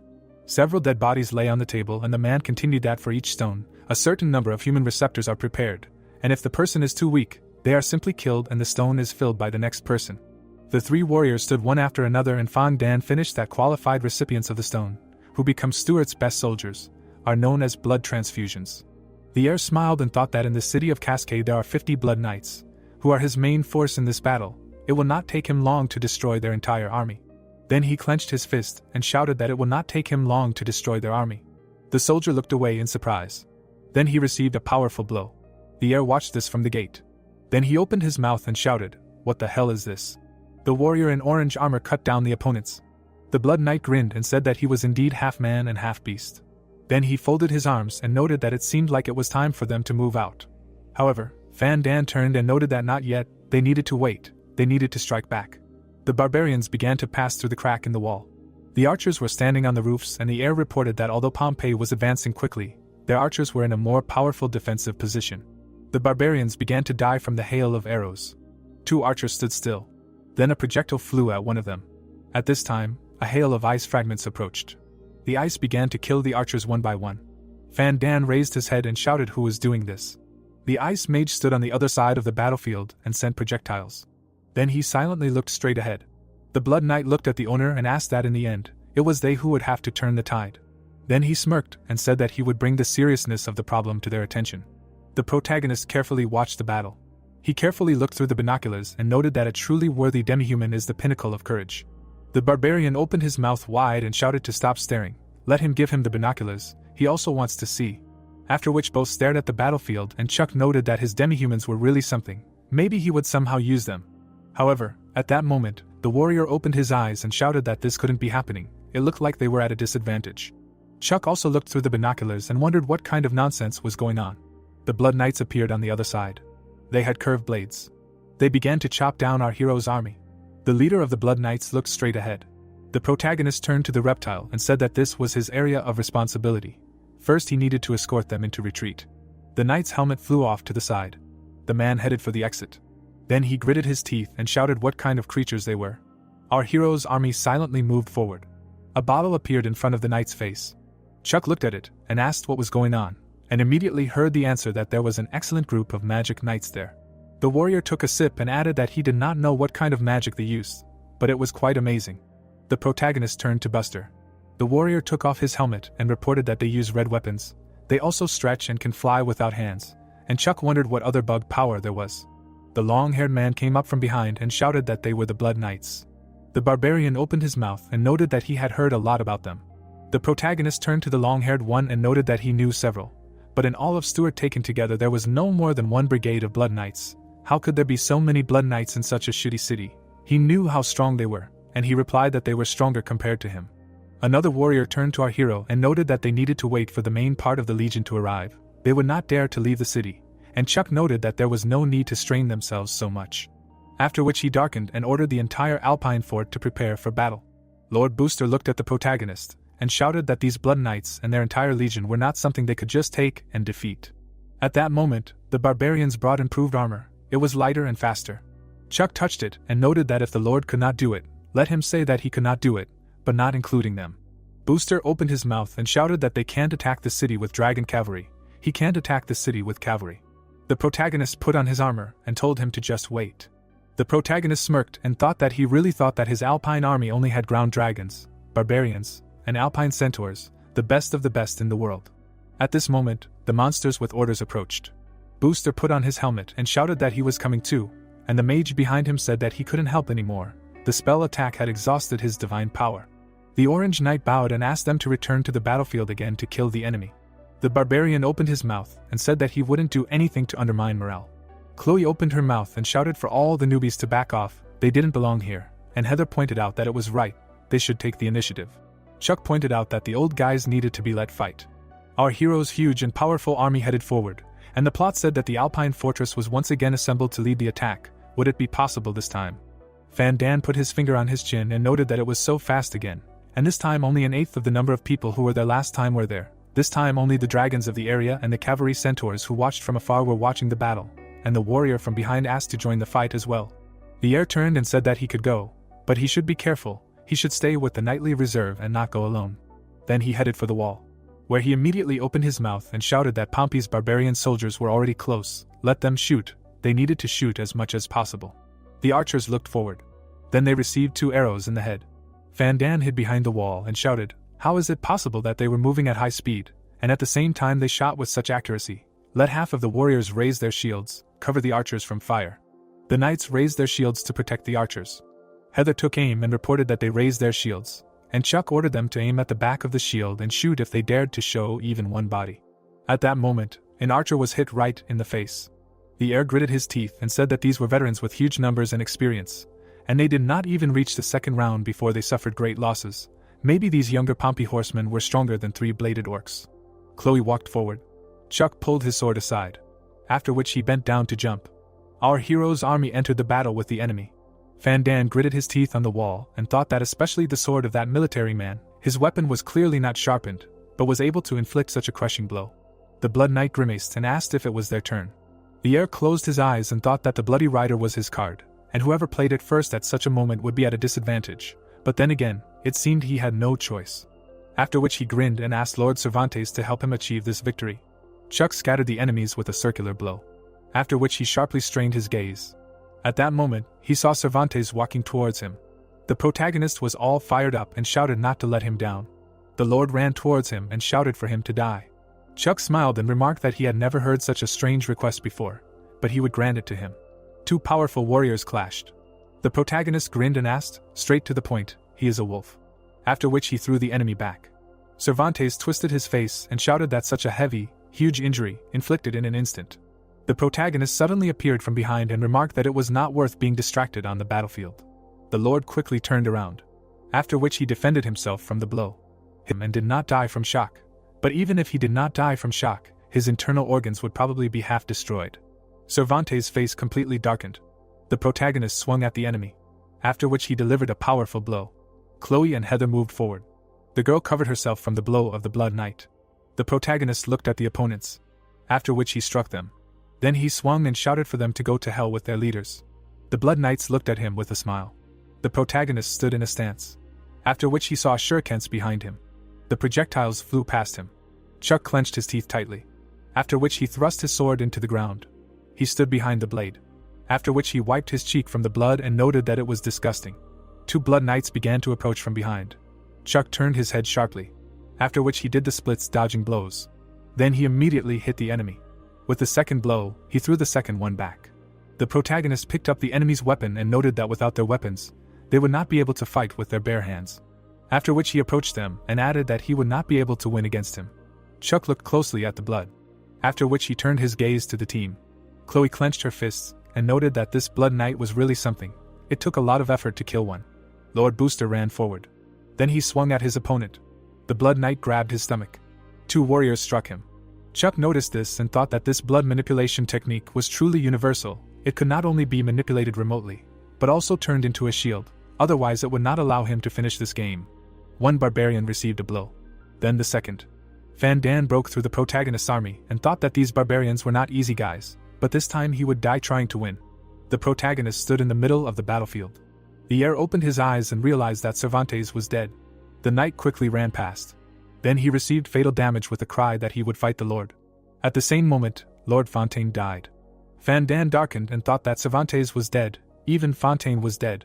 Chloe's mouth opened wide. Chuck quickly cut down the enemy and shouted, "How dare they sneak up on him!" Then he opened his mouth and ordered them to retreat in a wave first. Their area dragon will be here soon. Let them not get caught in the wave. Van Dan stood silently in the middle of the battlefield. Then he clenched his teeth and thought that it was all over. At that moment, 2 monsters ran towards her. He stood near the wall and shouted for them to get out of here. The next moment, another part of the wall was broken through. The Blood Knights looked at each other and said that the city walls were destroyed. Then they pointed at the protagonist and shouted that this man killed Cervantes. Then they headed towards him and added that this was unforgivable. Even if they lost this battle, they would avenge the death of the Lord. Chuck went towards them and heard that he would take his life. Then he opened his mouth and noted that he knew that his side was defeated, but he still wanted to avenge his lord. Then he raised his weapon to his head and shouted that his courage was fully accepted. The protagonist swung his sword and shouted that if he valued his master's life so much, he should stay here with him. The powerful blow killed many soldiers of the army. Van Rad stood near the destroyed wall. Then he took out his blade, immediately pierced the heart, and said that he asked to forgive his son for his incompetence. A monster with a giant sword, enveloped in the flames of chi, he cannot restrain himself. After which he slowly began to die. Our hero's army began to celebrate their victory. The man smiled widely. After which he walked forward among the joyful crowd. He opened his mouth wide and shouted that it was hard work for everyone, participating in 2 sieges in one day. Chloe ran up to our hero and shouted, "What kind of moon wave was that? It's amazing." Chuck opened his mouth and noted that he was hungry. "They have a suckling pig, if not, ham will do." Derek's mouth dropped open and he remarked that he couldn't believe he'd committed suicide. Booster turned his head and noted that he probably knew that if he lost the battle, he would stay alive and sit in a cage for the rest of his days. Chloe raised her hand, heard what Chuck was doing there, what he was doing with the heir, and replied that their leader had always had such a habit, and she did not know why. It surprised everyone, he should just get used to it. The death count appeared on the system window, and Chuck shouted that he did not expect some blood knight to appear out of nowhere in this shitty city, and cause so many deaths this time. Then he narrowed his eyes and added that maybe everything was going so smoothly that he got a little carried away with himself. Then he began to walk forward and said that they were all soldiers who had walked this path with him. Chuck turned to the corpses and added that he would remember them all, he promised. A fire flared up sharply. The mage stood next to the funeral pyre and noted that the great ice goddess would accept their lost souls. There were a lot of fires burning in front of the army. Chloe turned her head and noted that the leader should not blame himself for them. Fighting and dying is a part of life, and Heather added that it was a rare privilege to die in a large enough battle. The protagonist closed his eyes and said that he did not need them to come here to talk to him, he was fine. Then he looked at the system window and added that there was good news. Another update after this battle, the first system top fighters were finally born, Berserker and Centaur Pioneer, 2 names that first appeared as top titles. The protagonist scratched his chin and thought that being the last newcomer to Alpesite Castle, it was no wonder that no one had been promoted for some time, but the Mountain Barbarians, the earliest of the patriarchs, had produced only 1 top warrior, while the later centaurs had produced 4. Perhaps the experience required for a barbarian to be promoted to Berserker was unusually high. At the same time, Ratio evolved. The girl raised her hand and remarked that she seemed to be on the path to enlightenment. Then she opened her mouth and shouted that she was going to explode. Chuck opened his mouth and asked what she was doing. Everything stopped abruptly. The protagonist glared and asked if she was playing with his feelings. Ratio nervously scratched the back of her head and replied that she thought he was really angry, and Chuck remarked that since she was not angry enough, he would help her. After which he began to kick her. The girl lay on the ground and asked him to stop. The protagonist stared at her. The girl clenched her teeth and screamed that this was really enough. She covered herself in dark energy, and added that she seemed to have really broken through. Chuck opened his mouth and asked what he felt, if there was anything special. Ratio looked at her hand and replied that she wanted to hit someone. It was like a fire in her heart. Derek opened his mouth and screamed that it was a berserker, and Chuck wondered that Derek could not see the system interface, and whether there was such a thing as a berserker in this world. The magician looked straight and asked that he had not even heard of the famous berserker, and Chuck wondered why he was not talking about the berserker of ancient times. The protagonist introduced warriors of different races and said that in ancient times, when the Titans were the kings of the world, they, humans, had no advantages over the orcs, Titans and elves. Then he introduced 3 mighty warriors and added that the human race in general arose to hold the glory of the future continental hegemon, that is, Werther leads the berserker. Chuck put his hand out and asked what this has to do with Ratio, and the mage replied that the history of that time is so vague that many races mysteriously disappeared during that period, including the berserker race. After which he came as close as possible to our hero and noted that according to rumors, the barbarians have more or less pronounced berserker bloodline, but he does not know whether this is true or not. The mage scratched his beard and said that judging by how their subordinate looks now, she has definitely gone berserk. He thinks perhaps she activated the berserker blood. Then he turned to the protagonist and added that he may not know that the wind berserker has disappeared, but the secret of berserking has survived to their days. The secret art of berserking has been modified and turned into the current holy prayer, which is said to be more effective and has fewer side effects, and Chuck said that all this may be related to the prayer of the word. Now that the fight is over, why not try to get out of it? Let her try to breathe deeply. Ratio began to breathe deeply. After which she fell to the ground and noted that she was so tired, she did not sleep for 3 days and 3 nights. The mage approached her and noted that perhaps it was because she was not used to it yet, so let her go back and rest and everything will be fine. Chuck turned to the barbarian and ordered him to hurry up and put away the loot and count the losses. After which he opened the system window and said that he did not think that he would improve himself to invest all the attribute points in the holy prayer, leaving 2 points each in agility and strength. The protagonist stared at his hand and noted that the system increases were proportional, and with his current base of 2 attribute points, this was an exaggerated effect. After which he turned to the Lord and asked how the capture of war trophies and the collection of captured tigers was going. Chuck smiled and also asked where the camp of the commander of their army was. Booster opened his mouth and replied that he had not yet had time to see why he was looking for the camp. The protagonist clenched his fist and shouted that for robbery, of course. Our heroes walked along the city street and discussed that 80% of the camp is in the original residence of the commander. He does not know where it is, he is familiar with this place, he can take them there, he has already forgotten about it, then let him show the way. Chuck turned his head sharply and noted that it was surprising that there were still quite a lot of commoners in this suburb, and Booster said that it was normal. Even if the repatriation was carried out before the war, there were always people who had nowhere to go. The protagonist suddenly opened his mouth and asked what was here. He was sure that he was not mistaken, and the long-haired man answered that it was true, it was right here. Chuck immediately kicked the door down, and noted that it looked shabby from the outside. He would eagerly wait for his moral damages to be compensated. A moment later, everyone was surprised by the wealth inside. Chuck turned and noted that it looked shabby from the outside. He would eagerly wait for his moral damages to be compensated, and Booster said that of course, this must be personal property brought by the army commander himself. Everyone quickly began to search the premises and said that the wine was really good, it tasted quite nice. They also found an official letter. The protagonist walked up to Derek and shouted to let him take a look too. They both stared at the letter in surprise. The protagonist opened his mouth and said what kind of joke was this. They wanted to scare the Stuart army. Booster started walking towards them and asked what was going on, what they saw, and Chuck said that the brave Griffin and the Bloody Knight had received several conflicting transfer orders, but were eventually blocked in this suburb and couldn't move a step. Derek pointed at the letter and noted that this was issued by the Council of Ministers, and this was the Imperial Court, but the command plan and route had nothing in common. The protagonist grinned and ordered to immediately go to the rear with a copy of the letter, and also let him ask whether they should move forward or rest, and the Lord said that the crazy Stuart king actually interfered with the command at his own discretion. The streets of the city were empty, and the building noted that in that case, it was time to start the banquet. He had seen a lot of cattle on the way, he would slaughter them for a snack. A moment later, the entire army of our hero was celebrating their victory. Chloe looked ahead with a grin. There was a pile of corpses in front of her. The girl turned sharply and asked the leader to be quiet. Then she smiled and noted that in their hearts there was a very powerful and valuable magic stone, and she was going to pull it out. Chuck leaned over and asked why she did not use pig brains, how she could find such a good thing, and Chloe shouted that in the end, it was their alpine fortress that was the main force, and it was reasonable to choose the best war trophies. Then she blushed and added that she gave all the war trophies from these surroundings to others. The protagonist put his hand on his head and said that he really wanted to kill her now. Stuart is not an idiot. How could it be that she does not realize this kind of problem? All these mystical knights have explosive fruits in their body. Once the carrier, the fire element explodes and burns the magic stone. Chloe smiled widely. Heard that if there is a fruit tree by the road and it is full of fruit, but no one eats it, does she know why? And answered, because the passers-by are fucking idiots. The protagonist abruptly opened and shouted that it was because the fruit was bitter. The long-haired man pointed out a finger, and noted that this man had a jewel on him.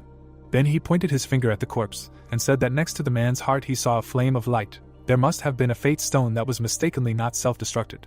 A moment later, Chuck stood with it in his hands and said that controlling blood, depriving feelings, stimulating killing intent, this is the role of the magic stone. It is too abnormal. This kind of thing will definitely bring chaos to the world. The stone glowed unnaturally brightly red. Longhair turned to our hero and asked if they still wanted it, and Chuck replied that they didn't want what he had in his hands. He was mentally ill. No one was allowed to talk about it today. They needed to take advantage of the darkness, hurry up and burn all the corpses so that there would be no traces left, and they wouldn't be found. The cart was filled with corpses. The protagonist was riding in one of them, heard how he made it look like theft. This is what she got in exchange for justice, and replied that he was the main brain. Let him shut up and calm down. The drunk lord opened his mouth and asked what they were doing. He just didn't see them when he was drinking wine. The protagonist turned to him and replied that they were going to bury the corpses, otherwise it would cause a plague, and Booster asked if he was okay. It was winter now, everything would thaw out by next spring. What plague? Then he opened his mouth wide and shouted that wouldn't he still have to deal with this next spring. He thought it was better to deal with it late than early. Let him forget about it. They had to do it themselves in the Alpine fortress. The caravan moved and it sounded like he wasn't quite right in the head. Maybe they would still be here next spring. Maybe he couldn't bear to see the mutilated corpses being carried into the darkness. He couldn't look at Lord Chuck, a man with a kind heart, anymore. The next day was morning. The people were going about their daily lives quietly. Derek closed his eyes and said that what the Falcon had sent yesterday afternoon had come back. The main army had asked them to stay put. When they arrived, it was said that they would begin to attack the Winter City. Chuck looked straight ahead and thought that Dracula had said that the Thunder Ring was in the house of a high-ranking nobleman named Magellan in the Winter City. At that moment, food was served and they said that he remembered that the Winter City, the main and important city in the northwest of Stuart, to attack like that is the same as looking for a missing person. But now it seems that Stuart is surprisingly slow to respond to their attack in Pompeii. Chuck grabbed a cookie and noted that, frankly, this war does not look like a national war at all. It is too easy. Cities are successfully conquered one after another. And Derek noted that now there are only a few large cities left in Stuart, and all of them are guarded from the inside and cannot retreat. Derek lowered his head, heard where the hundreds of regiments of the regular army under their jurisdiction had gone, where the Dragon Knight and the Great Mage had gone again, and noted that the accidental violation of command by the Mad King Belliony must be one of the reasons, but it is not the only reason. A raven flew over the trees and the warrior added that maybe Stuart really is secretly plotting something. A huge detachment entered the city, and the plot told that 3 days after Chuck led the detachment that successfully broke through Choksh, the main forces of the Pompeii Legion also rushed to the city for a general assembly. Chuck stared at the warriors in surprise. Then he put his hands on his hips and shouted what they were staring at. They saw gold on his face, and Derek noticed that they were jealous of him. The Knight of the Falcon defeated the Bloody Knight, won his first victory, captured the banner of the Legion. It was all him. The main character grinned and noted that it sounded good, and the warrior said not to be proud. Now he is in the very center of attention, so when the Legion returns, he will simply be kicked out. Chuck smiled and asked if the board will rot if replaced with gold. At that moment, Adam appeared, who noted that for him his victory in the first battle was a surprise. It was hard for him. Chuck bowed sharply and noted that he overestimated him too much. The girl looked at him and said that he was rude. The protagonist scratched his head and asked what the girl was so angry about, and Derek replied that it was even stranger that he had to reprimand him. Mr. Egwene was a guy, and he didn't like being mistaken for a girl the most. Chuck opened his mouth and shouted if he was really kidding, and the warrior replied that it might be hard to understand, but that's how it was. They even went to wash together. Adam looked at the protagonist and asked if he knew why such a powerful beast as a dragon wanted to become a partner of a dragon rider, and Chuck wondered why he suddenly asked such an inappropriate question. The man raised his head and said that dragons have intelligence not inferior to humans. Their life cycle is measured in millennia, but they live it in boredom and indifference. They do not mind spending several decades to travel with individuals who interest them, who eventually die, because they become partners. Derek opened his mouth and said that there are special ones, arousing interest in the chant, touching the soul, or relying on appearance. Chuck opened his mouth wide. Then he looked at the guy walking forward and asked what he wanted to say. That boy is a dragon rider. The main character introduced the guy with the dragon. Adam opened his mouth and said that there was a dragon willing to take the initiative to make a contract because of Mr.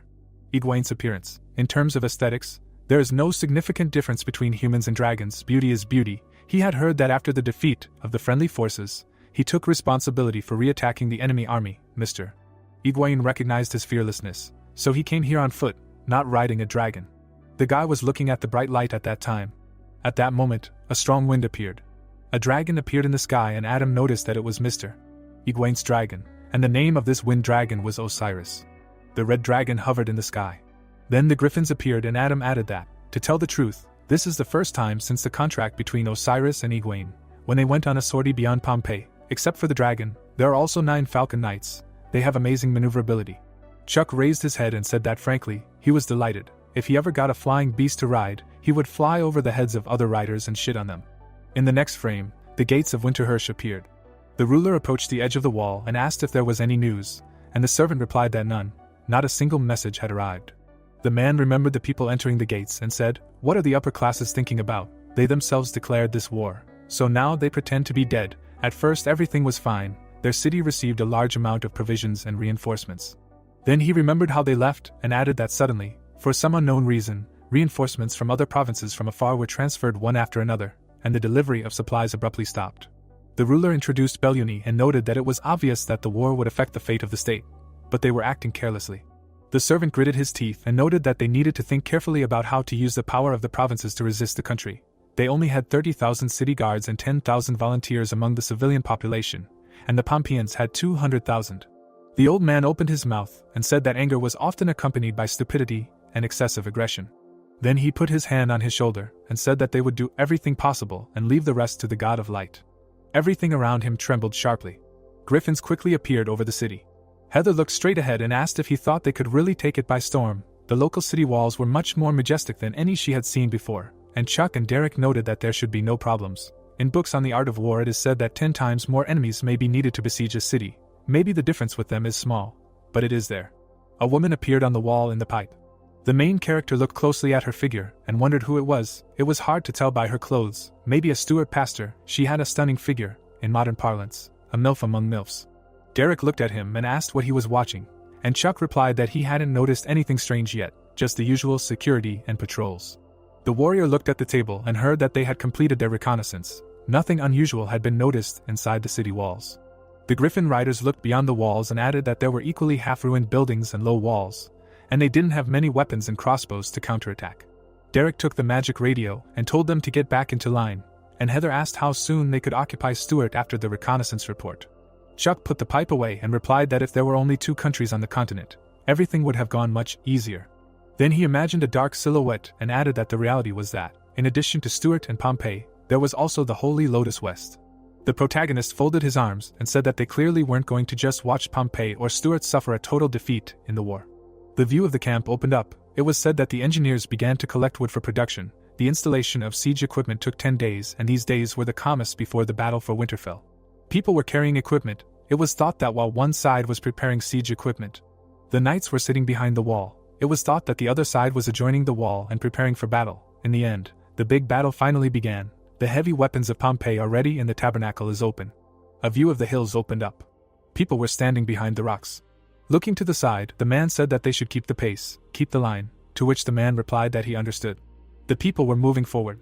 Looking down, Chloe asked if they were too secretive. She thought they had already seen them, to which the hero asked what she thought. Let them mobilize their troops and be ready to defend. The knights were sitting on the wall. It was heard that there must be troops on the city wall now, determined to die.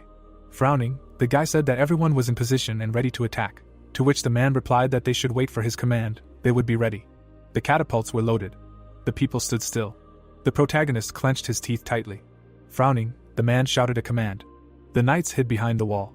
The catapults suddenly began to shoot. The man looked forward angrily. The magicians began to shoot fire spheres. The charges flew forward rapidly. Stretching his hand forward, the magician said to stop these boulders quickly. The young man began to use a spell. Explosions thundered in the sky. The people looked up in amazement. Chuck's eyes widened, thinking that an eye for an eye. This is war, this is really shocking. Gritting his teeth, the man said that these boulders were annoying, to which the man replied that he shouldn't worry, these boulders weren't made to break through walls. The knights ran away in fear. It was heard that they were deliberately throwing fire stones at the walls so that they would have nowhere to run. Frowning, the hero thought that of course, when he can use his intellect to the maximum, he can organize everything competently, even killing allies. Stretching his weapon in front of him, the man shouted that he should go ahead. Rushing forward, the knight shouted that they should continue and attack them. Standing by the stairs, the guy said that they should let them know who the Pompeians were. A view of the buildings opened up. Sitting by the fireplace, the man said that if they were attacked from the air, they were at a disadvantage, they should investigate the enemy. Standing next to him, the boy said that there was no need for that, he was too panicky. Because when conducting aerial reconnaissance at high speed, only blurred colored spots on the ground were visible, it was impossible to distinguish many details. Sitting on a chair, the man said that so, instead, they could use a good opportunity to transmit false information, to which the young man replied that it was good. Frowning, he added that hot air ballooning was a taboo for them to win, they needed heavy firepower on the ground, let them stay at high altitude only for reconnaissance, to which he was told that the Lord had previously used all the necessary materials to capture all the military bases. The camp appeared. It was heard that those things that were covered with cloth covers, many would think that this was just the roof of houses. And it was impossible to think that this was cloth. What the hell was there? With wide eyes, the young man said what it was. The towers appeared. It was heard that these buildings, in fact, this is their nirvana. The man looked at them in amazement, and asked how this was possible. Their aerial reconnaissance did not report this. No one said that they had such firepower. Standing next to Milord, the guy asked what but why exactly he, although relatively weak, the militia and volunteers of the city defense army guard this fortress, to which he replied that they are generals. This is the brain of the entire army. All they need to do is just think. How can he think like some old man? The people stood in front of each other. It was heard that they were in the province of Sela, to fight against the country, so the city wall will definitely not be guarded. Looking straight, Vincent said that they will definitely rely on the superior numbers to suppress the defenders of the wall, helping their infantry to climb the wall, and they will definitely do it. The men were lying on the floor. It was heard that good steel for using the blade. They use a weaker army and volunteers to guard the city wall as bait, although it is merciless, but they have no place for friendship. Looking straight ahead, the man asked what was going on. Did they really give up? Sitting by the fireplace, Vincent said that the war had officially begun. They would take the initiative, let the other links leave the fight. Looking down, he added that it was time to counterattack. Standing by the stairs, the guy thought about what was happening. Suddenly, people began to fall down.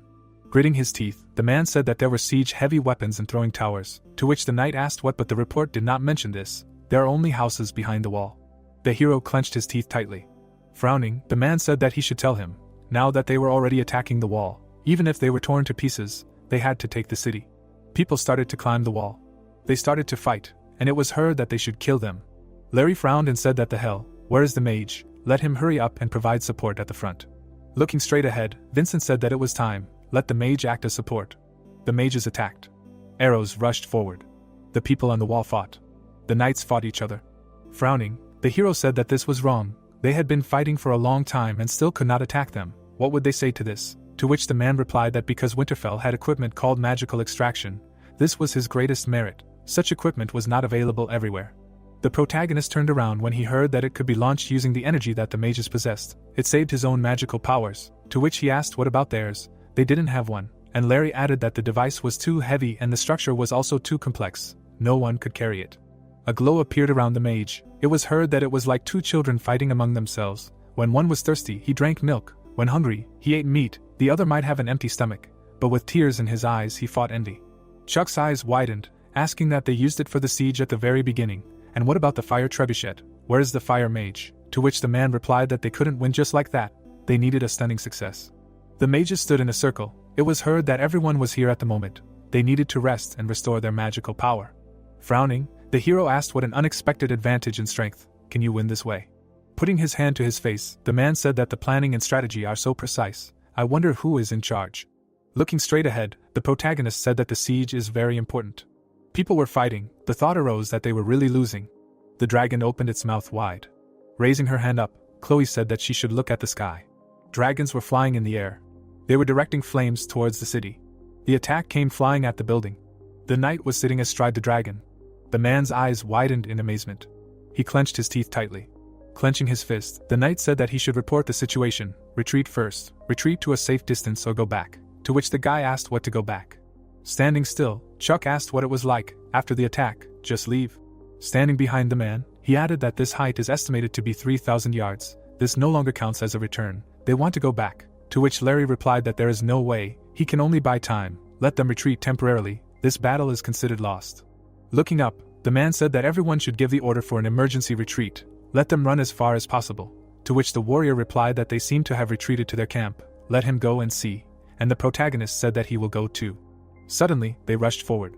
Standing near the dragon, the girl said that he gave the order to return. Why did he want to retreat? And the man asked what the hell was going on here. Zack opened his eyes wide and replied that when they got far enough, he saw the inside of Winterfell. They have many weapons for hunting dragons. Crossbows appeared. The girl looked at him in amazement and asked what the dragon hunting weapon was. She remembered that it was an idea from a genius alchemist, a magic weapon in his hands. The arrow flew into the target. It was heard that he was fascinated by his whirlpool system, giving the ordinary arrow a speed much faster than the bowstring, causing it to spin at a high speed. The arrow pierced the target. It was said that at the same flight speed, the high-speed rotating blade tip can penetrate armor. This is not cool at all. Frowning, the hero said that it was impossible. There can't be so many dragon hunting weapons. At most, only 5 of them are genuine, unless they need to pay a lot of money. This is an astronomical number. Most of them are fake. The girl glared and replied that despite this, they were on a hill. It was impossible to tell which ones were real and which were fake. What he said was bullshit. The thought appeared that this brat was speaking too arrogantly. Were dragon knights really that biased? Looking at the hero, she added that in the end, it was not because the hole dug during the first siege was too big, only for everything to end like this. To which the protagonist asked what happened to him. He was not responsible for attacking the city. What did he want him to do? The thought appeared that if he was responsible for leading the team, it was still possible to lose. The camp appeared. It was heard that so, their team would participate in the next attack on Winterfell. The protagonist closed his eyes. Sitting at the table, the man said that he should know that soldiers must obey orders. They have no choice but to obey. Looking at him, it seems he still does not understand much. Looking at him, Chuck heard that he should be serious about him. Standing still, the hero listened to the fact that if this siege fails again, then probably they will be in for a disaster. Looking straight ahead, the protagonist heard that if this siege fails, they will be in big trouble, to which he asked when they will storm again. Frowning, the man answered that in 4 days, at dawn, they will have enough time to prepare. Standing in the office, the man said that they received a report, to which he answered that he hoped it was good. Smiling widely, Ralph said that it was true. Reinforcements are already on their way to them. 3 legions of 12,000 people will arrive in Winterfell, including the elite of the Thunderers. Sitting on a chair, Vincent said that Winterfell was already surrounded by Pompey's troops. How reinforcements could get into the city was a real headache.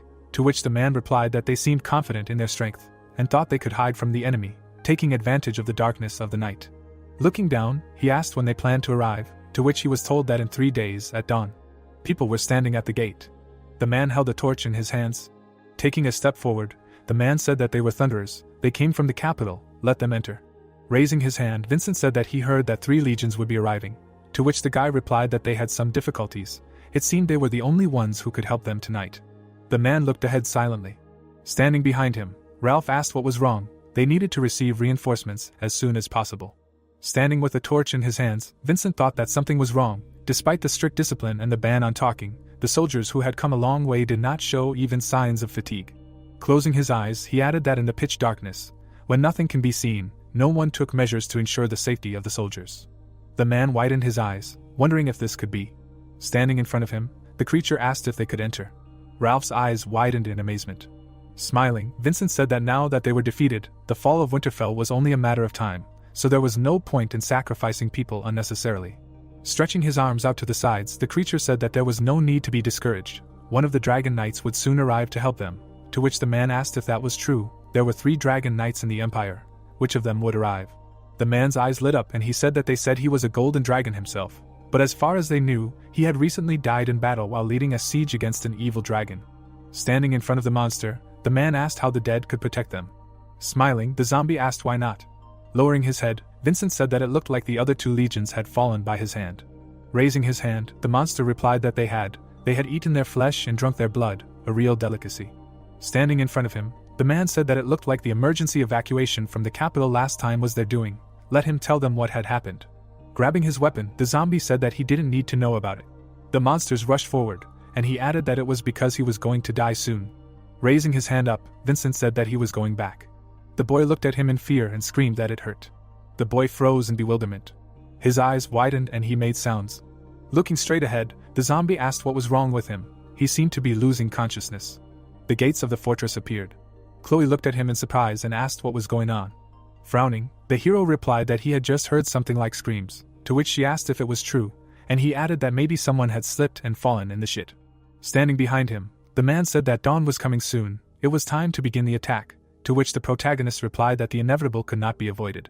Raising his hand up, Chuck said that everyone was out of the fortress. On his signal, let them attack. People rushed forward, hearing that they were attacking. The knights were approaching the wall, and Larry said that they were in ambush. Let them be quiet, they would not let them hear them, to which the man replied that they could do whatever they wanted. Looking straight ahead, the hero said that they had moved his guys forward and made them cannon fodder. Standing next to him, Chloe asked where they were, and the protagonist added what the hell they were doing.